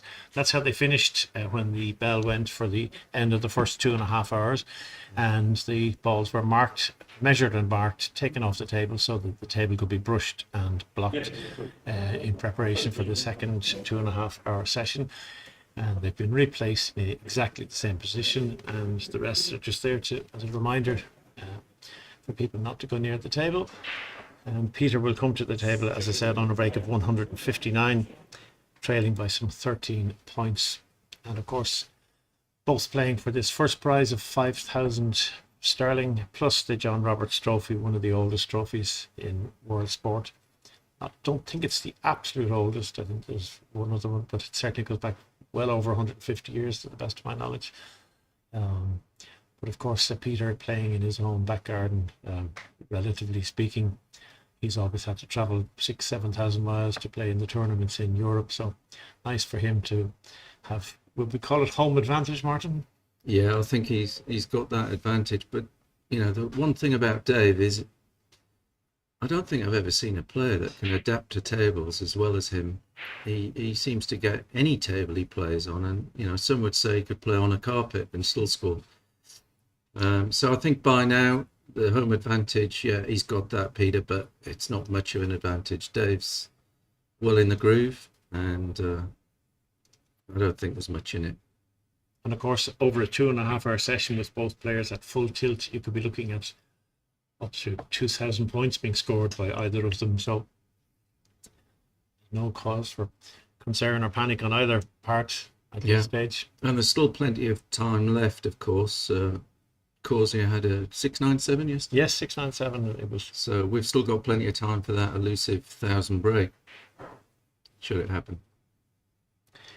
You mentioned just a minute ago, you made me laugh actually about in his back garden. I've got my wife with me on holiday as such. She hasn't had much of a holiday as yet. I've left her in the hotel room. But she saw the John Roberts Trophy as she came in. She burst out laughing because we've got a photograph. That used to be the English Amateur Championship Trophy. And we've got a photograph of that on a garden bench with myself and the wife and the dog at the time. And those two little ladies pull off, actually. They used to anyway. But it's obviously changed to the World Championship. Yeah, wonderful trophy. I've just posted a picture of it. It's set on the table beside table 2 where the guys are playing. And we're just 1 minute and 48 seconds away from the second session. So the nerves will be jangling. Both players anxious to get at it and to just create a formidable lead. But the respect they're both showing each other is fantastic. It must be, when you're a top class player, Martin, it must be an extraordinary kind of dichotomy where one half of your brain says, go for it, you know, play the long loser, it might be difficult, but go for it and then get yourself in a perfect position. And the other half of your brain is saying, take your time, maybe play safe, maybe just wait for a better opportunity. Nobody ever said that to Dave Causier. He never takes his time. In fairness, he did actually start off this match after his break of 113, and there was quite a number of safety shots exchanges from both. So just 55 seconds now from kicking off. You may hear a beep in commentary as I start our timed clock here in the commentary position as well. Normally a 2.5 hour match in itself would be a long match. In the round robin stages, we normally play 1 hour matches, and then 90 minutes, whatever would be a longer match. But this being the World Championships long up format, the long format of timed format, 5 hour final, which gives a great opportunity, as you say, Martin, to see both players at full flow and to try and put that elusive 1,000 break. Peter Gilchrist did make a break in Ireland back in 2014, which ended up exactly on 1,000. He left himself a long straight. He had potted the second red off the spot, so the red went up onto the centre spot. Anyway, here we go. And the final 2.5 hours of this 2022 World Championship final underway. Peter continuing from 159. 161. And he has played one or two of these lovely follow-through in-offs. He can either go very skinny to leave a drop cannon. Looks like that's what he's going to do. So wide off the side cushion, leave it out nicely for. Oh, he's gone very gently. 163.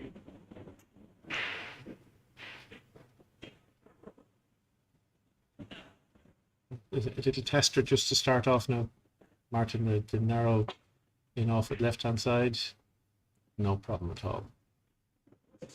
Yeah, it's sometimes difficult to see how tight the angle is from the camera view, but that wasn't too bad.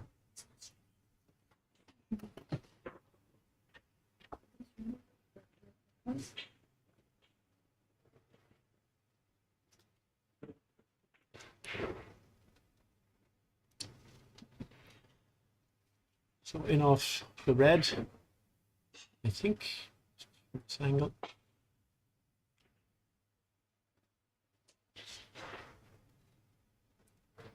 That white isn't in a fantastic position, but he should be all right with it. But it's easy to go in off the white and also pot it. They used to call it a pair of trousers as a shot, with both balls, the yellow and the white, disappearing down the pockets. This is a shot I call the Dave Causier if he plays it, just putting the white behind the billiard spot and just gently moving the red a couple of inches. Oh, I'm sorry, that's what I thought he was going to play. Dave certainly plays that quite regularly.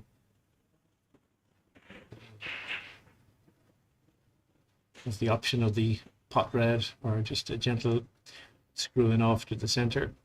Just needs to get the pace right on the white ball to bring it back out into the middle of the table.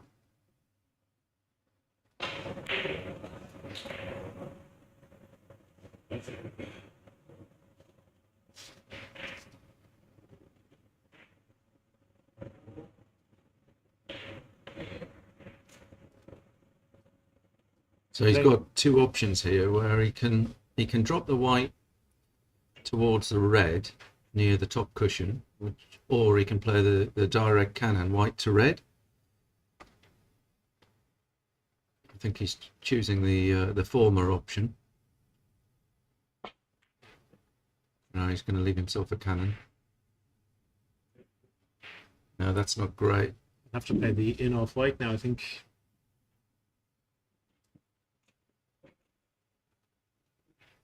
I saw Dave Causier miss one of these earlier on, and that's pretty rare. The shots you should get, but these pockets are very tight. Wow, missed that by quite a margin. Yeah, he didn't even draw it really. So just 2 points divide the players now at the start, effectively, of this final session, and this is where Dave would love to assert his authority now.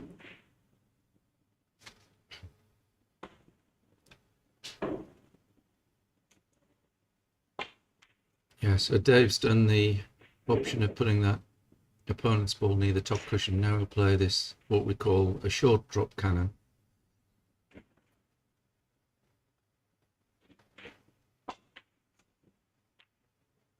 Six.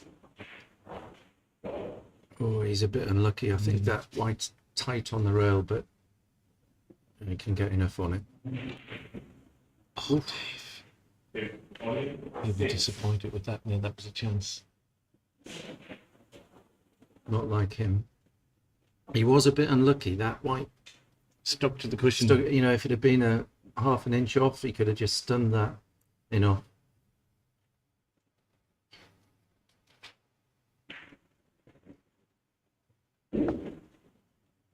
Either looking at the option of whether this is a real skinny and off the white, or whether he plays a 3/4 ball run through with left hand side. I think if he does that, if he plays a run through, the double kiss is a threat. Oh, I think he can do it though. Ooh. Great shot. He wasn't far off the double kiss.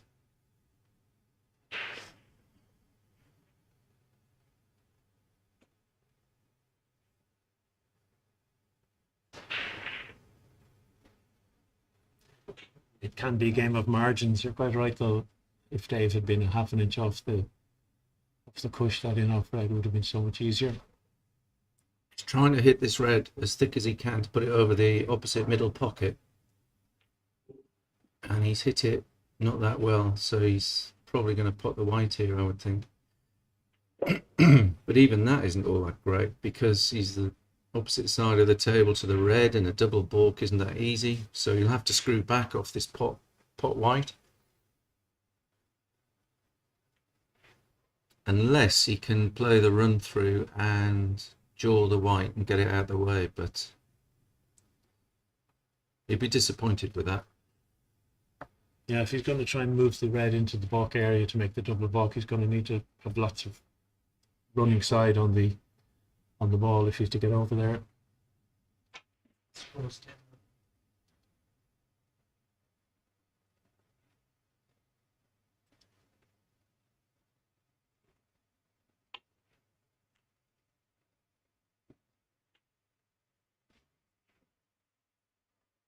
No, I don't think Dave will go anywhere near trying to move those two. I think he'll just simply play the safety shot, put the cue ball tight on the cushion.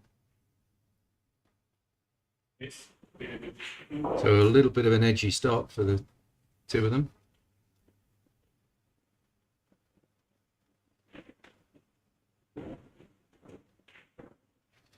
So it's effectively a straight 2.5 hour game of billiards to see who becomes world champion.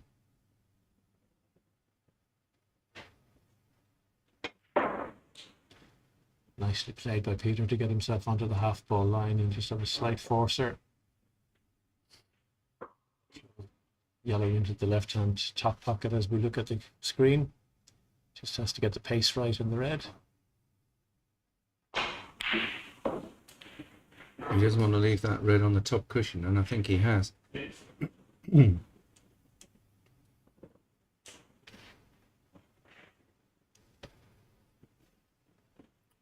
Might be able to force it, but the angle that the red will take off the cushion could very easily kiss the white and put both of them into balk if he's not careful.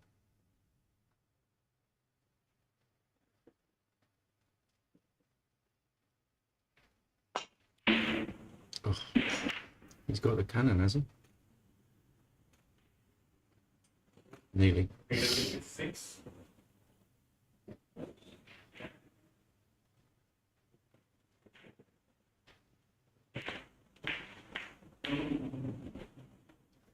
Almost got the yellow out of balk there, but He'll just be looking to go in off the red, pot the red, in off yellow, and he's done the opposite of what I said. That's great. He's left it in balk.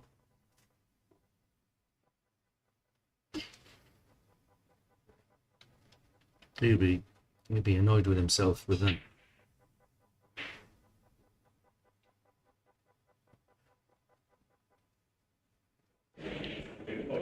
So this on a club table is an easy shot, but these cloths are super fine straw, and they really grip. It's easy to overscrew the shot. It's not as easy as you would think. And the pockets are sharp, so you need to be cueing well. It's gone past the middle.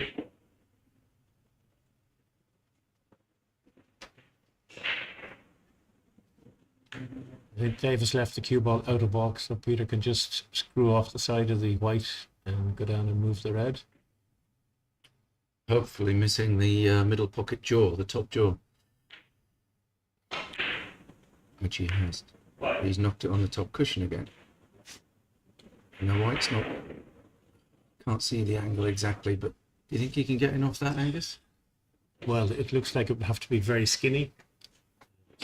If it was to try the run through and off, it would the double kisses on as you... Difficult to see from this angle. Well, this is a very edgy start from both players. They both had at least 2 open chances and haven't been able to capitalize on them.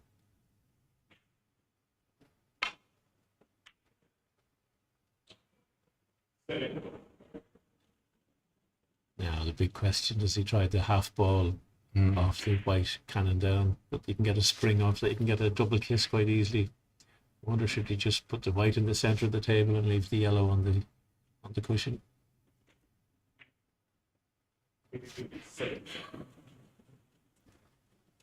If this was a club match, I think Dave would screw in off into the corner pocket, but I think he'll just play safe here.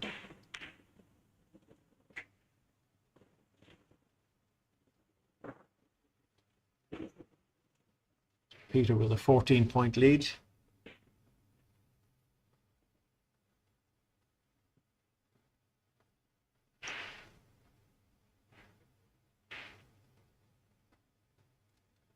Yeah, that red is in an awkward position to make a cannon. If it was nearer the pocket, it would be a bigger target, but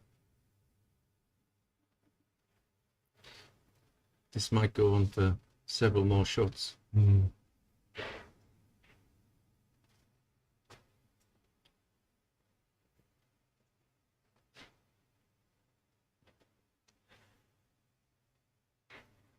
Please do get in touch with your comments on either the YouTube page of World Billiards or on the Rasa Facebook page, Rasa Singapore.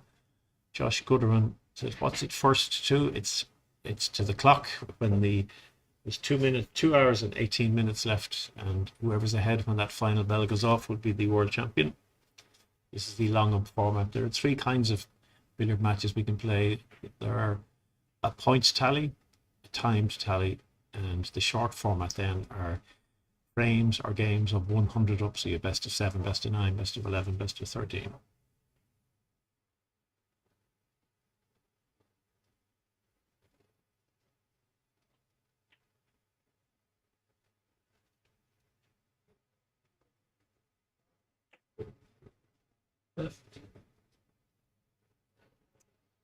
So Peter had a go as Dave got a half ball in off to the left centre.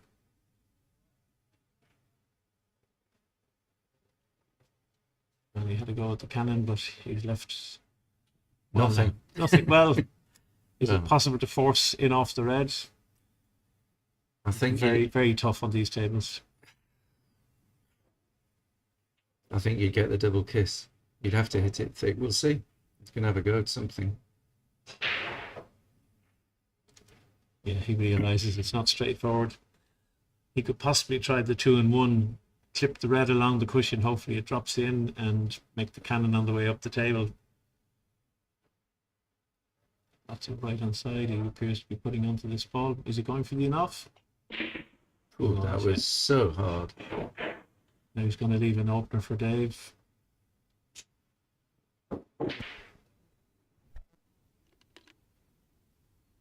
I don't expect both of the players to keep missing the way they have at the moment.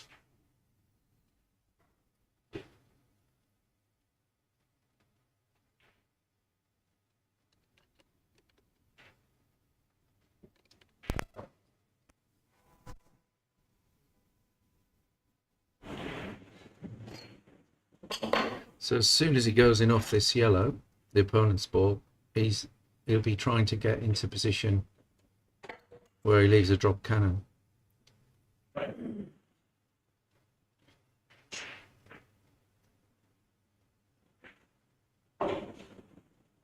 So 2 in offs, there's the drop cannon. So the drop cannon is played yellow to red to gather the balls and just drop on the red.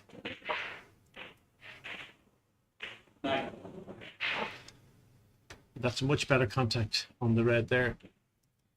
So this is an opportunity for Dave to get back into position.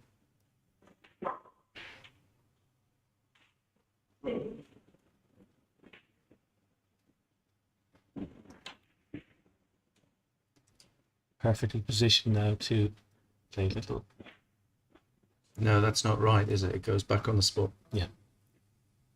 So first time for Anush beginning the World Final, so a little bit nervous.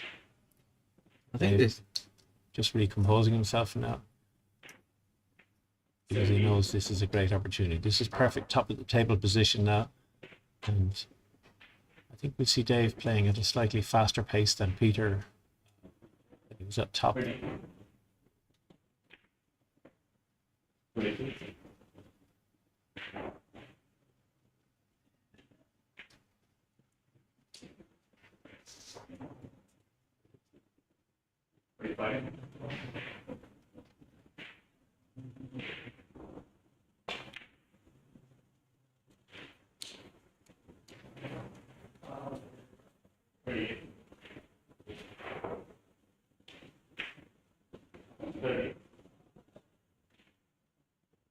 So do you think he's playing for Postman's knock here? He's let that white get right near the cushion.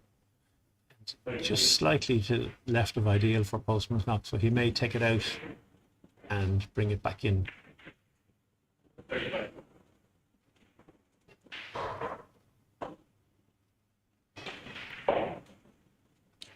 But I think with both players, they are so good that they simply can't keep missing the way they have been missing. So at some stage, one or either is going to get in and start playing to the very top of their abilities. This certainly, without putting the commentator's curse on it, has the potential to be a big break. It's a perfect position, just has to be careful on these pots.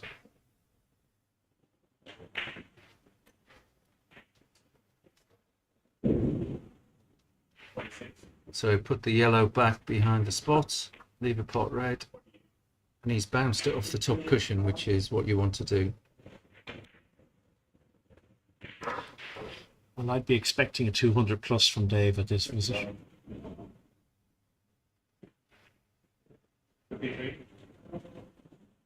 That yellow is slightly out of position again, so he's going to have to do something with it though. I think we'll see him play a gathering cannon, take the red off the side cushion.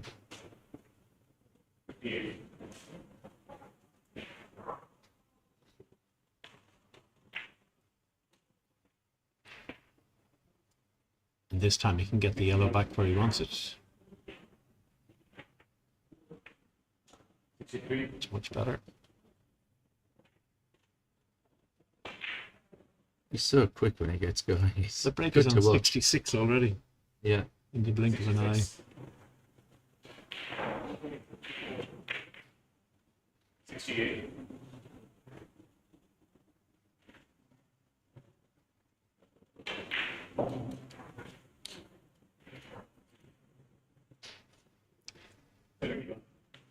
I remember Dave being, I think it was 189 behind with, was it 8 or 9 minutes? Was it Matt Sutton he was playing? And he got in and won the match, much to everyone's surprise. And it was I think one of the first times we'd seen his prolific scoring at the speed at which he does it. A bit of right hand side on the cue ball now, just to. He's gone across. He's gone the other side of it, yeah. This is going to be a skinny enough little cannon, so onto the top cushion and onto the yellow then. So just needs to be careful if he's going to go in off the red here.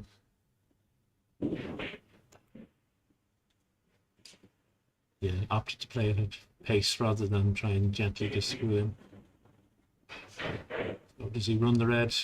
One or two, it looks like he's running it one or two more in-offs.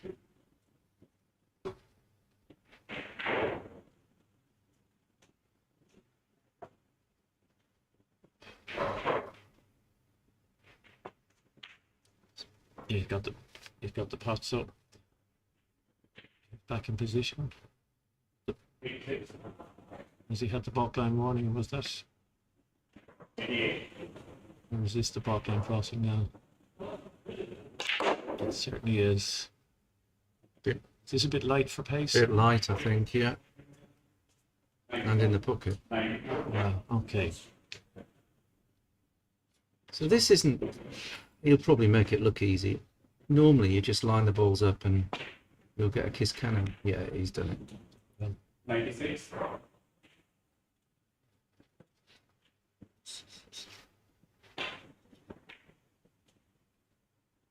Thank you. Now, does he go in off the red here? Yeah. At pace or gently? I think he'll play it with drag, yeah. Back to a nice drop cannon position if he wants. Or no, he's going to have to play the long loser.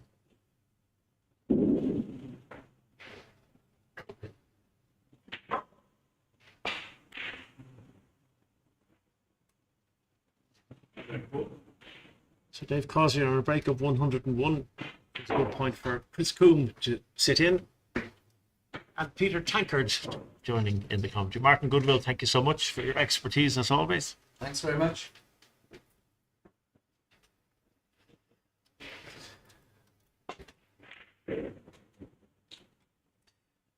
Thanks, So, Martin. yeah, thanks, Martin, and hi again, Peter. This is an interesting situation in the match, and Dave is starting to get into a bit of a rhythm here. Nice top of the table. Still hard to call them at this stage, isn't it, really? Impossible. You can't discount either of these players. Take you back to 2019. Peter Gilchrist was 300 behind at the 1200 point mark in a five-hour final. So he trailed Saurav Qatari roughly 900 to roughly 1200 and managed to come back. So don't discount either of these guys until the very end. So a bulk line crossing there, although it was not necessary required. as far as the rules go, but if he's got a little yellow to red cannon, that it's going to work out very nicely because he's pushed the yellow right back more central behind the spot. It's going to have to go up to the middle pockets, but it shouldn't be any problem if this red just keeps on going, which it does. Yeah. So he set up the yellow in what is known as post was not position, and we saw yesterday in that 697 break, a lot of the post was knock style of top of the table. So he's just trying to work this red into a position which is perhaps a little wider of the line that it's on at the moment, so that he create a drop cannon. Is he there now? I think he is. So this will gather the balls together on the top round. Oh, whoops. Wrong call. So a few more mid-pocket losers until he gets it into the spot that he's most comfortable with.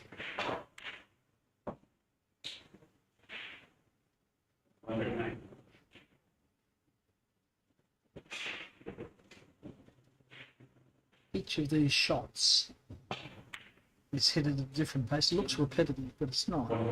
Each of these shots is hit at a different pace with a different amount of side on it. Because of the possibility that you can hold this line, there's a limitation on the number of these shots that you can do. That limitation is 15. Either pots or in-offs or a combination of those. So I think he's in drop cannon position now. So gather the balls together. 127. That's gone a little ugly. We've separated a little bit, but he can get a red to yellow cannon with just side spin, I think. In this case, left-hand side. yeah, I think you want to make sure that he gets a good contact on the red. That's kind of the most important ball really in this shot, I think. Although looks like he's going red first. Very good. Okay, that's officially ugly now. Red's out of shape. Yeah, I was thinking he may have gone yellow first, but That who would have am been I? a screw, wouldn't it? I can't really criticise someone of Dave's ability, but No, if David plays a different shot to the one we've called, we are wrong. Exactly. So in that case, he was concentrating on leaving it in off yellow. A pot yellow would have been no good to him, so making sure that he did that. But the red, as you said, has gotten awkward now. So Now, on many club tables, that red is not in an irretrievable position. It would be a short Jenny. Now, we were asked a question before by Ben Roberts. Watch the intro to Billiards video, very good. But who was Jenny, both long and short? These shots are spinning shots. They're spinning shots into the middle pocket or the top pocket, and they're so named after the spinning jenny, which was used to spin cotton. So back in the day, in England's dark industrial past, there were spinning jennies all over the country. So when they invented this billiard shot, that's what they named it after.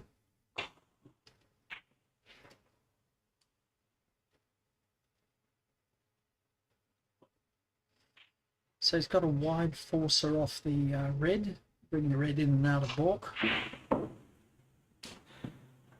See how perfectly he's hit that. If you hit that shot correctly, the red ball travels up and down the line of spots, which it has.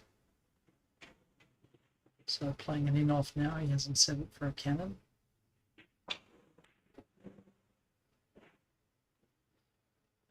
Eventually he's trying to work that ball around so that he can regather the balls at the top. You might see a series of these in-offs until he gets them into the right spot. He thinks he's in the right spot now. Again, that's just gone a little wide for him. But the break is still going, 167. That's what it's all about.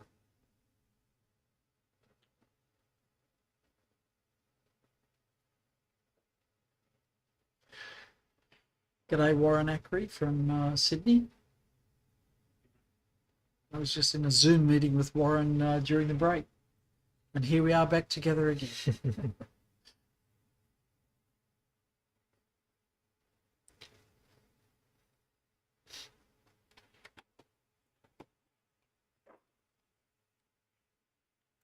Please don't forget to share the link and to tell your friends.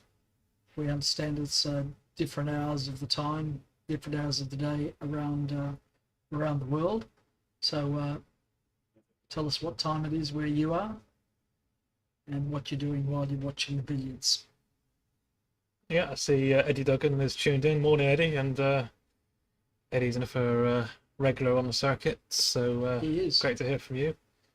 Hopefully we'll see you in Scotland in January for the Scottish Open. Is that on Sticks again, Chris? Sticks in Kirkcaldy, yeah. Yep. It's a great venue. And we've been there for the last 2 or 3 years now.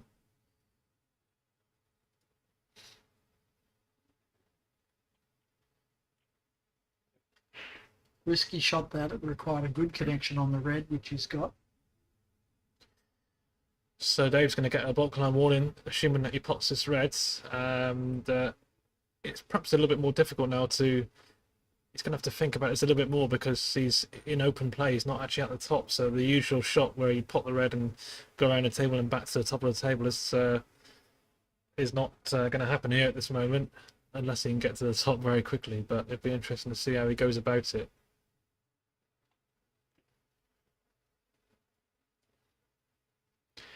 I wonder if he's. You've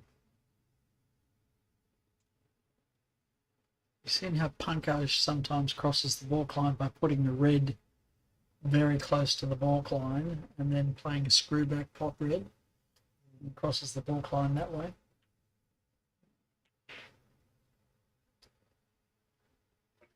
And he's certainly not going to be potting the red and going. No, this is a tough very pot. difficult here. In fact, he's going in off it. It looked like it was quite tight there, but he was able to get the in off without any double kiss.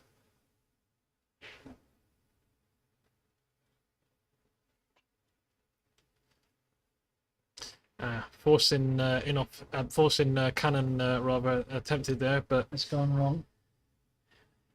But nevertheless, good contribution there from Dave Causier, 195. Yes, and now leads by 180. So Peter needs to reply immediately.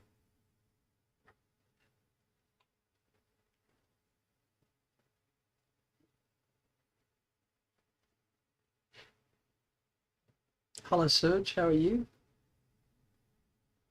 I presume you're just back from playing a league match tonight. How did our team go?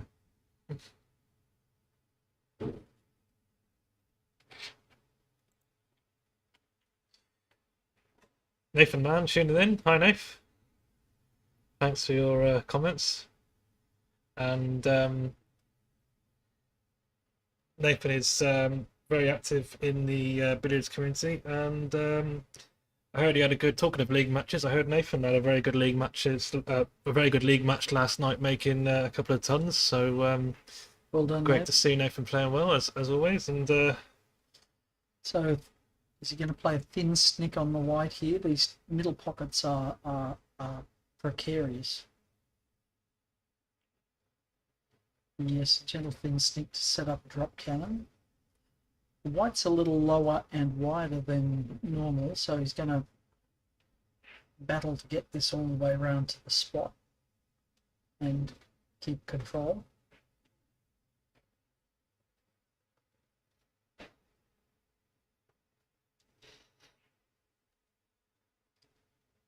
So it's screw cannon. So red cushion, white here. Trap the red in the drawers. Ooh, He was just able to. He He had the angle there. I think it was difficult to tell, wasn't it? But I think it looks like that's going to set up this perfect white to red cannon now. And with that, he's just potting the red again. So maybe it was just gone a little bit too far for that cannon. Hello, Jeff Lingard, one of our chess-playing billiards players. Hi, Jeff. Good to hear from you. I think Jeff's the current billiards playing chess champion. Is that true? I think Chris, that'll or be fair. somebody else? I think that'll be fair to say. Yeah. Yeah. We've been having a few practice games. Of chess or billiards? Oh, billiards, that is. Okay. But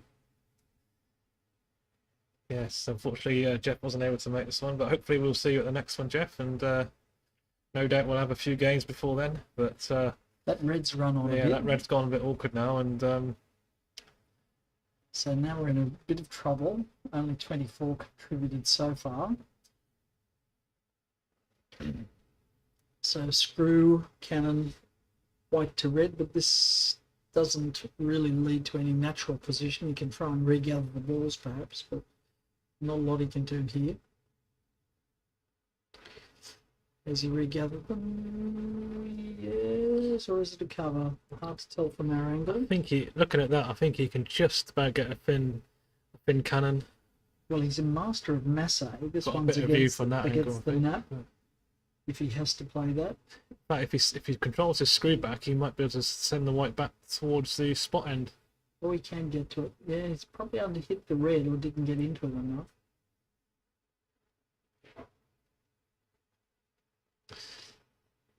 In off the reds are difficult to avoid the double kiss on the red. You might be able to squeak in there with. So he can play a red cushion, a cannon along to the white. If it's difficult to tell from the exact angle. Maybe we'll have a look at that angle. That might be a bit better. So Chris is saying he would hit the red very thin with right hand side spin, which would bring his yellow ball down to contact the white. He's looking at the in-off. Is there enough space to avoid the double kiss? He's not sure. We're not sure. Tilt of the head to the side.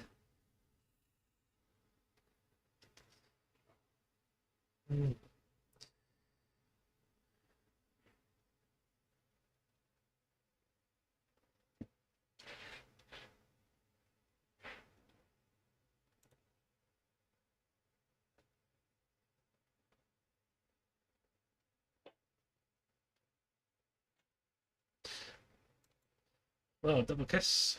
Yes. Got him out of that tricky situation. Yes, super shot that. Very difficult to calculate when the red was off the cushion.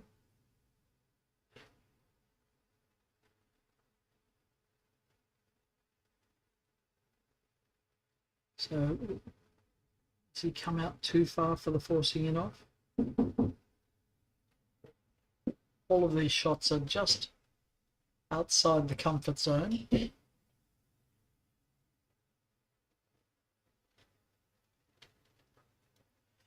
Got that on a good line there. No matter where it stopped, it was going to either leave a drop cannon position or in off the white in the middle.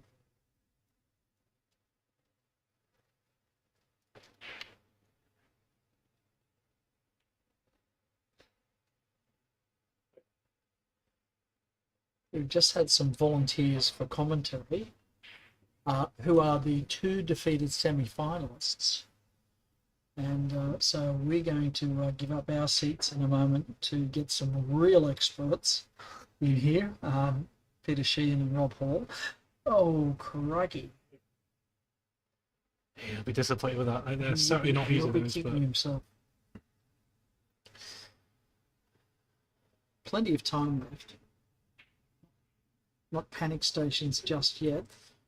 If David was to knock in a big one, it would be devastating. So, what a treat for you. Our two semi-finalists. Rob Hall was defeated by Peter Gilchrist. He's in the chair now. and Peter Sheehan will be joining us shortly. Rob, I know you'd rather be playing, but welcome Yeah. to commentary. Thank you very much. Nice occasion. See, Peter just missed the hot red along the dreaded top cushion. Yes. How have you found the pockets? It seemed to get more difficult as the week went on, to be honest. First couple of days were okay, and then sure they got smaller.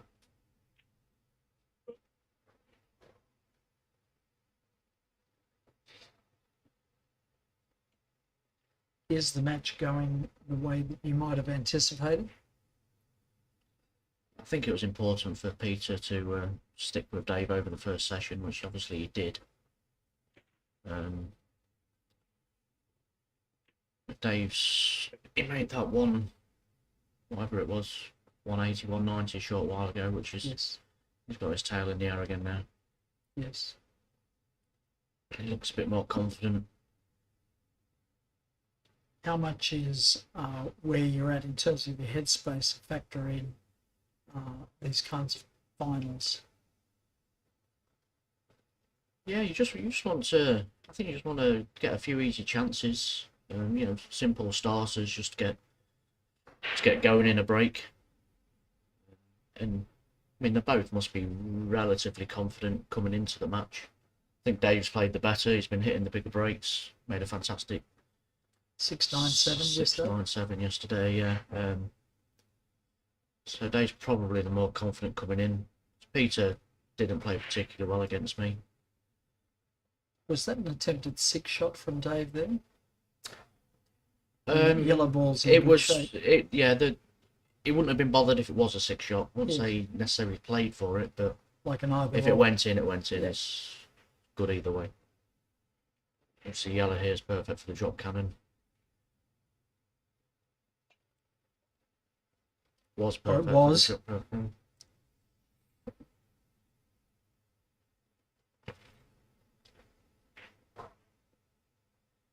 There's been some long safety exchanges in this too. Yeah, I dipped in and out of the first session, watching it online back at the hotel.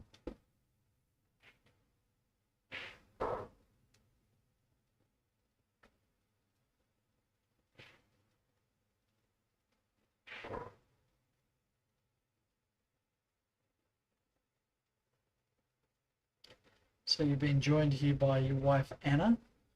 Yeah. Reunited after several months, but got to leave her again tomorrow, so Yes, that must be very difficult. not ideal. But hopefully that will be resolved soon. Yeah, in the coming weeks.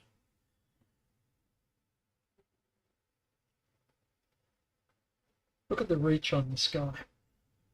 Everybody else would have the long stuff out.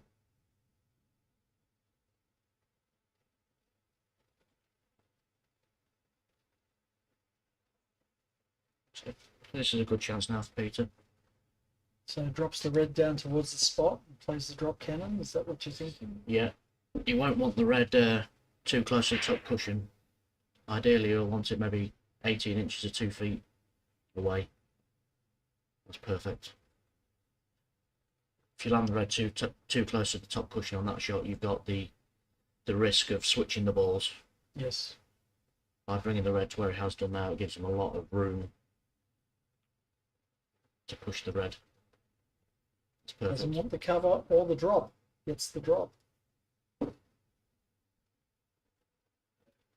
Could have been lucky falling on the full red, maybe. Bit wide, I think. Bit wide. Yep. So Scrooge raised the red. Is that what he's trying? Gathering cannon, basically.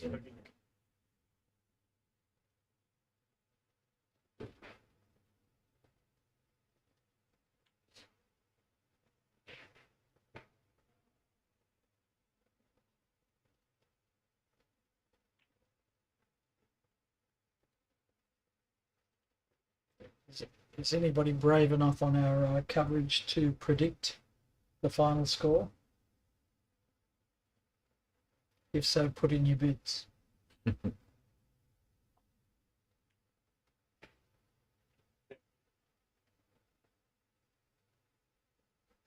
What do you play here? A little screw cushion cannon? Yeah, on this table, these tables, you've got to probably on the club table. You'd fancy the pot red. This is actually really difficult. This is a tough shot. That looks easy, but trust me, Yes, yes. horrendous. In fact, it's going to play the screw cannon, I think.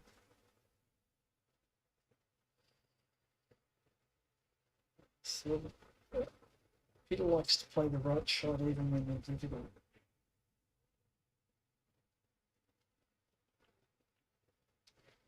Look at the care and attention that he's given that. Even this shot on these pockets is not easy. Slightly inside half ball line.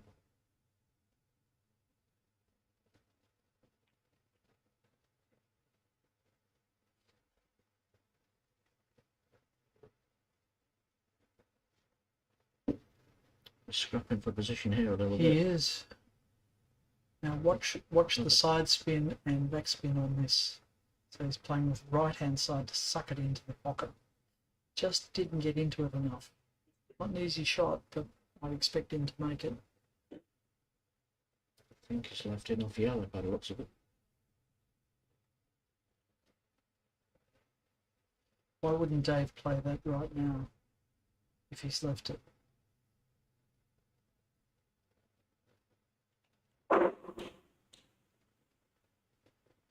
Well, he's certainly left it now. So he's improved the angle to that yellow ball. That pot red was a risky shot for me. In fact, enough yellow was on.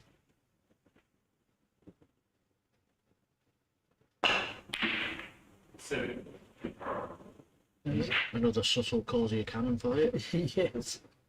That's right. I mean, he's famous for that style of shot where he gives them a solid whack, but they travel all around the table and reform into a tight group. This game at times looks almost chaotic, but it's very, very impressive the way he goes about the game. It is. Like nobody else, really. No. It's like he's been self-taught because his patterns are quite different to everybody else. Yeah, not classical. Now somebody's asking how long there's there left on the match. It doesn't want that to go in. It doesn't.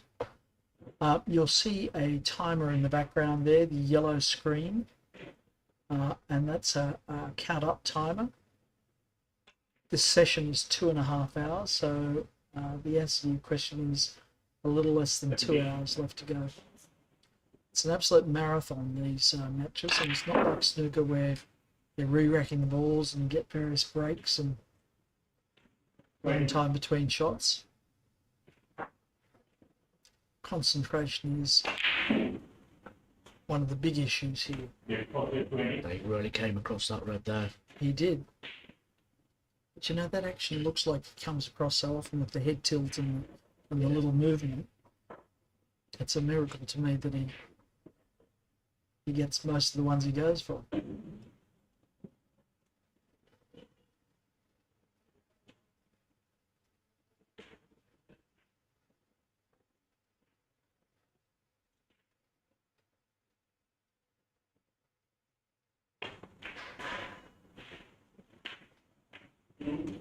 It's a nice shot from Peter. Left himself another difficult one.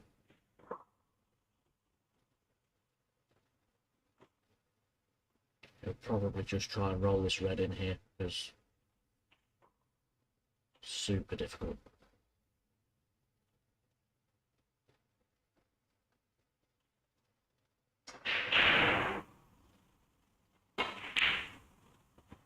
Yeah, very good pot. That's a tremendous pot from there.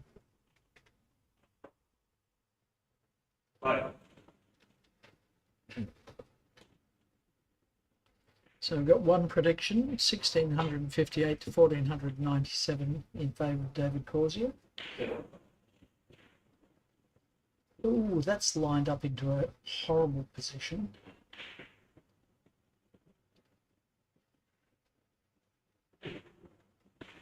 How do you play this, Rob? Drag? I think, yeah. You just got to trust the table here. The tables are running very true. Somebody said to me, you line it up as if you're potting the red. Now he's got a cover there as well. Just not running comfortably for Peter at the moment. Sometimes the balls do this to you. And if that's covered, he's got to pot the white, I think. Can he even squeeze the white past there? Let's have a look at the other camera angle, so our viewers can make their own determination on that.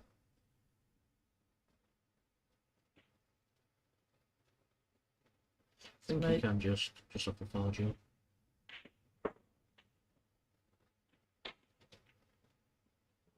We tried to turn it around with maximum side, wasn't there. Problem is left is an easy in off yellow for Dave. And then an easy in off red. Thought I might have played that a little bit harder to get it closer to the spot. He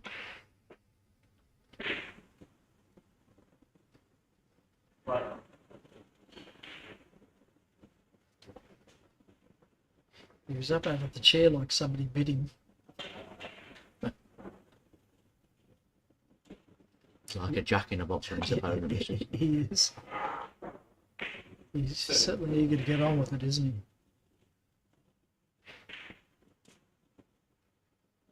he? Don't think he'd ever be at risk of being warned for time wasting. So a little comeback cannon here. 11.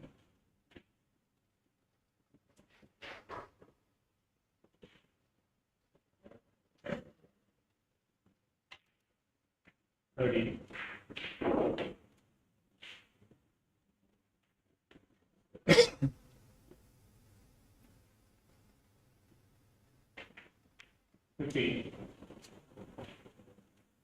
See Mick Boy from New South Wales is on the Facebook. Hope you're well, Mick. Try and get over next year again to land down under. Please, you'd be most welcome. Okay, I'm going to vacate my seat in favour of Angus Bacanelli, and then we're going to hear from Peter Sheehan as well. Thank you.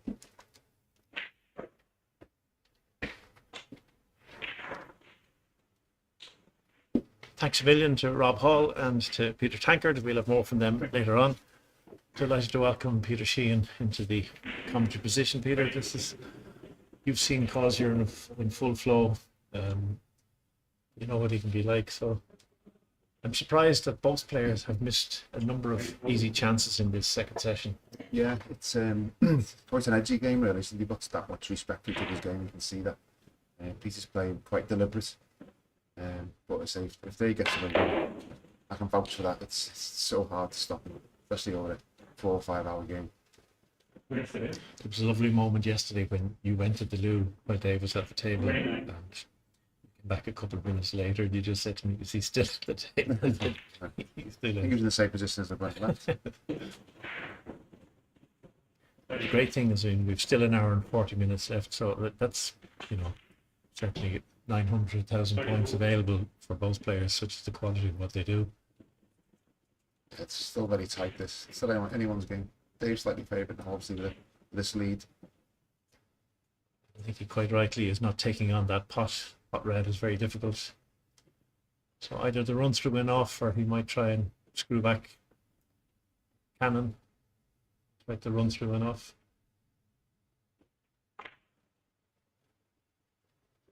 Lovely to see the side. I think it's one of the benefits of the spotted ball that you can actually see what's happening.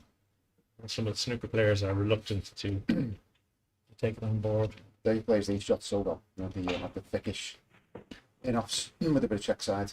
Never misses one of them. He always gets the object ball into the good position.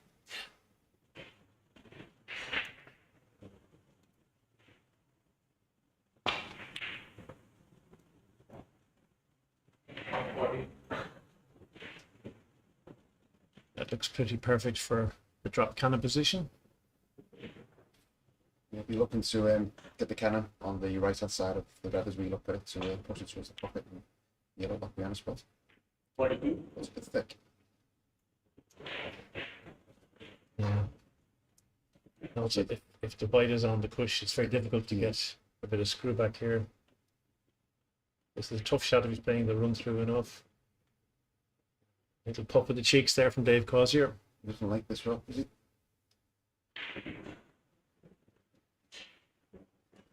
He realises the import. If he plays this gently, he's leaving the cue ball in the Safety shot, I think. Yeah, I think that's a wise choice.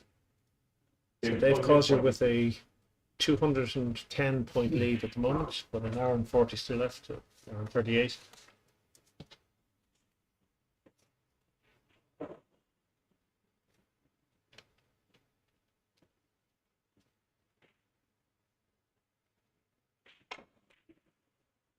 Got too much into this. And now has he left the forcer in off the red for the day? Pretty much half ball. He's going to lose. It looks like he did. But however, he could. He's normally pretty good at if he's playing that cannon. Well, no, the red's a bit far off the cushion. If it had been close to the cushion, he might go for the cannon. Might still do it.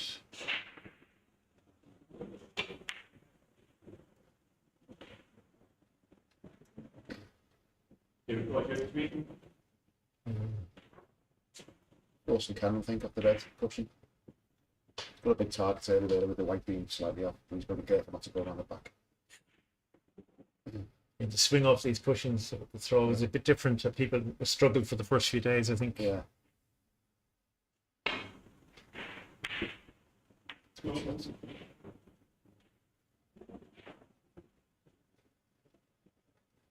And can you make the half ball in off to the left centre off the white?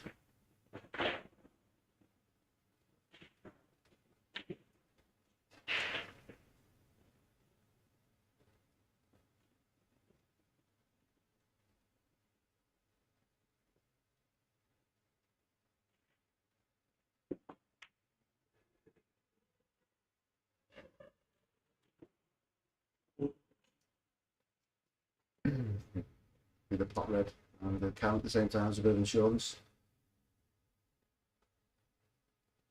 Has he enough angle to get across, do you think? I think so. You can stun that with a For the right hand side? Right hand side, yeah.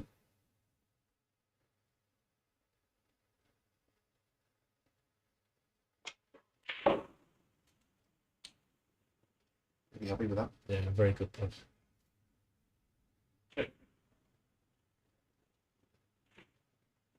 Pot to two and try and get the enough and then input the white into drop cannon position again. Good to do. I'm still saying, oh, that looked high going across. I didn't think that was going to go in. Great, isn't it? Wow. I'd say anxious moments for Peter Gilchrist there. I certainly thought that was going to hang in the top end of the pocket.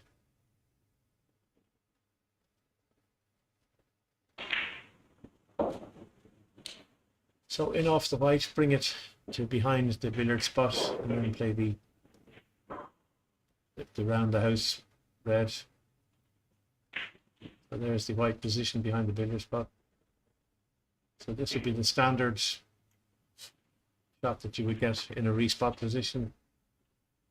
These shots can be dangerous on these clots. Yes. Because of the throw. Yeah, we've got to really concentrate.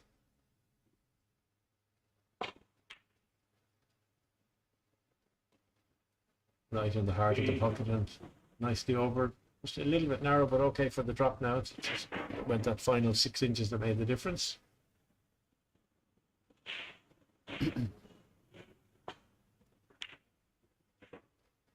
Pretty delicate cannon here now needed. Maybe you're looking to move the white away from there. You can rather go to red, white. But maybe the only option, really. He normally plays these very delicately, and if he's going to play the in-off, as you say, he likes to leave the white where it is.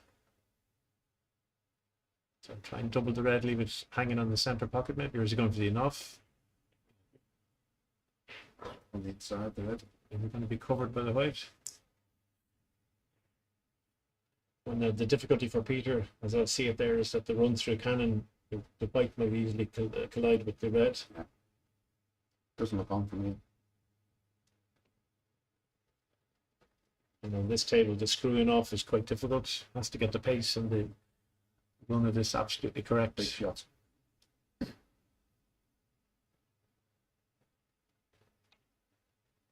Wow, he was considerably off on that. And if this misses the red, it's going to leave a sitter for Dave, or even. Wow. He's left Dave the world there. Yep. Just flick off the red. Pot the red, and if the cue ball, if the yellow is behind the billiard spot, it's hard to see if there's room.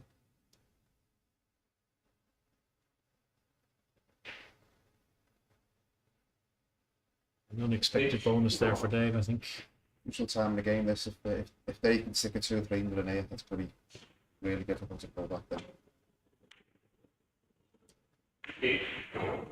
Play that well because he's come on the outside of the yellow. Push it further back beyond the spot.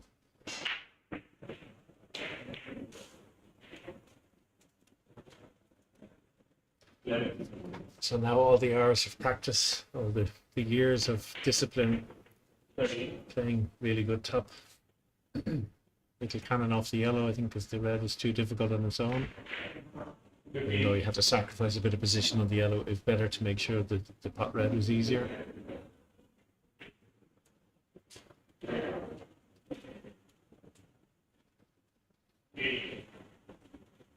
Just slightly overhit that, I think he was trying to leave the cannon, wasn't he? And he's missed 1 or 2 of these pot reds from that position, so I think that's why he's treating this with a bit of respect, just going for the pot red. Needs to be accurate in this. Difficult with the long tackle to get it completely thin.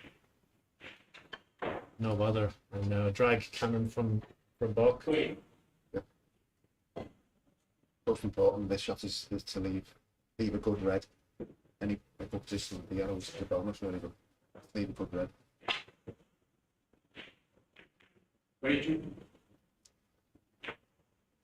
He's done that. Options, you can either play the pot or the little enough.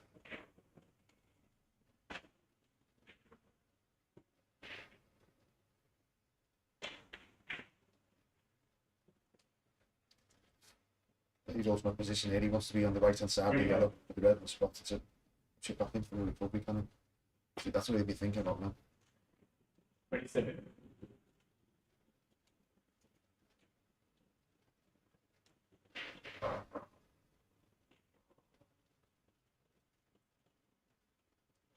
But once again, as you say, Peter, making sure that these a gentle, easy pot red.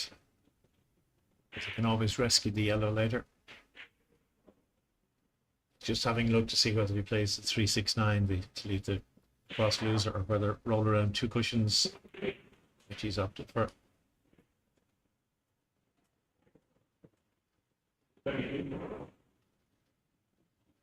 Obviously, he's playing a more open game, and and if you win opposite, he took the time as well as it ticks along. He's in his favour. Now, these are normally bread and butter for Dave. He's just giving it due care and attention.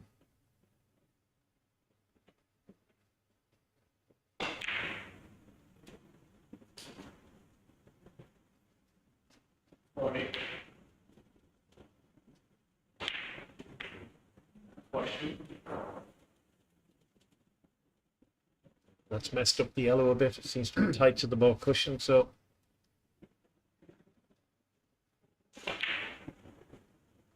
he might possibly, if he gets out of position here, just play a safety shot, because it's awkward queuing for Peter up on the ball cushion. I think he may try and leave a cannon to get the yellow out. So that's lovely onto the half ball line now, so we can bring the red up to the centre of the table, as you say, get a better position to make that cannon. He's very good at rescuing the opponent's ball off the ball. He's done it a few times against me, and I think I'll be back in a minute. Next minute, he sat down for 20 minutes. It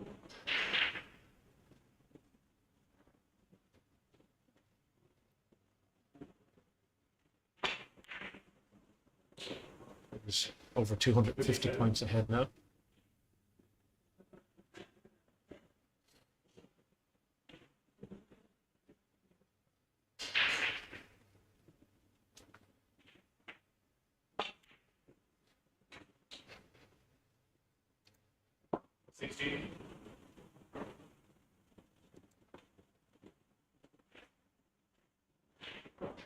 And feel free to get in touch on either the Rasa Singapore Facebook page or the live stream on the YouTube World Billiards channel. If you have any questions or any observations, we'd love to hear from you.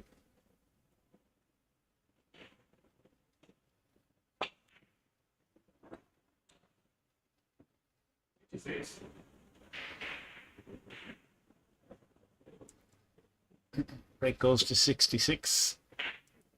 Dave will be running out of hazard soon. So he's going to either need to be brave to bring the red up as close to the baulk line as possible to make the cannon easier. 69.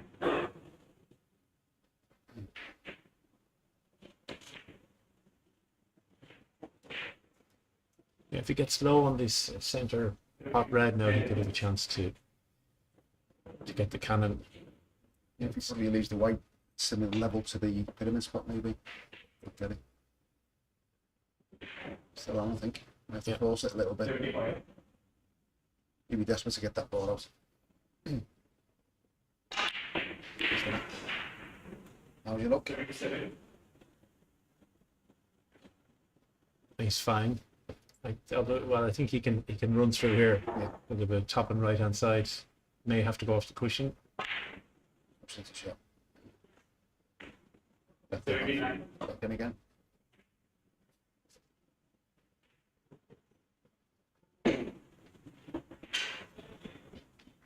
Can he leave the drop off this cannon or off this in off? Yeah, that looks good. Slow down on yellow.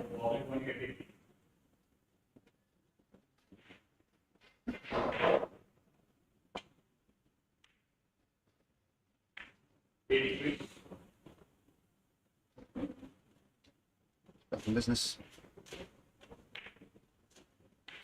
And immediately sets about improving the position of the yellow to get it behind the billiard spot. It's up to right hand side, get him high on the red, lead the pot. The yellow dead and told him in that position, which he made 16 points off from yesterday. As you do with a straightforward break. Yeah. Yep. 91.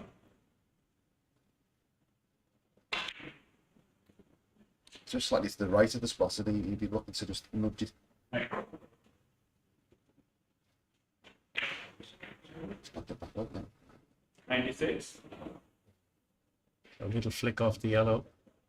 Hit the cannon. Just gone away again. 98. Again, this is equal time. It's all in Dave's favour, isn't it? You know.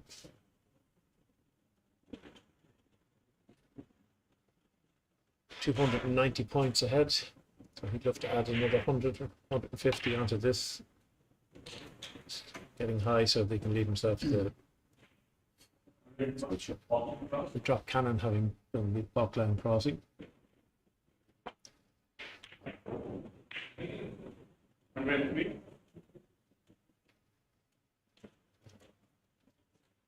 In off red. Bring it up to the centre of the table.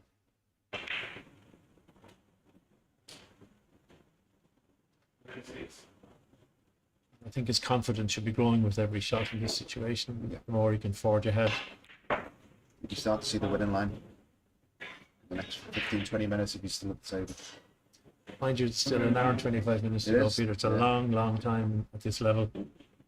Or if you can get 500 points ahead after an hour, with an hour to go, that's a big lead. He's to come back. He's going to need a big break to come back from that. Or maybe a 200 and a 300 back to back.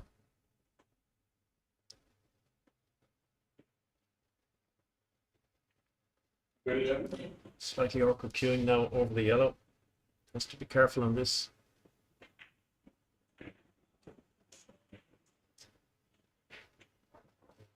A bit of left hand side off the red onto the cushion onto the yellow.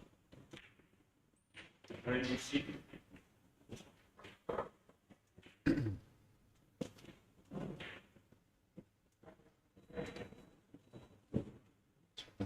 think.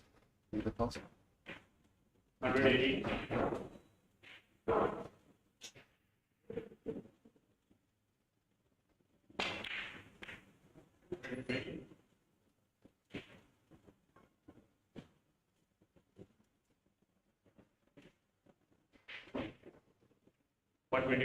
his powers of recovery are Yeah. phenomenal. I think. How many times you think, he's completely out of position here. He's in the back way in, and then in 2 or 3 shots, he's back in again.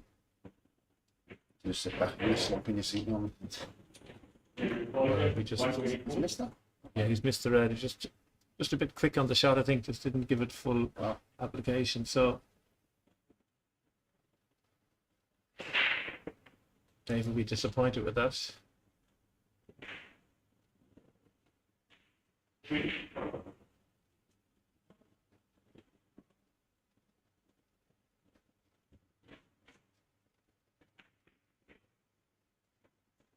So a lot for Peter to do. 300 points behind comes to the table. And the white ball is awkward at the moment.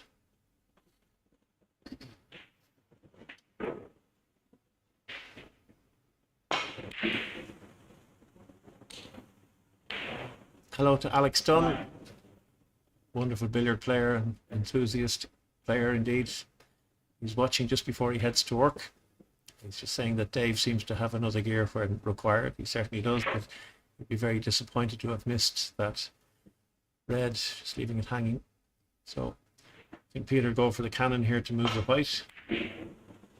He's missed that by quite a margin. I'm surprised by that miss. Now, I think if the red goes safe, Dave will play safe himself.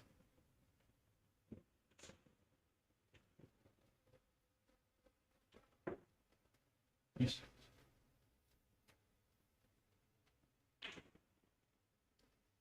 Hello to Warren Ackery. He's just been on saying 53 minutes left. He reckons Dave has hit top gear. He's saying, but we've 122 left. Or on our our Sydney Sider, who referees some of our events in Australia. It's the voice of Jason Colbrook, our tournament director, who's done an extraordinarily brilliant job over the last few months to get this to where it is now. Strange shot there from Dave Causier. He's left an in off white for Peter and also a forcer red as well. Big shot this with Peter.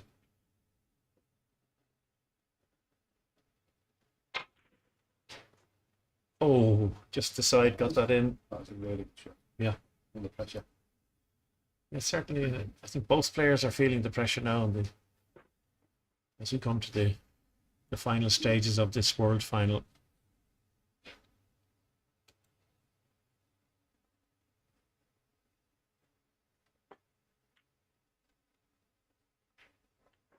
Good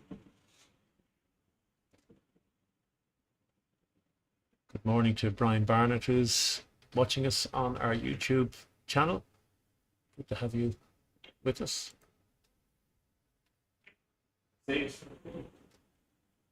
So still a bit of work to be done here now. So chance for Peter to put the cue ball of Dave behind the billiard spot if he wants to. If he's going white first, he appears to be playing the screwback cannon. Needs perfect pace on the red to bring it right back down to the white. Just play this round. Use that red to run on a bit. Come back in front of the white.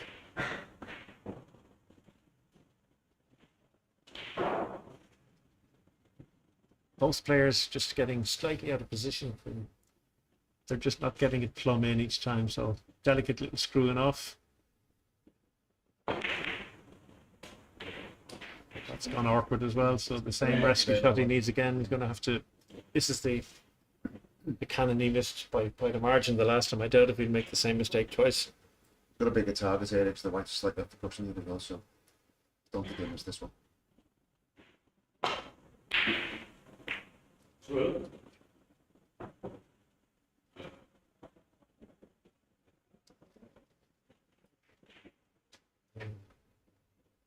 Possible longing off the red or a forcing slash cannon almost, but you've no idea where the ball's going to finish if he goes for that option. Good enough shot, I think.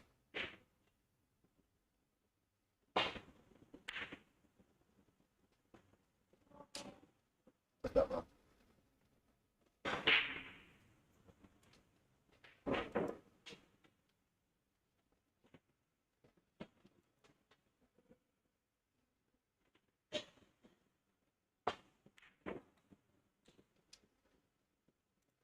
Finish.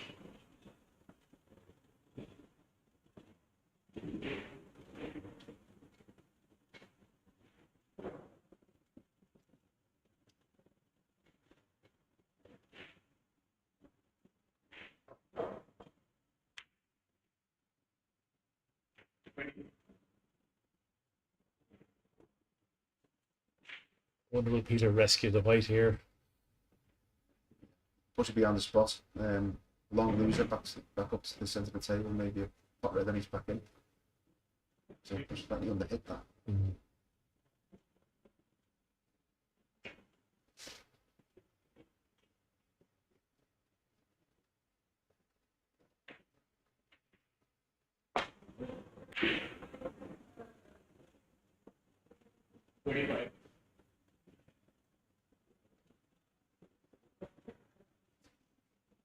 I don't know whether it's my imagination or not, Peter Sheehan, but some of the balls seem to be rattling in the pockets. They're just not going in cleanly. They are still going in, but they just don't seem to be right in the centre of the pocket for both players. This table's definitely gone a slightly bit tighter as the week's gone on. You know, the clock's a bit more worn in. Maybe not sliding as much. Mm. Again, that's an awkward red now. Might look simple in the club table, but I think he may have to play the cannon off the white. Yeah, just afraid to take on that red. We saw Dave Causier miss one earlier on. Take that one.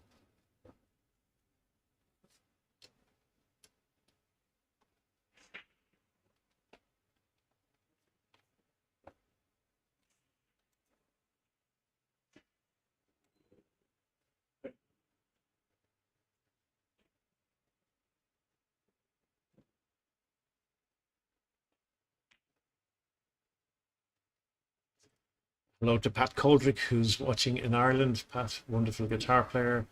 Check out his website, Pat Coldrick, Coldrick, but also a wonderful snooker player and such an enthusiast. He actually bought an old table and completely restored it himself and has put it back together again.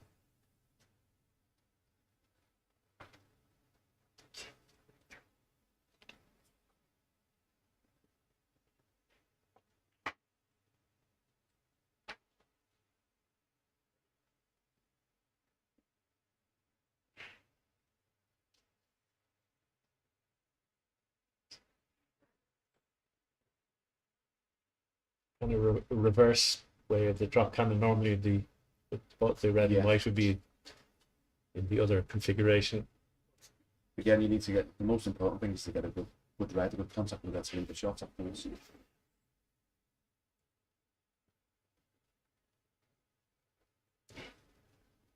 Peter's playing a really good pace.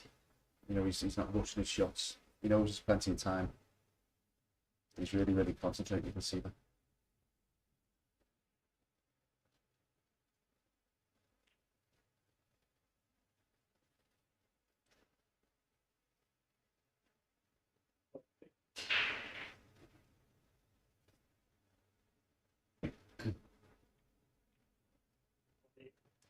Still 260 points deficit he needs to make up.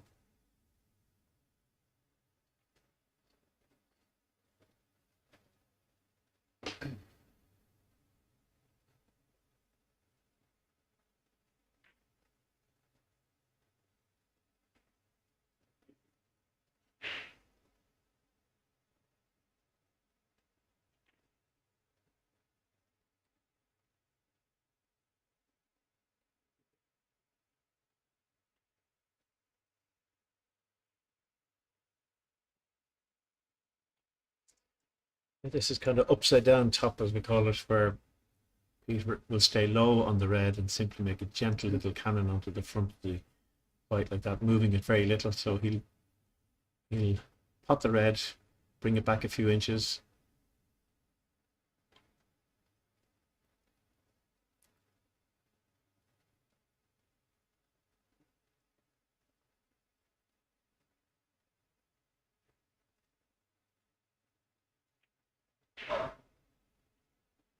And this time now he's going to play the white off the side cushion back behind the billiard spot and make the cannon on the red.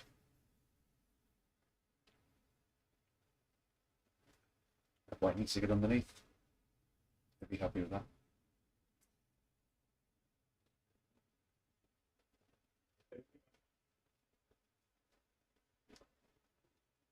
I was worried he was going to get the cover there. It was moving quite close.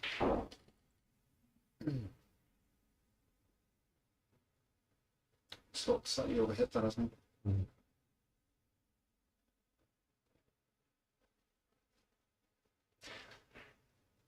Now there's 7 points and you have the warning for the back line crossing.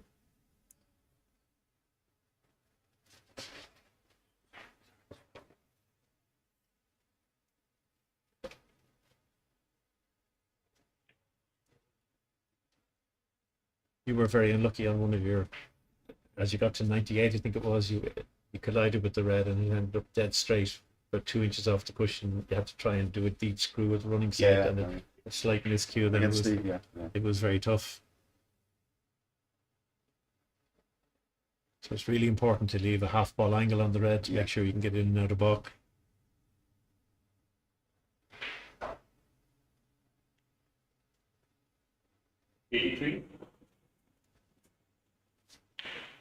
Pay for him. Yeah, 83, so you might just move the red a few inches off the cushion, make the cannon, and then it won't be this time. He certainly won't be getting enough traction on it, I would have thought, with this shot.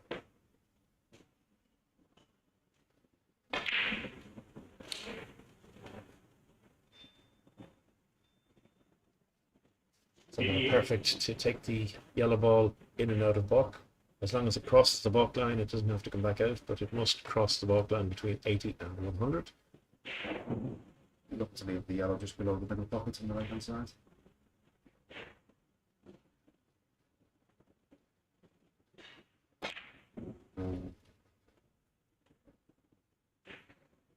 It just shows you, no matter how good you are, the extra pressure of having to get that cue ball into baulk. Now he's been, can Dave force this in off? Certainly can. I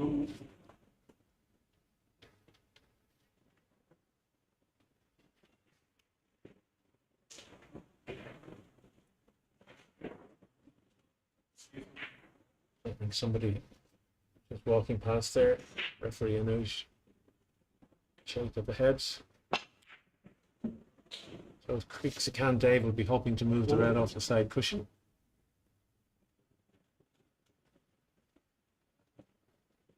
And as you say, Peter needs to make sure he gets a good red.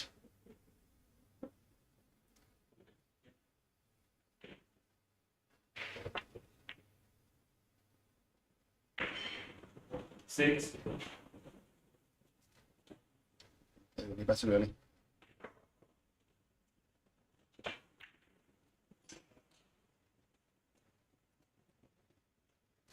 Nine.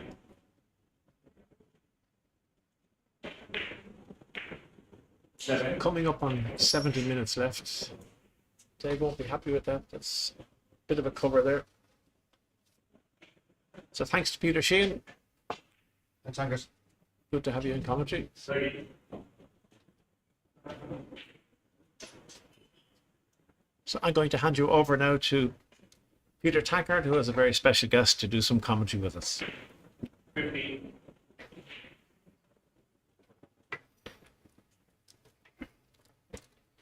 Good afternoon, everyone. Back again, and I have with me the 6 times champion of New Zealand, former Oceania champion, and good friend Wayne Carey. How are you, Wayne? Very nice to be here, Mr. Peter Tankard, and hello world. Wayne, one of the things I love about hanging out with you is the enthusiasm that you bring to the game. You have a different take on it. You get excited about these kind of events. Are you excited today? Look, I just wonderful, just watching such talent. And as I say to other people, why wouldn't you want your children or your family playing this game, Peter? When someone gets a break, the other person pats the table. You've Yes. never seen that from another team in the other sport. Yes. Ever. Yes. And clearly, as I say, I'm pitched about the sport. Why wouldn't you want your family playing this game? Yes. And the other comment too is, which I'm very strong on, it's not a gladiator sport, so when you do lose, at least you're going home fatigued. Yes. You're not going home with concussion. So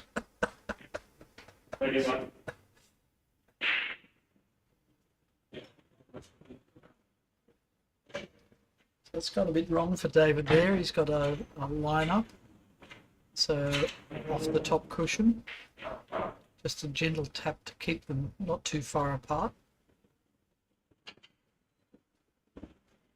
Now if this was Peter Gilchrist, just made it, second time. This was Peter Gilchrist, he would have reached to the blue spot. I don't know why he bothers carrying an extension, he rarely uses it. Look at the control on that shot.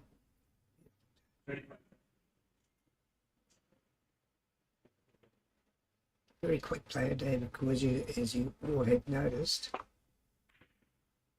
Just makes everything look so easy in a game. Like any sport, the best players do make the game. Yes. So how's your tournament been, Wayne? Are you happy with your performance? Disappointed or just happy to be here? Well, I was lucky enough to qualify, but we just don't get conditions like this at home. And from New Zealand, I think for our players to prove we'll get to an elite standard, we do need better playing conditions. We're used to able to sort of force a ball to get around for magic serve or for the next shot, and therefore can throw the ball different. Whereas when you come into a competition like this, the tables are so magnificent, you learn to stroke a ball better and trust the shot. Yes. So you ended up with local derby against your friend and compatriot Gary Oliver and lost by 1 point, Wayne. Yes, well, he's the yardstick in our game at home. He's our best player by quite some standard at present. Yes. And now David's pulled that ball up 1 inch out of walk. So he can pot it in either pocket. There's any number of shots he can do here. So really he's totally in control because he has so many choices.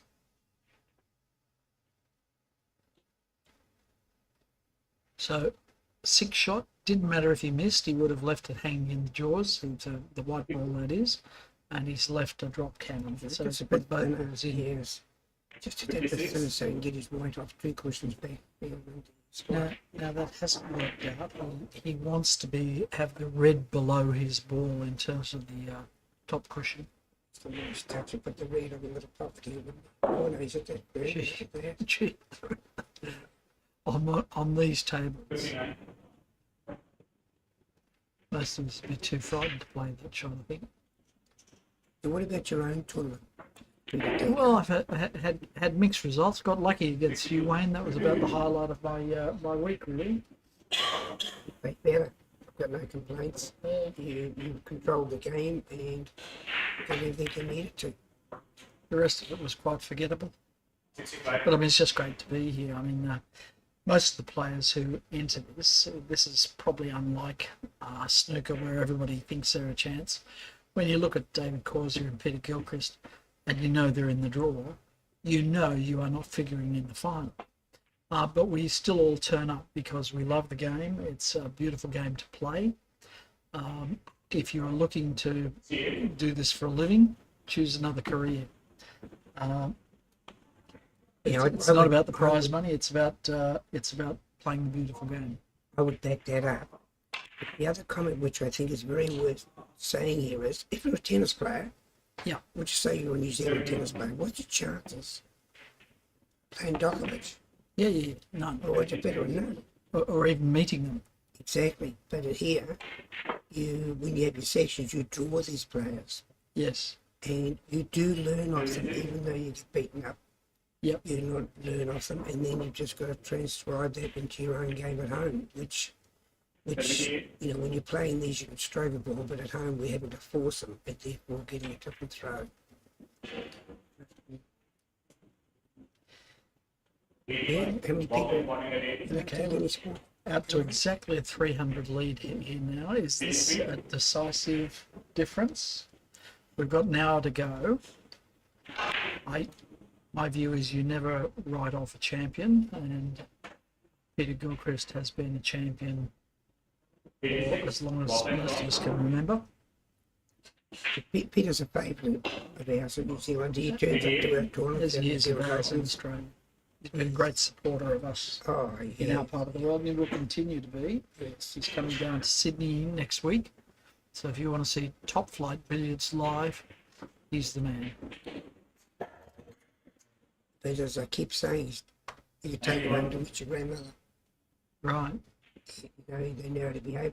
Well, there's nothing. This sport really doesn't get any bad press. Yeah. Well, unfortunately, it doesn't get the good press either. It just doesn't get the press.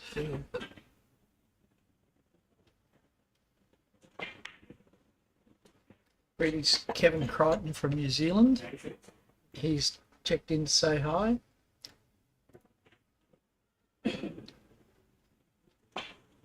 Yeah, hi Kevin. Hi to all the people saying hi to us out there. It's a special being here. Emil Engel, greeting to you from the whale capital Hermanus, South Africa. Didn't know there was a whale capital, but there you go. We actually had an African entrant in this event from Nigeria, Christopher Abiodun, and what a lovely fella he was. Wasn't he? Very eager to learn.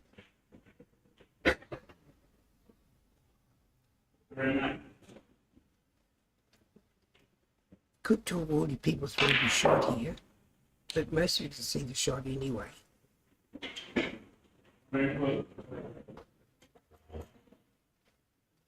For those of you who've just joined our broadcast,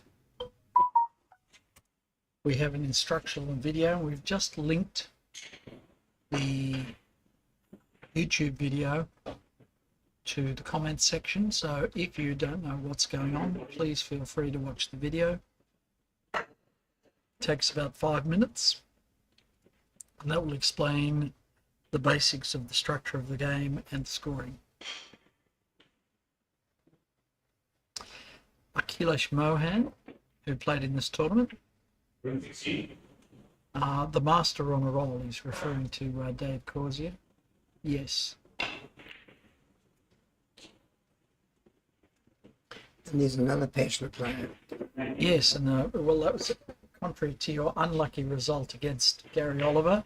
You had a very lucky result against Akhilesh Mohan, winning 205 to 204, I think. Sorry, 205 to 201.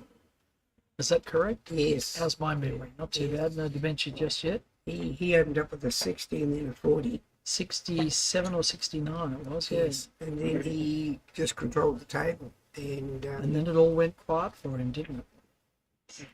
Like, I don't know whether he got Wayne carried. I mean, you're famous for being able to tighten up a match. I was able to get a run up to several 20s, etc. Yeah. And then he was at the table when the bell went, and I was lucky enough to be stood in front by 4. Yes. Yes. 132. And he qualified, of course. So that He was did. nice. Dead straight on the red. So screw back to widen out that angle. Chance for the balls to be cleaned. You notice how he plays on his left eye dominant. Yes. Who was the referee today? Nusrathi from Melbourne. Very excited. Had dinner with Nuj last night. Very excited to be refereeing a World Championship final. Lovely young guy. But had his heart broken. He thought he might have been the youngest referee ever at 32 to be refereeing a World Championship final, until I mentioned Chris Coombe, who refereed one at the age of 21. So Nuj was quite crestfallen after hearing that news. and Chris Cuvee now plays the game. Plays it at a very high level. Learned it up close from marking these guys, standing above the balls and seeing what they're doing. No better way to learn than to referee. I first saw top-class billiards marking balls for Joe Manici, and Joe told me, put your belt buckle against the top, against the timber work at the top end, and don't move.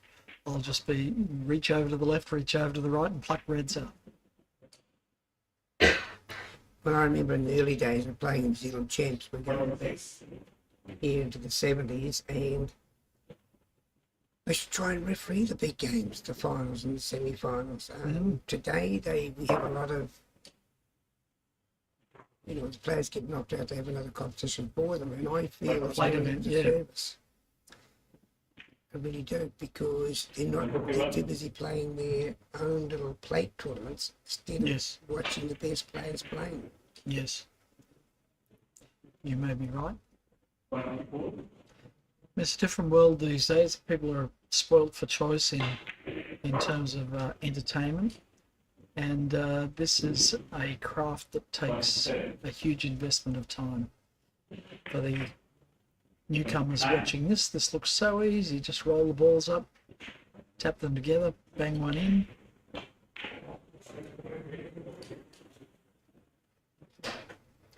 The sport needs a benefactor, don't they?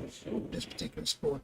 We need Elon Musk, something like that. So what I'm suggesting is, so did Twitter. I don't think they're happy with the way that worked out. Yep. I advise you to go home now and just buy a Tesla. Get clear to Elon Musk that you will not buy it unless he becomes a benefactor by our sport. You leave it to me, I think, mate. There's always a great idea from Wayne. I love it. So we're going to hold Elon Musk to ransom now until he spots his billiards. I love it. Why not?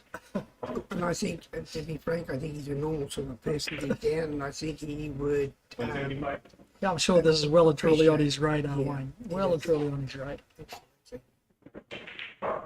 So push up for the drop cannon. His walk says that he's a little more relaxed now. He's hoping that 400 the difference now. 400 might be enough, he's thinking. Hour to go. He had a look at the scoreboard there. Yeah, he did. So he's definitely thinking that. Walk line crossing, so he has to cross between the marks of 80 and 100 within each 100. Take your position.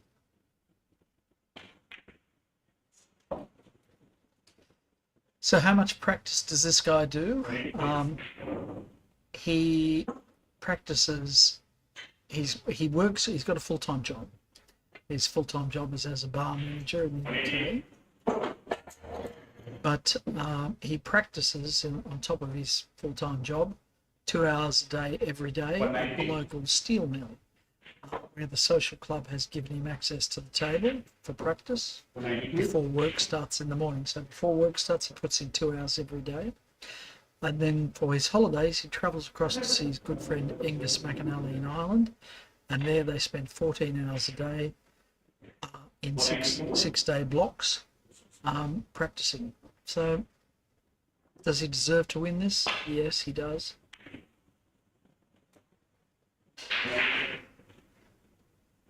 It's 14 hours a day. Yeah, 14 hours is a long session. 6 days. That's incredible time, isn't it? With that amount of time.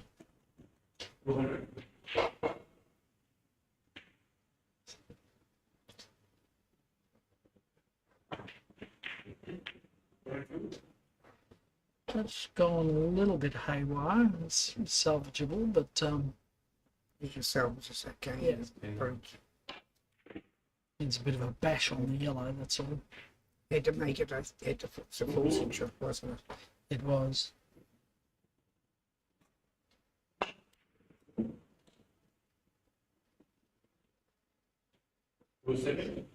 So all around the table, and then brings it all the way back to a position that he can work with for a cannon.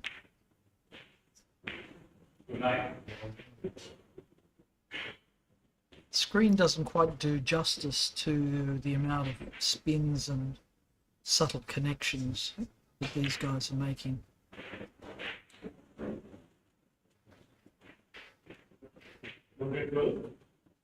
I might give up my seat now to one of our quarterfinalists, Ryan Mears, who was knocked out by Peter Gilchrist in this event.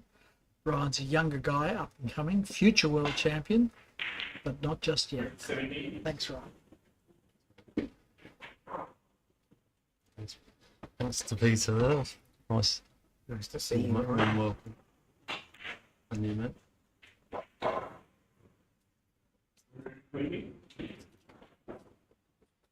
With the commentating here, normally people themselves can see the shot.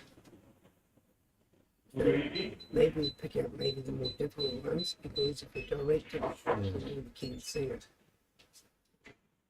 So obviously he's in off yellow here, but he come in and out of ball, I would imagine.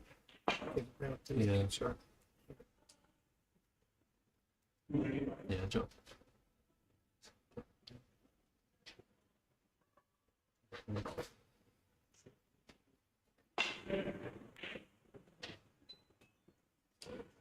Been sort of seeing around the whole of Singapore. New friends, Larry. Very good. Taking us around Sentosa Island. I saw the halfway stage. Was Dave 100 ahead? Was it? Ish. 600. No, halfway there was 500? there was only about 13 or 19 at halfway. Peter was on a break at the time, which was would not be 100 out. Yeah. I sat at home, I sat back in the hotel, watched the first half, and of course, the problem. David comes to the table and made 150 something. First we had down there, Peter comes close to 300. Right? Incredible billiards. And anybody who plays this game actually knows how hard it is. Yeah, you don't know until you play it. And the more you play it, the more you realise how much there is to learn as well. Yeah, well, obviously with snooker, you've probably just got your main shots, and it's just pot the ball of safety. Yeah. Whereas with this particular sport, billiards, so many options. Yeah. You have the same shot, just a pot red, in on red, or make a cannon from the red to yellow. Yeah, snooker, there's very few right options, isn't there? In billiards, there's so many. In a given situation. How much upset a person watching, so always doing the wrong thing here, next minute on 78 or 128, and yeah, so wrong again. Conditions, everything's magnificent here. Yeah. Yeah, it's scarcely been any better. To say there hasn't been any better. Tables are heated to 40 degrees, and interestingly enough, this is my 14th World Championship, but I've never ever felt the heat under the cloth before, have you? Not in billiards, no. No. And, and because it gives you a reaction with the balls as well, but it's the first time I've felt the heat. First time I've ever played billiards on heated tables, snooker loads of times. Yeah, it makes them react so different. I think that's partly why they're so wide, the natural angles and the run inside angle as well. I'm very lucky I've got a sponsor who Mesa back in New Zealand, and I asked them if they could come here 2 days early, and they were absolutely to come and teach the days before. Yeah. And again, you can practice all like on race days. It's hard to find these conditions though, to even be able to practice on them. There's nowhere near us to do that, for instance. That's why I came 2 days early, trying to get used to conditions. Because when you practicing is one thing, but race day is different. When you actually get on a play in the tournaments, it's different. David Causier, 258. 268. The difference.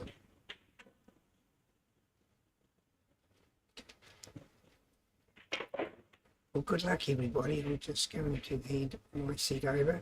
If he put the red there, that would have been 10 shots. It would have been, and should that be? That is a good point. Should that be? Should that be? Should that be a new Lexus or a new Mercedes like they do in golf? Yeah, like they do in golf. Do you think it should be like that? A 10-shot in billiards. I mean, they have a hole-in-one where you get a new car.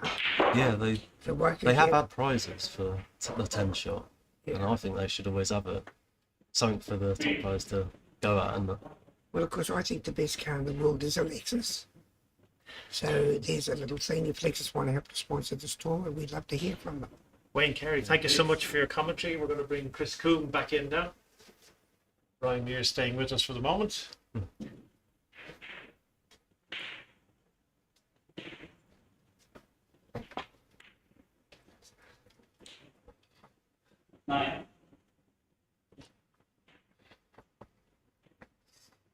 Hi Ryan, and yeah, we're Hello, mate. in a good spot in this match, and obviously Dave's pulled away now, really, and it's a tall order now for Peter, isn't it? Really? yeah, could be the crunch break, really. That 268. Yeah.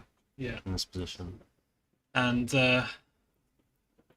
apologies for the issue there. I think we were on the slightly wrong camera angle there. Hopefully that's fixed for you. But yeah, apologies for if you're stuck on the previous view. And yeah, so we got around about 45 minutes to go. I mean, if Peter's going to have any chance really of catching up, I mean, he's going to have to get to He's gonna have to get a major one. get to the top of the table as soon as possible, isn't he? Really? Yeah, and Key, he's got to not, even if he misses, he's got to not leave Dave any more goes, isn't he?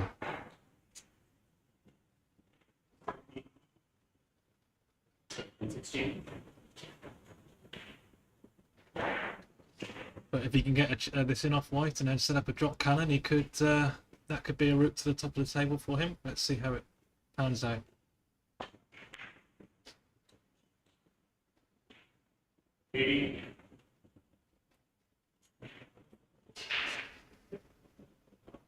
This is wide enough that on a lot of tables you wouldn't be able to play this shot. It wouldn't be quite on. It doesn't seem to have gone up the table far enough for a perfect drop cannon. And he's still a touch of right hand side, and he's got that wide of the red, far side of the red. Even then.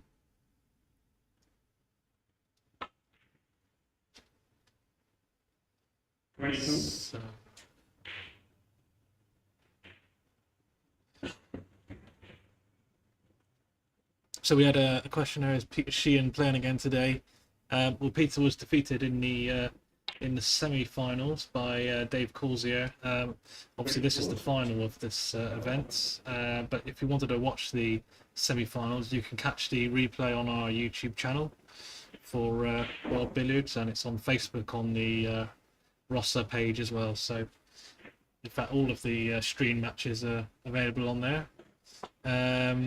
Could he possibly score 450 minutes? Ryan asks. Well, I mean, if Peter gets to the top, then he could score in about 4 or 5 minutes 100 if he was really going fast at the top of the table. So it can be every sort of 6 minutes. Oh, he's gone wide though on that and off. So I think on that basis, 45 minutes. I mean, it is possible. Yeah. Yeah, it's definitely possible, but I certainly think, like, I guess one more break from Dave here, I think would certainly seal the deal. Like I said, if Peter did miss, he couldn't really leave Dave in again for any more points.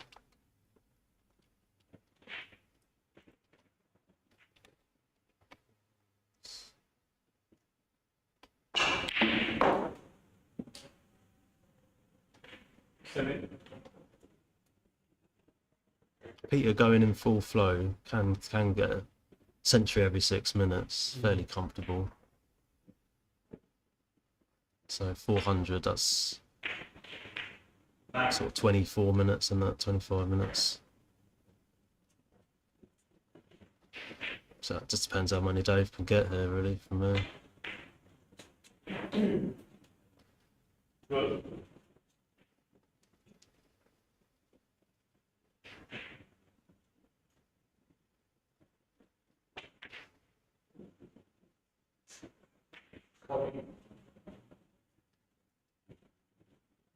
Thought that might have been awkward, but it's Yeah. all right on the yellow. Looks like you can get to it. it's difficult to tell exactly. He should be able to screw it This off. is a soft screw shot. Done it all right.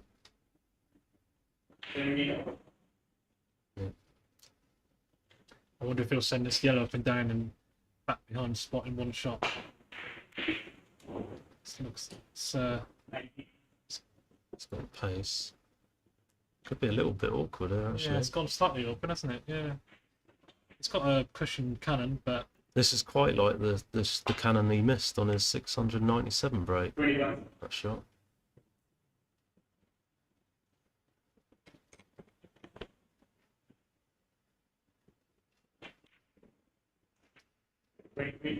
so doubling the red over the other middle pocket, and he's going to have to go in and out of bulk, I think. He's just looking to see where he wants to put his cue ball after he pops the red.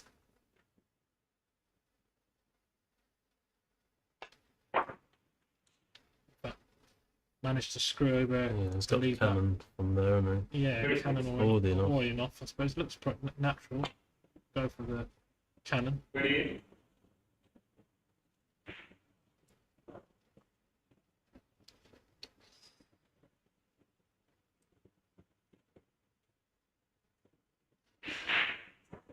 Just looking to see if he can pop this red. He's just looking at the in-off yellow next shot.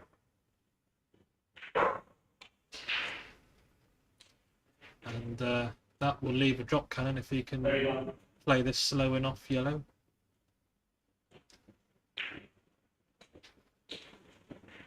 Yeah, that's just about perfect.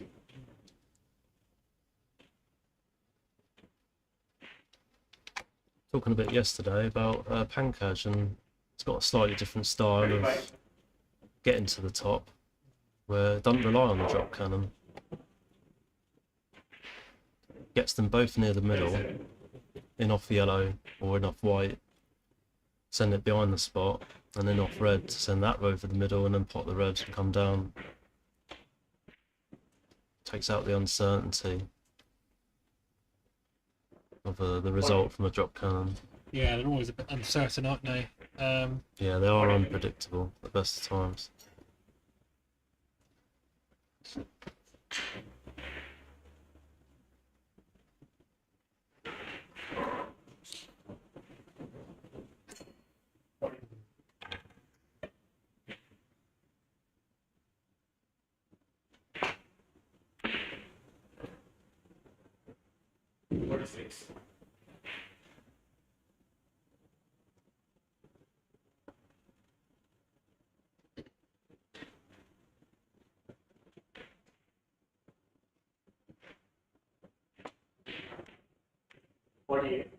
Few comments about Mike Russell there. Yeah, Mike was planning to attend this event and play. Unfortunately, he decided to pull out. But hopefully, we'll see Mike in future events. Obviously, one of the best players that we've ever seen. So, Was due to the ban, Brett ban, ACBS. I think it was related to a lot of that. Yeah, unfortunately, a lot Because of he's based in yeah, I believe Mike Qatar, is based isn't in it? Based in Qatar, yeah. and it's Unfortunately, a lot of the Indian players were they were basically told that it it's in the couldn't same play by boat. their regional federation, which Mike was in that same boat hope really as that them, is wasn't he? resolved next time. Yeah. Yeah. We can all hope so.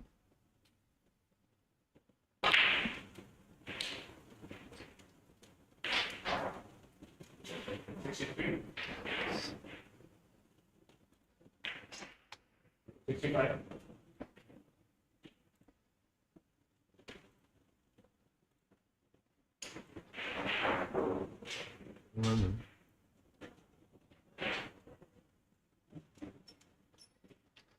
So yeah, we're keeping an eye on the comments. So let us know your thoughts.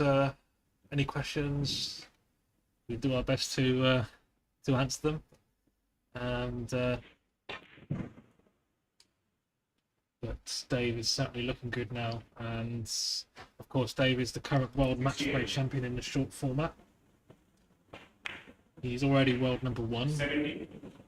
And he's obviously looking to regain his long format world title, and I know it would mean a huge amount to him if he could do that here, especially against someone of Peter Gilchrist's class and Peter's home turf. Yeah. Yeah, it's hard to get better than that, isn't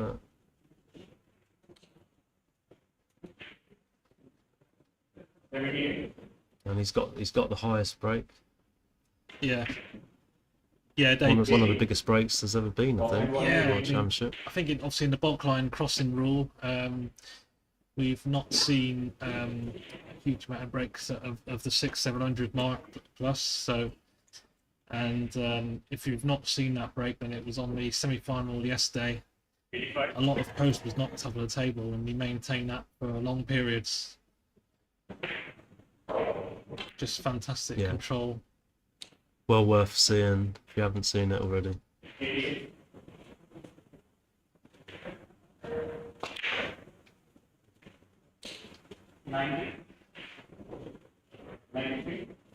Shows how good the conditions are once you get used to them. Yeah, absolutely. Yeah, very demanding, aren't they, the pockets? But I mean, you can't possibly complain about the quality, but it's just.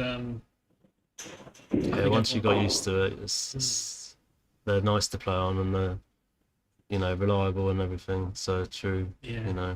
I mean, it was they're all recovered in Strawn superfine cloth and 6/8/11 on the cushions, and obviously, as was said, they're heated to 40 degrees. Steel block cushions and perfect conditions. Yeah, really, perfect conditions. As you would expect, I suppose, for a world championship, it's got to be so precise on especially with potting. But even within offs, even if you sort of load it with side, you've still got to be accurate. But so it certainly it is demanding in that respect. But that just goes to show what great players these champions are to knock in the big breaks. But Dave, we don't see too many missed pots there from Dave. But yeah. I think he has got there really, and he's 560 ahead. So time left. Yeah, so the 36 minutes, is it? Yeah, there's a timer there in the just by the bulk pocket there. So 1:54 has been played so far. So about 35 minutes to go. I wonder if Peter's just started to resign himself to the fact that he's going to find it very difficult to catch up now. Just had a message from Paul Collier. Yeah, hi Paul, and thanks for your comments. Paul is a director of World Billiards as well, and it's great to have his support. Seconds on that. Yeah, he's a great member of our team, and of course we've got Jason Colebrook and Angus McInerney, Darren Clark all here as well, and Jim Burke is watching as well. So hi to Jim. Hello, Jim. It's been a great event, and I just can't believe how fast it's flown by, Ryan. Yeah, no, yeah, it's hard to believe, isn't it?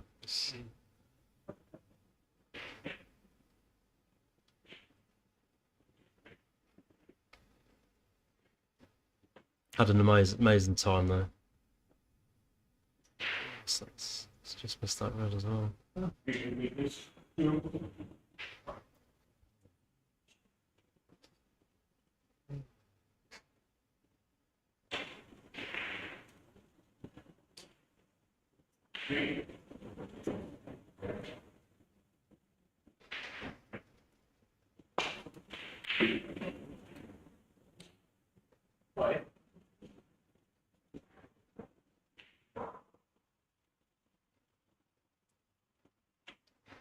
Could you clarify for us, Chris, with the 1,000 break? Is it £1,000 a point? So you get £1,000, but is it a bonus or is it?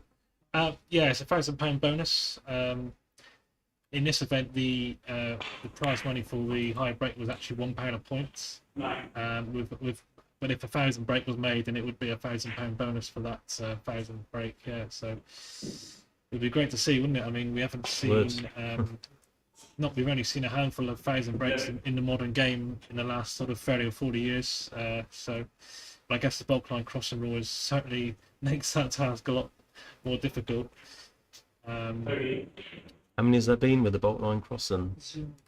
There's never been 1,000. That's right, isn't it? Yeah, never been 1,000 with a bulk line crossing. Never so been that done. Would be a Will be a itself. first. Yeah. But is it Mike Russell's what's this break? 1,100 and that was in the World Championship. Trying to think. No. Yeah, so talking of 1,000 breaks, we have got a list. So I remember Peters had the highest. Yeah, so Peter Gilchrist 1,346 is the highest in the kind of the modern game under the current rules. Which he would argue actually is 1,347.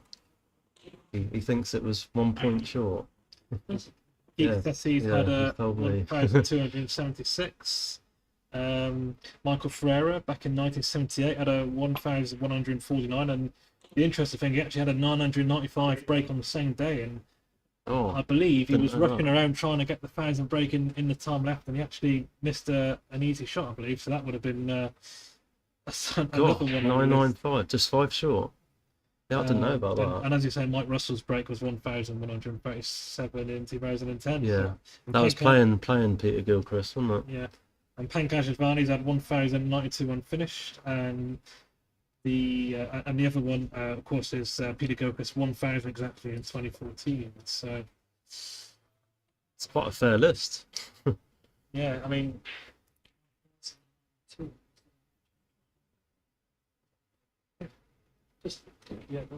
Just chime in there. The interesting thing about Pankaj's break of 1,092 was that it was made in a match up to 100 in an Indian League game, where he had to give 1,000 start to his opponent. That's something. 1,000 start. He's knocked in 1,092. 1,000 start and get 1,000 break.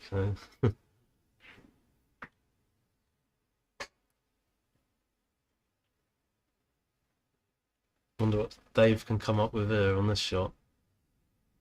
Doesn't look like there's much to go for there. Enough into the bulk pocket maybe, or oh, what a shot! Oh, what a great recovery! What a shot! Finds them, doesn't he? Finds them from anywhere.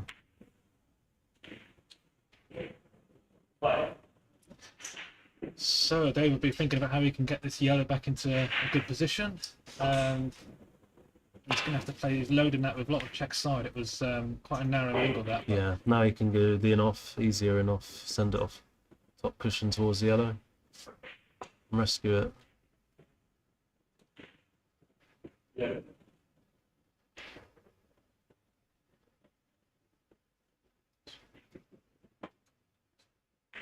$30.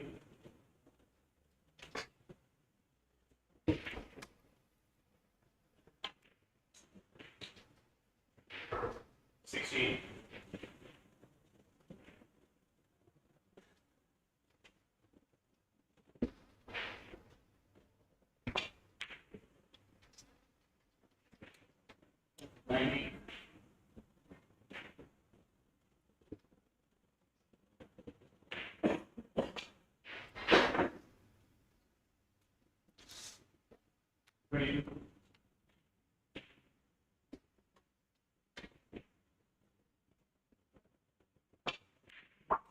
Angus McAnally back with you here in commentary with Chris Coombe, and with a half an hour to go, quite a commanding lead now for Dave Causier.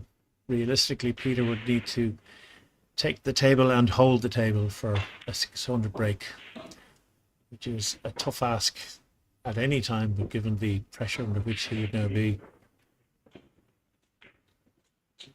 nearly impossible, I would have to say. I mean, yeah, it seems that way, Angus, doesn't it? And obviously, it's great to see Dave perform again. I mean, like we said, he's the current world match play champion, and he'd really love to add the long format again to his cabinet for this year. And it was always a tough one to call, wasn't it? But yes, I did see somebody on social media maintaining that the short format isn't really the business end of billiards, which is not really fair. I mean, it's a different format and it requires equal skill. But I would suppose the long format, the blue ribbon of billiards, is the one that you can't deny, you know, to play consistently well through the round robins and then through all the knockout stages with the ever increasing duration of the matches. And this was nip and tuck, certainly in the first 2.5 hours. Then, in fairness, with respect to both players, they both missed 3 or 4 sitter shots, I would have thought. I was quite surprised at all of the misses. And then Dave just got in and, as he occasionally does, begins to make a name for himself. That he managed to get that in with his shoulder, I think.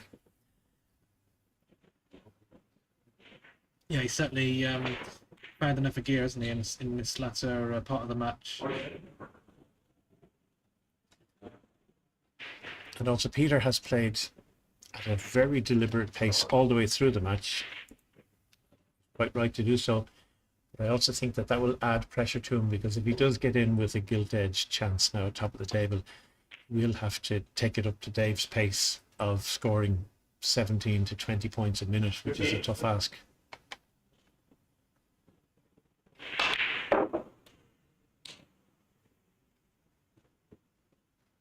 Hello to Christian Kirk from Northern Ireland, wonderful player, and we'll be seeing him in Ireland in a couple of weeks' time at the Four Nations Trophy, Ireland, England, Northern Ireland and Austria. Christian says, is he the only player to have 2 1,000 breaks made against him? Gilchrist, a 1,000 break back in 2014, I do believe it was, in Carlow. And also Mike Russell in an exhibition had a 1,000.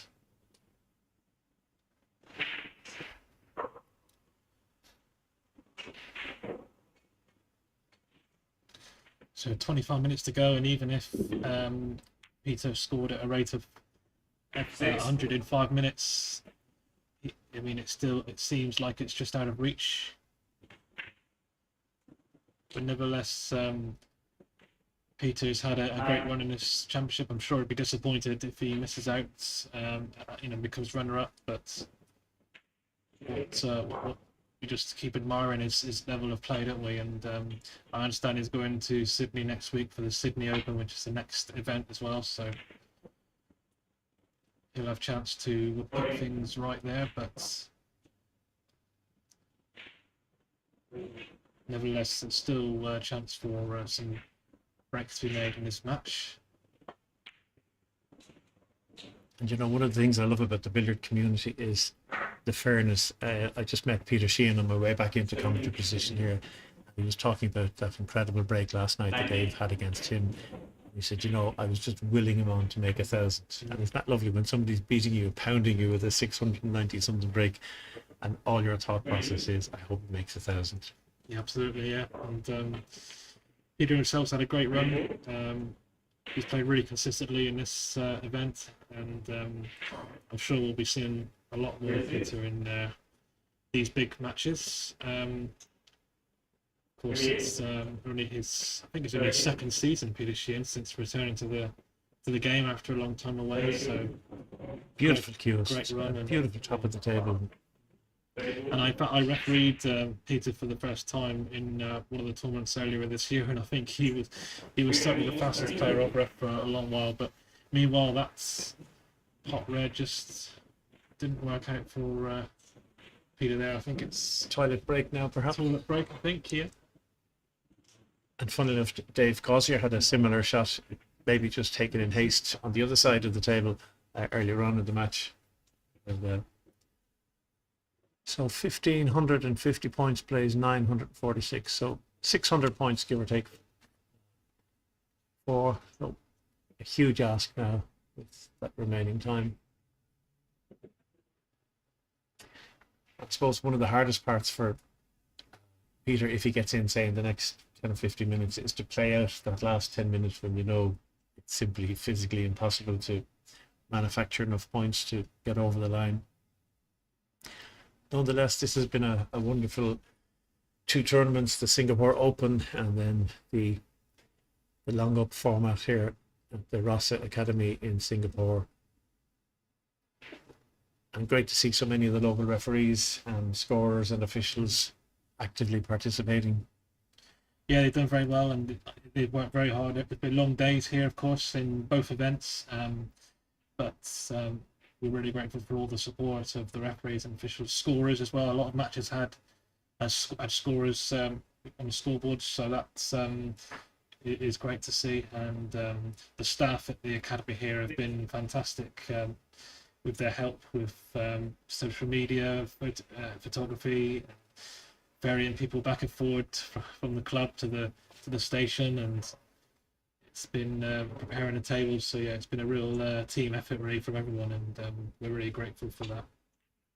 And I do hope in the coming years we get to return here. It's fantastic. Although it'll be the Ross Academy, but it won't be in this particular venue because I believe it's earmarked for demolition, the entire grandstand. It's an old racecourse grandstand in which there are many, many different industries. There are creches, there are dance studios, there are markets. Axe throwing.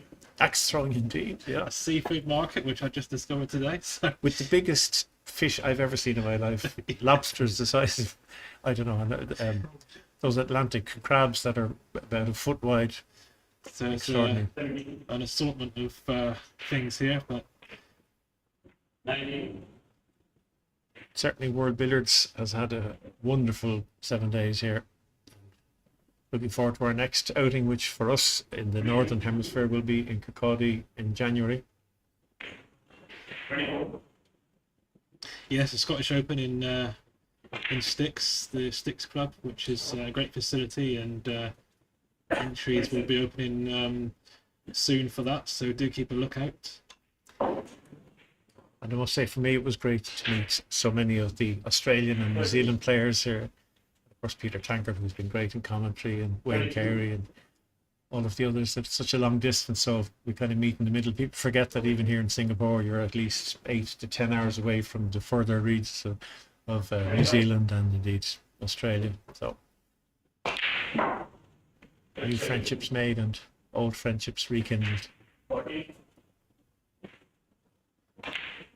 42. And I think there's every danger now at the end of this match. We may see a smile from Dave. He's so focused. I think I've seen him smile 3 times in the last 10 years of my time with him. 45. And a little drag in off here with bottom and right hand side, just to kill the pace and leave another drop cannon. See the yellow off 2 cushions down behind the billiard spot and just push the red. And the red needs to bounce a little bit. So his arm will be so much freer now. The knowledge that he's home and hosed now, I think, at this stage.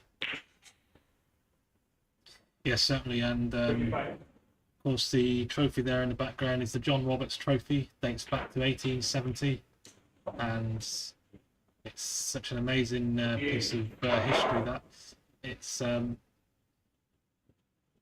oldest World Championship trophy of any sport. 60. Solid silver. And of course the winner's prize is £5,000 as well. So we're really grateful for all our sponsors, of course. Grand Cuvee, the main title sponsor of this event. Straits Billiards were the sponsors for the Singapore Open. Orb provided the polo shirts for the Singapore Open, which went down very well. Very good feedback about that. Aramith Billiard Balls, Lawn Superfine Cloth, Q Sports Singapore and Rossa, of course, and also had a lot of support from ProScore as well, which provide the digital scoring Yes, makes such a difference, and it's meant that we've had a top class tournament with the top class facilities, and the players have been looked after very, very well with transport to and from the venue. Interesting there, Peter playing the double balk and not leaving himself an easy leave, and Peter adding salt to the wound and simply just playing the push out safety. As you'd expect, though, I mean, obviously full respect between both players. No wild attempt at a shot there, just playing the right shot. The safety there. Peter's gone for that cannon. A great result that for great cannon, but not turned out brilliant as far as the outcome of the shot's concerned. I'm sure he would have liked a bit of an opening here to get when you're best part of 660 behind with so little time. Yeah.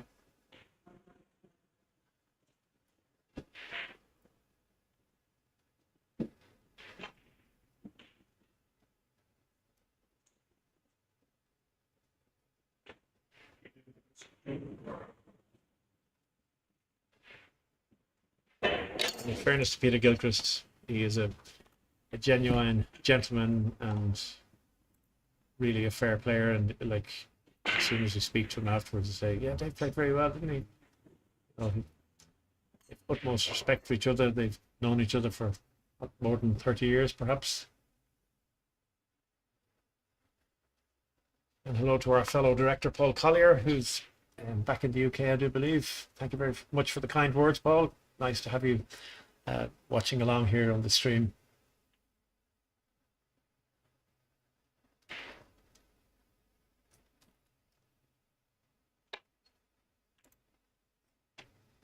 So not only getting the pot yellow, but also the cannon.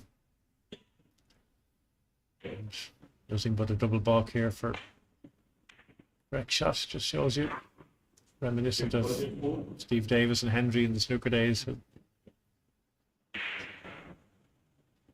I think at this stage now, Peter will try the all-round exhibition shot.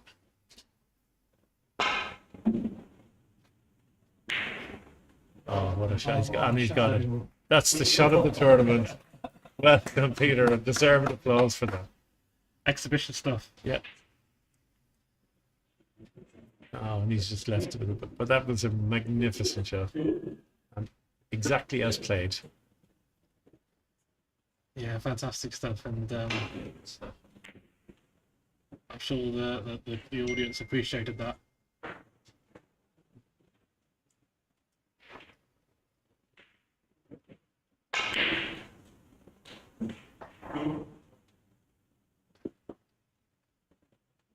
But Peter's a great sportsman. I'm sure he'll be full of praise of Dave, and obviously he'll be disappointed, but I'm sure he'll be the first to congratulate Dave Causier.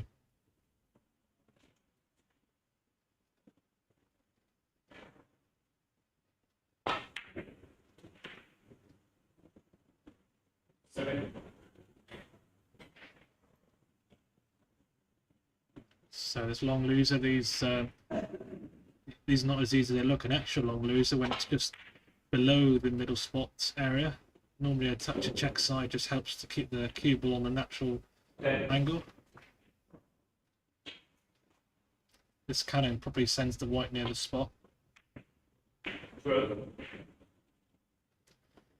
Peter would love to make a 300 or 400 now, just to add an air of respectability to his score. Ryan W says, why even bother playing on? Well, absolutely, pride in the game, respect for your opponents, and you simply can't just sort of throw the keys away if it's not going your way.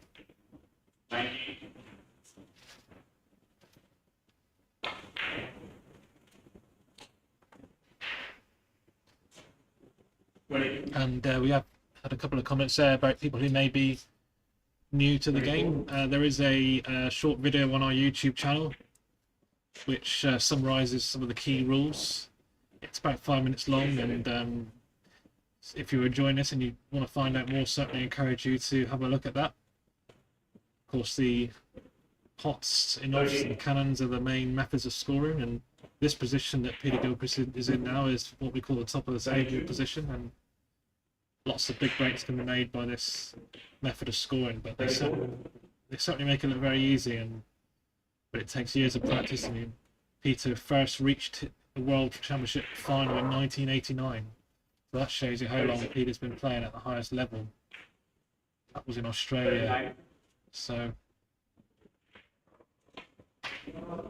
Well, there's a lovely video I saw recently of Peter playing Mike Russell, both of them in their early 20s, I'd say, from India, I think it was.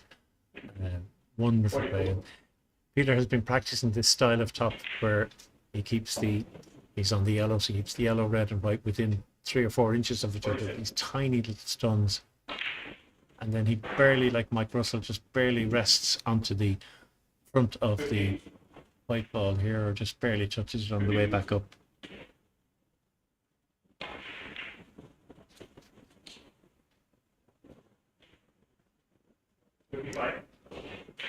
So, lovely opportunity now for Peter to put a sizable break together. The pressure's off. He knows that the match is beyond his reach, but he can relax into just pretending this is a practice routine. And this next shot, you should see the white barely move, I would imagine. Hope that isn't a touchy ball. Yeah, absolutely right, Angus, and was so tight on the touch there that, like I said, it was nearly touching. But if it was a touching ball, then it would have been an automatic what we call a spot up. But Peter continues. I'm sure he'd be looking to restore that white position a bit closer to the spot shortly. And just an observation on the balk line crossing rule, where between 80 and 100 points in every break the players have to cross the balk line. I think it's fair to say, in an unbiased way, that I think Dave Causier has coped best of all of the players in actually maintaining position going around 5 or 6 cushions or whatever. Some of the players struggled to create the leave where the angle on the pot was such that they could get into balk quite easily. And there you see this beautiful tight play there, the white ball hardly moving.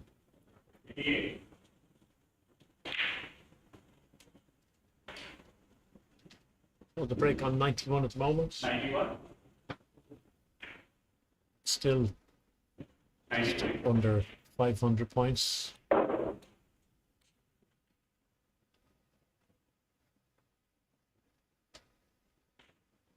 $570 points, I think, adrift still. So this is a chance now for a lovely break from Peter. I'll hand you over to Peter Tankard, who'll sit in. Thank you, Angus. Welcome back, Peter, and Chris. I think this is great to see Peter just having a final.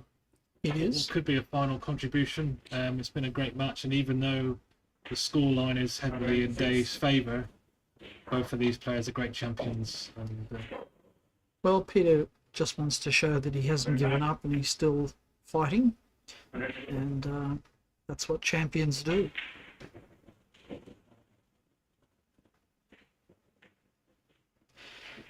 You'd have to say that we're reaching the last 10 minutes of a 3-year reign as the world champion.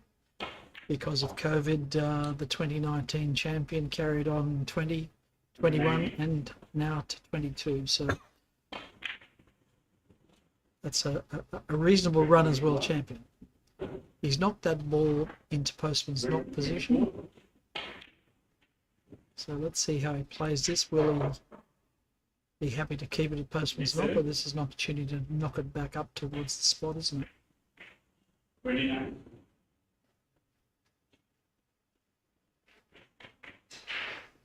Look at the side on that ball, just so subtle. Snooker Usted says, can somebody please teach me this game? Yes, if you've got 20 years to spare, you can learn this game. But if you want a quick précis, there's a YouTube video. It tells you how it works. And I just put the link up on the YouTube feed. I've had a message there from Ryan asking when was the last time that Peter Gilchrist beat Dave Causier. Well, I believe that would have been in 2019 in Melbourne in the last semi-final championship that was in this tournament. Yeah. as we said, that was the last actual World Championship in the long format due to COVID. It wasn't held in 2020 or 2021. That was the semi-final, but they've obviously met many times, and I believe the last time they actually met in a long format final was in 2017 in Leeds in the long-up format, which was played to 1,500 points. As opposed to a timed. As opposed to a timed. So time ticking down now, and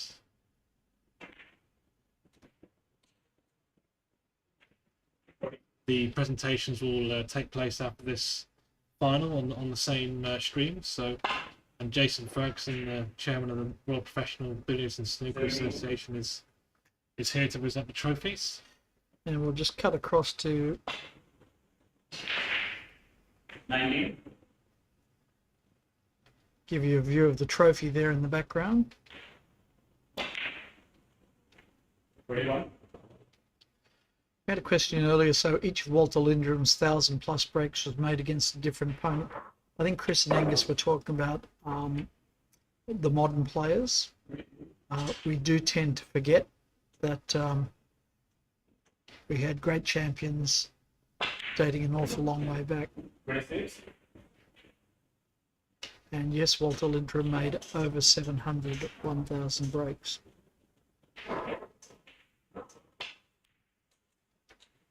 Slightly different rules, not wildly different, but slightly different rules. Limitations on nursery cannons. Direct nursery cannons have come in since then, but those records are pretty comparable.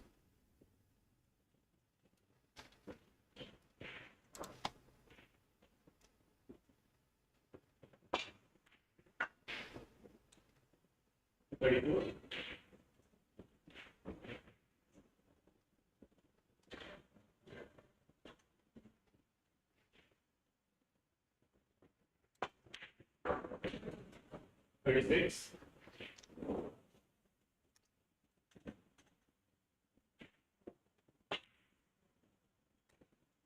38.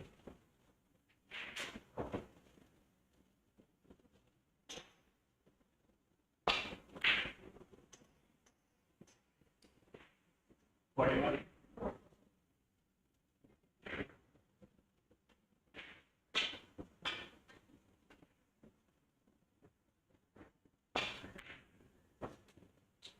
42. I'm going to give you one word to describe David Causier: relentless. Yeah, I wouldn't argue with that, Peter. He just keeps coming at you, doesn't he? 47. It's exhausting. 49.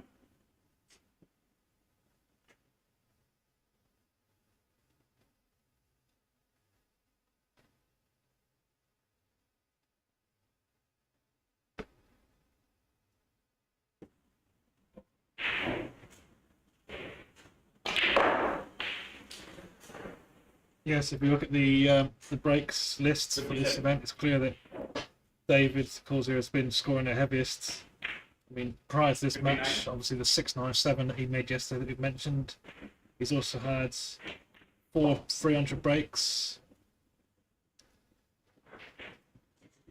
8 200 breaks, and many centuries. So he's just been in fantastic form, and that's purely in the World Championship. But of course, we also had the Singapore Open as well, where How cheap up? Can Peter still catch up or close to impossible? We're going to say impossible now. 70. 72. yeah, it's far too many points of score, and it's only a matter of minutes to go in this 5-hour final.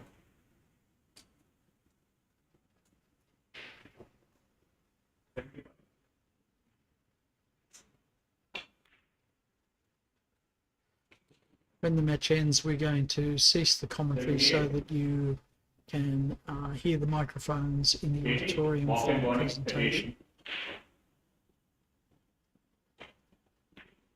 At last, say the punters. 82.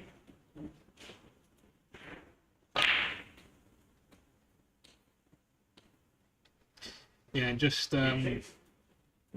thanks to Jason Colebrook, who's been tournament director this last week. Has done a fantastic job, and everything's ran extremely smoothly. So I know all the players are very grateful. A lot of good feedback. So about the event in general, and of course what a fantastic place Singapore is. And let's hope we can come back in the future. It won't be to this venue because it's about to be torn down, but the Ronnie O'Sullivan Snooker Academy will be relocated to another location.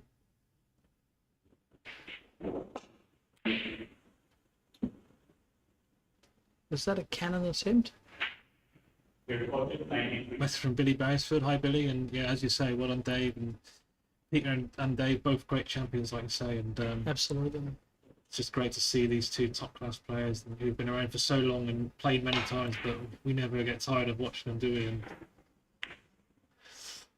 so the last few minutes now of this match, I'm sure we'll be hearing the clock very soon. David's wife, Louise, is delighted with the result, and she, perhaps more than anyone, knows how much work David puts in. If he doesn't work the hardest in World Billiards, I don't know who does.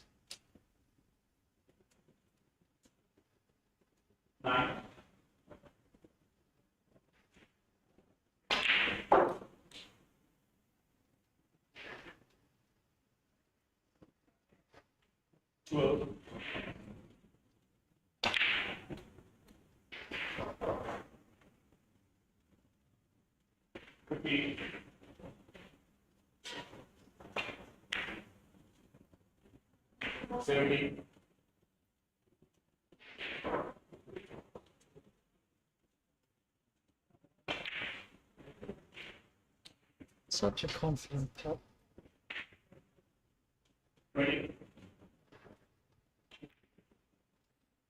These pockets are looking like buckets now to Dave. This victory for Dave in the long format event, the timed event, is his third in this form of the game. He also won the long format championship in 2015 and 2017. He's also got a number of short format world titles, world match play titles to his name as well. And of course, it further cements his place as world number one on the World Billiards rankings.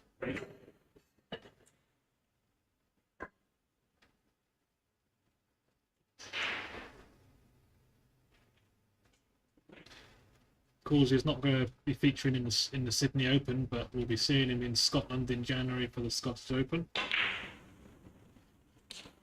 Yes, Louise, you'll have to organise a trip down to Sydney. We'll look after you down there and show you our beautiful city.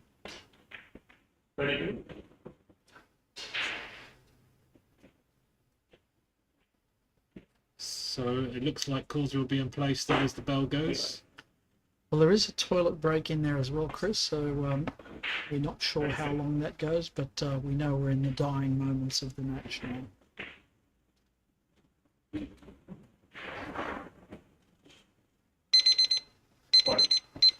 That's the end of official time. We're now in injury time.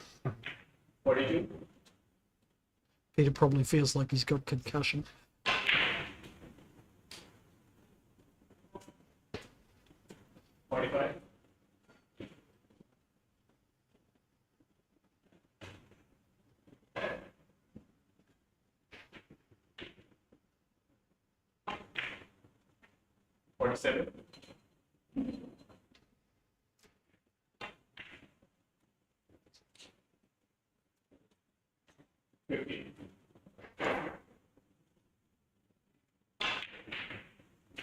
So we're just screwing behind the yellow, and that this yellow to red cannon should push the yellow in a great position, just like that.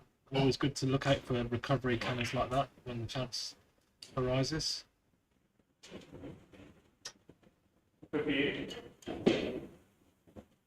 So does he want cushion before he contacts yellow? Yes.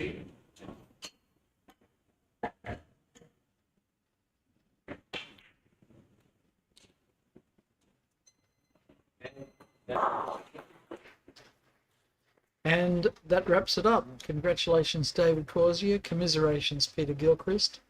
And now we're going to leave you so we can cut to the auditorium for the presentation. Well done all. Thanks Chris Good, Ryan Rees, and everybody at World Billiards. Please join us in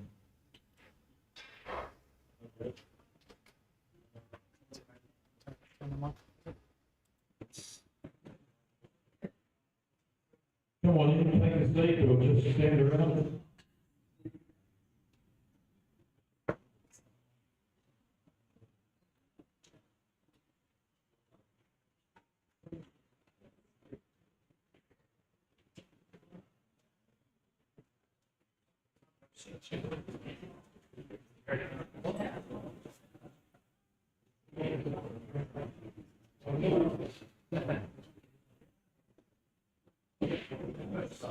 We've got a few thank yous to do before I introduce our special guest. Most important thank you of all, your birthday, Chief Referee Billy Liu. Happy birthday.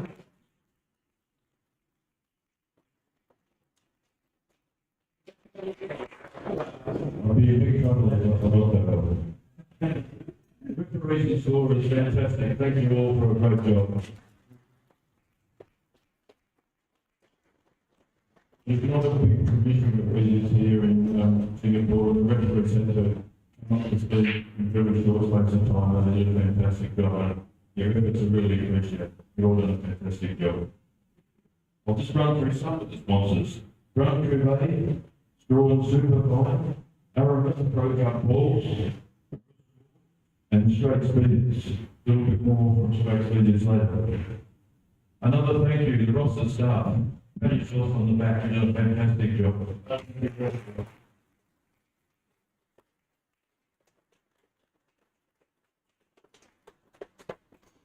been very grumpy for 2 weeks, my apologies. Stephen Munn, everything else, thank you, Stephen, you did a fantastic job. We were thrown in the deep end a couple of weeks ago with not much screening experience, with some technical knowledge, and you really did a fantastic job. Greatly appreciated. All the players who have having commentary, it's just been fantastic. And the comments from people listening, that everybody's just been delighted with the commentary. It's been really fascinating. Players from all over the world, all just chatting about videos. We all love videos, great job. Rex and Brian from Sports SG, thank you for coming along. Fantastic. Where they are. Thanks for coming along. Thanks for your support of the event. Now I'd like to introduce our special guest, Chairman of the WPBSA, Jason Good.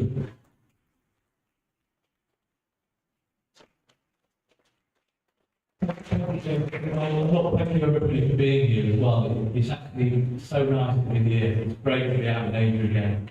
Great to see friendly faces. And it's really great to see that Billiards is still working and alive after all these years. I'll tell you a story. It's 10 years ago when Billiards was down to a handful of players. You'll remember. What were we going to do with it? Well, we put a team together. We gave it a chance. And it's continued to grow year on year. And it is important to us. It's our traditions, our values, it's our ethics, everything we do and display in the world we talk. Anything on this sport. That can say thank you. Thank you to the WBL team, Jason, Angus, the rest of the board members, wherever you are. Doing a fantastic job. Keep up the great work. Thank you.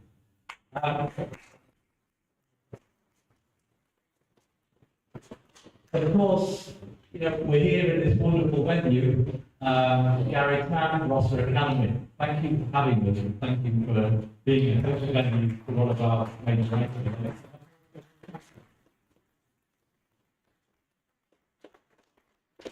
And of course, that would not happen without the support of Q Sports Singapore, Justin Lee. Congratulations, you've got a great team of people, your referees, everyone.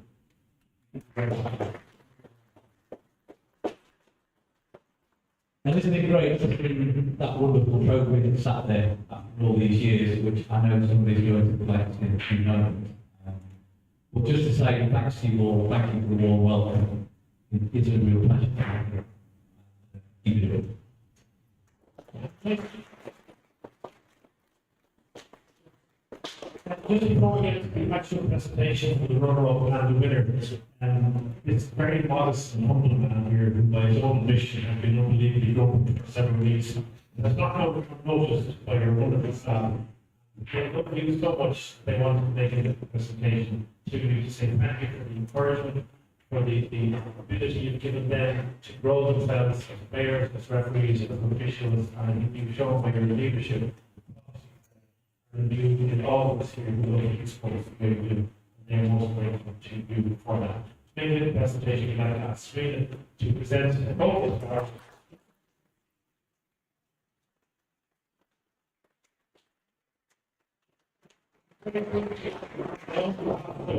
board members. Jason, we've done as much as we can to support you from whatever. So basically on his own here has been extraordinary. No other in the world Parliament in May, and we've set the bar very, very high. So thank you for saying that. Yes.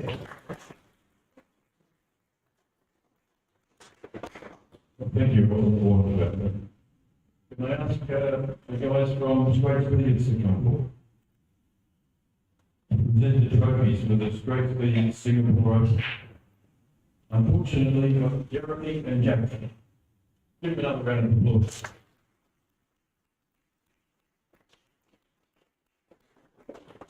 Unfortunately, Steve Houston has left the country with the runner-up in the Straight Billiards Singapore.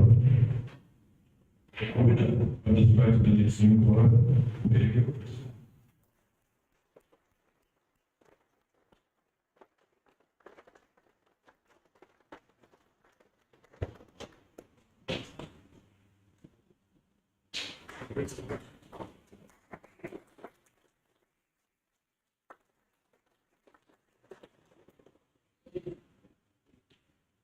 So this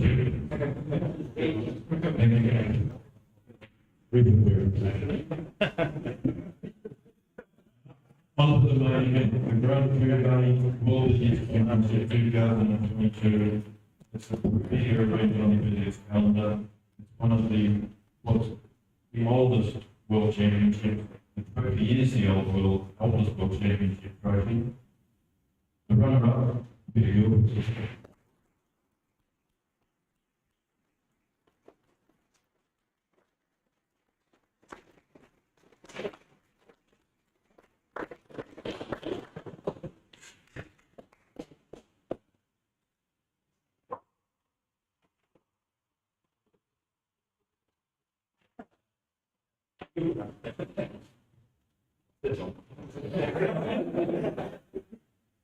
Sad thing, you've done a fantastic job.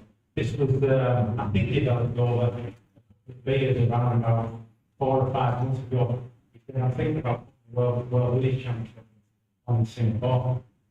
And I don't know that it's going to be too much hard work. But I think that he said, and I can do it. I don't think, I certainly didn't believe that he could do as good a job as what he has done. I'm sure you all agree that's just been a fantastic performance. And what you've got to remember as well is, yes, but also that, and outside in that, you've been doing quite well. You've been hitting 100 breaks. So I said, why don't you go in it as well? And obviously, he hasn't had the time. So not only is it ran the tournament, but he's given up a chance of playing it, you know, as a world ranking player.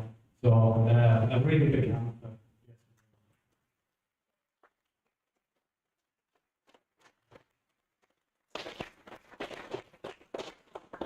It's fantastic that Jason and Steve are over there, you know, representing WPSN, and it's great that you can see the sport being played, and I'm sure you're doing much more you can do. I know you've done a lot in the past, but keep it up and do a bit more. And to my finalists and the finalists, the winner to the great Causier. Played fantastic today. He played a lot better than that, believe me. And you know, he did what he had to do. He had a little bit of disappointment in the straight tournament. You know, he was a little bit down in the dumps. And I said, listen, you know, people want to come in and although I wanted to win it, short plays were there to win it, get his hands on that fantastic trophy. It's been in the cricket club for about a year and a half before COVID. 3 years. I told everyone I was a world champion for 3 years. Yeah, well done, Dave, and it was a pleasure sharing the table with you. Your former team tonight, and I've known you a long time, and you're great lad as well. Well done.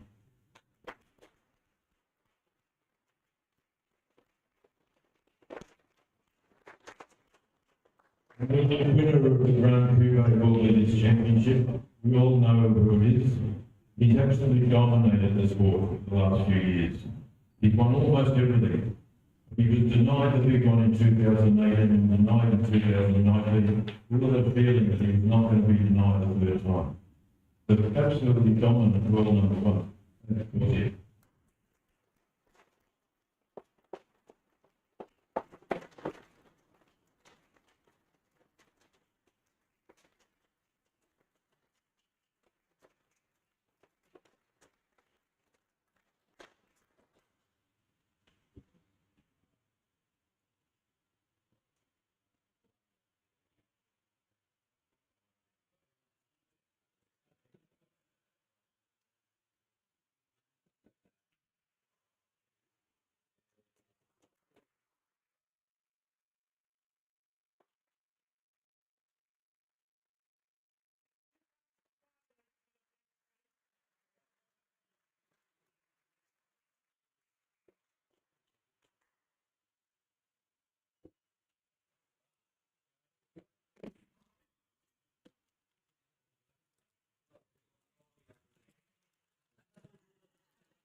I've only got down but not playing.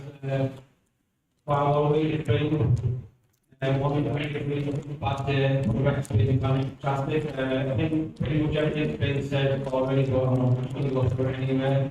Jason and the team here, the club, Jason, the condition was second to none anywhere. Everyone knows I'm charged back for very much right person. Well done. All full team and both. You've been 90% of the way, so pretty much doing well done your controversies.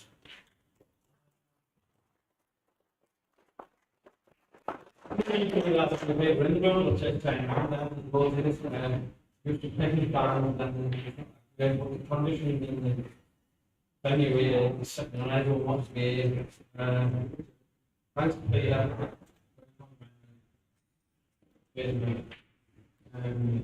I very well to tell you, everyone knows who we are. In phenomenal way. Congratulations, just what everyone gets on saying, well, it's all talking about for thank you.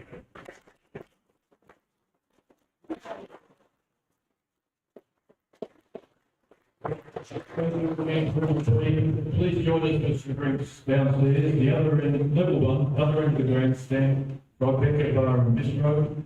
There's like a function room upstairs, downstairs, we're there. We've got taking your finger food, and if you want a basic scotch or soft drink or coffee, just go to the bar. Go to the back of the bar as well. I'll leave it to that. Enjoy yourself. Yeah.